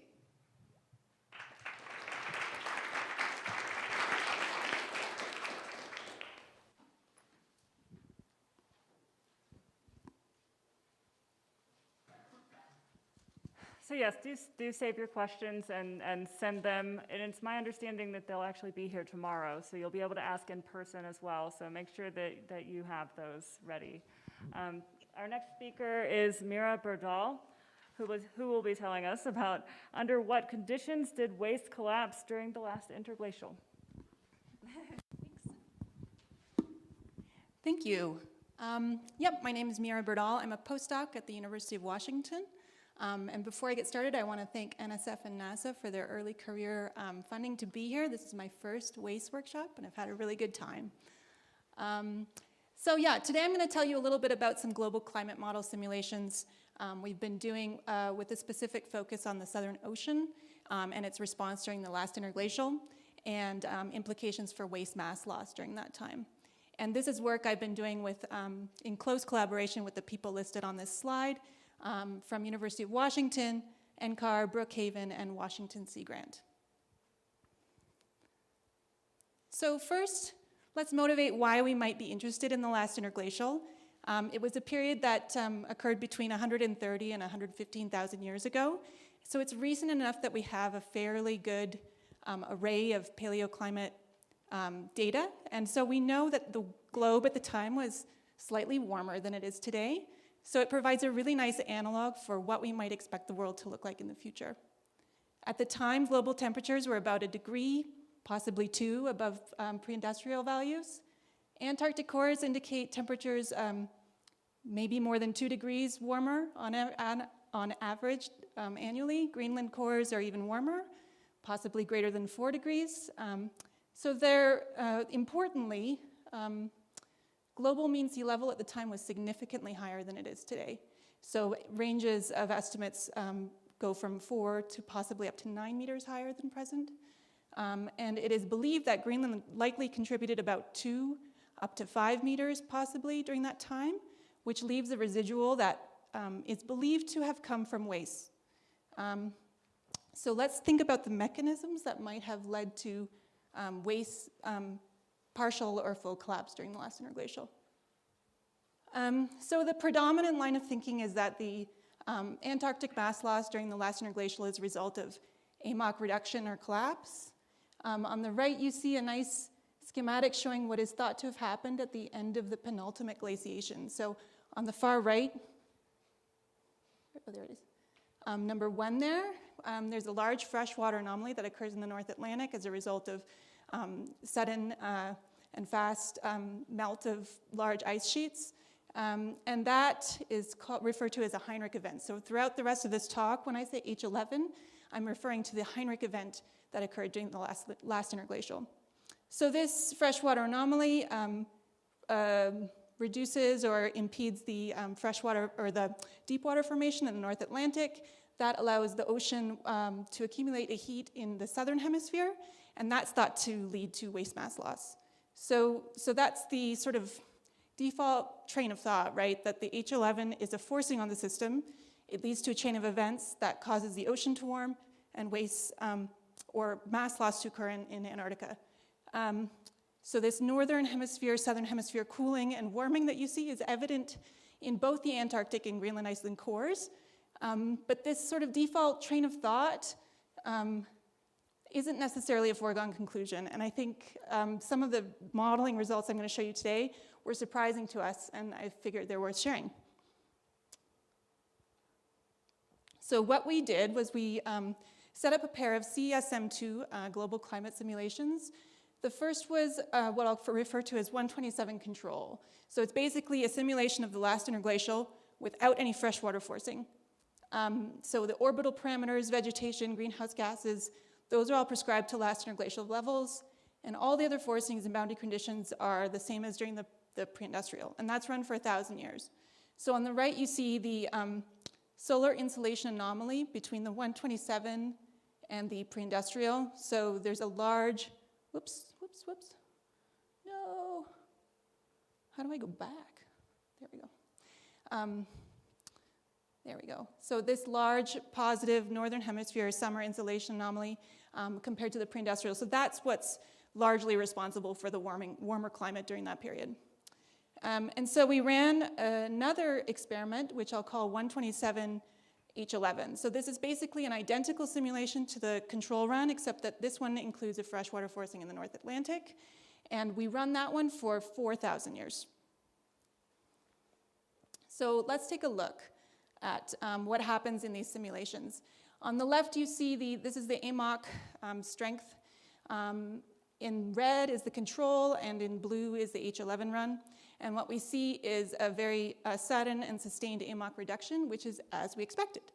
And on the right, you'll see the northward heat transport in the Atlantic. Again, H11 is in blue, and red is control. And so again, you see a reduced northward heat transport, which is what we would have expected. In terms of patterns of sea surface temperatures, we do see the bipolar seesaw expressed in this simulation. So on the left, you see the H11 control, the anomaly of H11 with respect to the control. And on the right, you see the time series for the northern hemisphere and southern hemisphere sea surface temperatures. So again, you see a cooling in the northern hemisphere, warming in the southern hemisphere, not surprised. So if we take a focus closer to what's happening in the southern hemisphere, I'm going to show you results for now the Southern Ocean. So that's anything south of this black line here. And now I'm showing you curves for not just the sea surface, but what's happening at depth down to 500 meters. So the blue curve is the surface, and going down to the brown curve, that's at about 500 meters. So again, these are the short curves are for the control run, and the longer time series are for the H11 run. So again, the upper 500 meters of the ocean, on average in the Southern Ocean, is warming. If we want to look at what is actually happening closer to the Antarctic ice sheet, what's more relevant to the ice sheet itself, I decided to take the average below everything south of this yellow line, which I'll call this tight Southern Ocean. So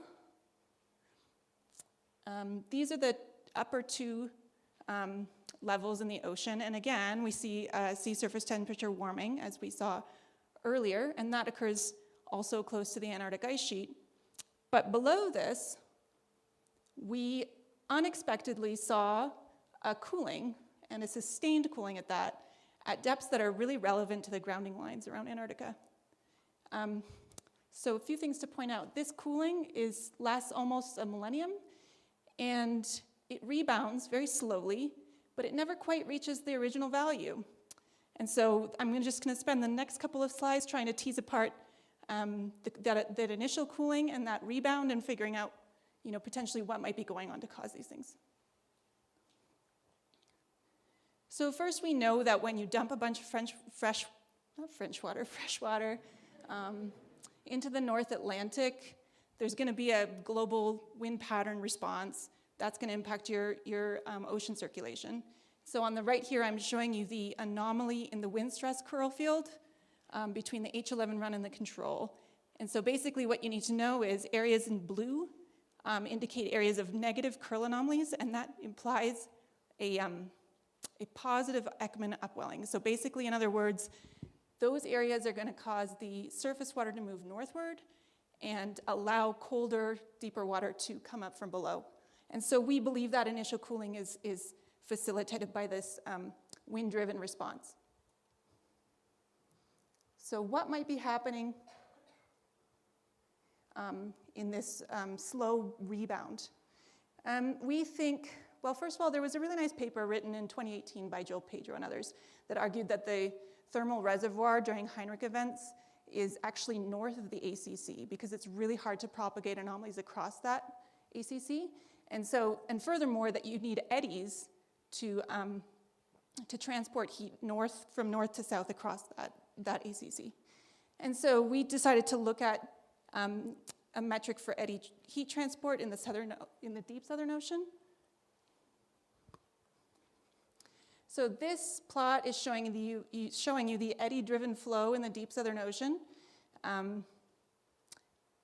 As you go down on the y-axis, it indicates a stronger eddy component. So the blue curve is showing you what's happening in the H11 run, and the red curve is showing you what's happening in the control. And basically what we see is an increase in the eddy-driven flow in the deep Southern Ocean that's sustained, and so we believe that might be partly responsible for that slow rebound in temperatures. Okay, so main takeaways are that we find that H11 leads to an initial wind-driven cooling response at locations that are relevant to the AIS, and that these temperatures in the tight Southern Ocean barely rebound to their initial values over several millennia, and that we suspect that this long temperature rebound is facilitated by eddy transport of warmer waters across the ACC.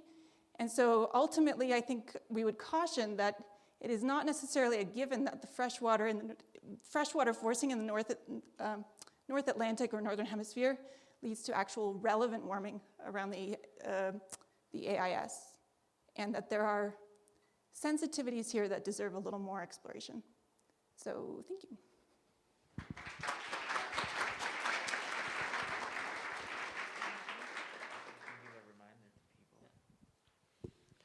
Just a reminder for everyone here and online that you can use the Slido to ask any questions. We don't have any yet, so if anyone in person wants to take the first tab. Oh, you tricked me.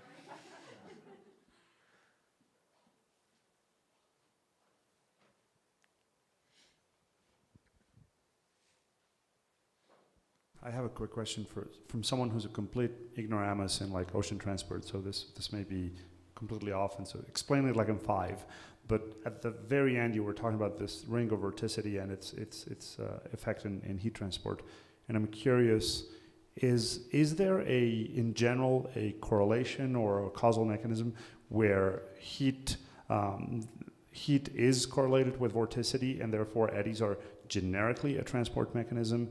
And if so, can there be an effect similar as these eddies kind of flow out to evaporative cooling, which happens in other scenarios physically, where the transport of the high energy, basically high energy molecules, has this global rapid cooling effect on the main reservoir. Is there an analog of that, or is that completely, doesn't make any sense? I'm just curious, because I said, I know nothing about this. This was just like reasoning by analogy.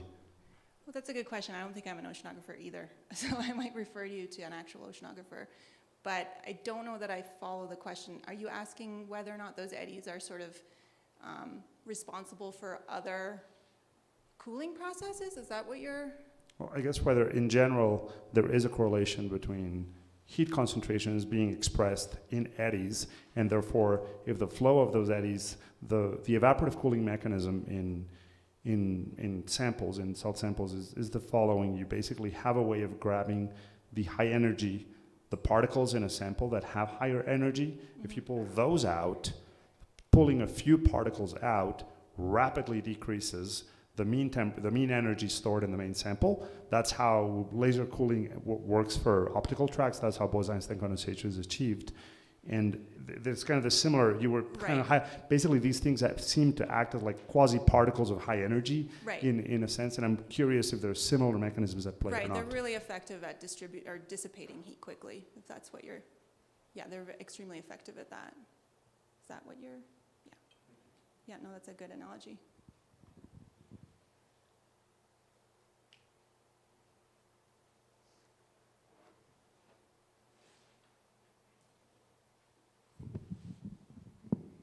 Okay, I'll just leave it. I had a question for you. I was hoping that you could explain the Ekman transport idea a little bit more. I wasn't clear on how exactly that would lead to cooling. Yeah, so the idea there is that, and that's a first stab at trying to explain that initial cooling. The idea there would be that there's a wind-driven response that's pretty immediate to a dumping of the northern hemisphere, water in the northern hemisphere. So the atmosphere is going to respond very quickly to that. That's going to impact your ocean circulation. So in terms of the change in wind stress on the ocean around in the Southern Ocean, and especially around, like, specifically the periphery of the ice sheet itself, that leads to basically a negative anomaly in the wind stress curl, which is going to, it effectively moves your surface water northward, and it allows cooler, deeper water to come in from below. I'll stop there, but. Is that cooler, deeper water coming from below the circumpolar deep water, or is it pulling circumpolar, because I would assume circumpolar deep water is going to be warmer. Yeah, I've thought about this too, and I think it probably requires a little more poking around on my part. Where that CDW lays in this model, for example, I'm not sure yet, so I have to see where that is in the ocean model here and where it comes into play, whether or not I'm looking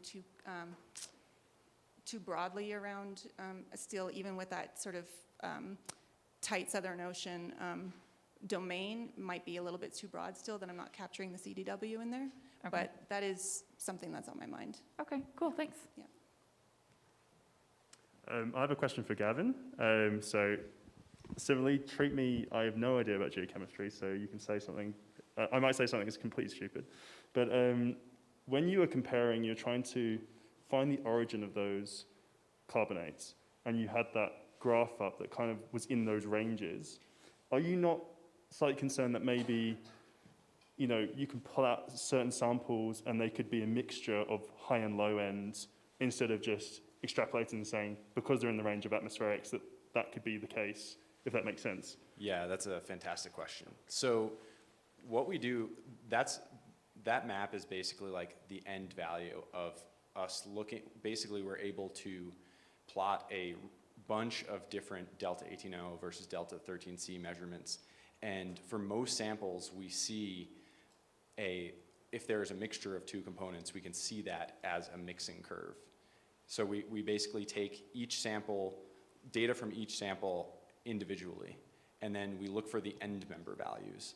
And those end member values are what we use for our, basically our end member interior waters. Does that make sense? Yes, I think so. Yeah, that explains it. Thank you. Yeah, that's a great question. Thanks. We have an online question for Gavin.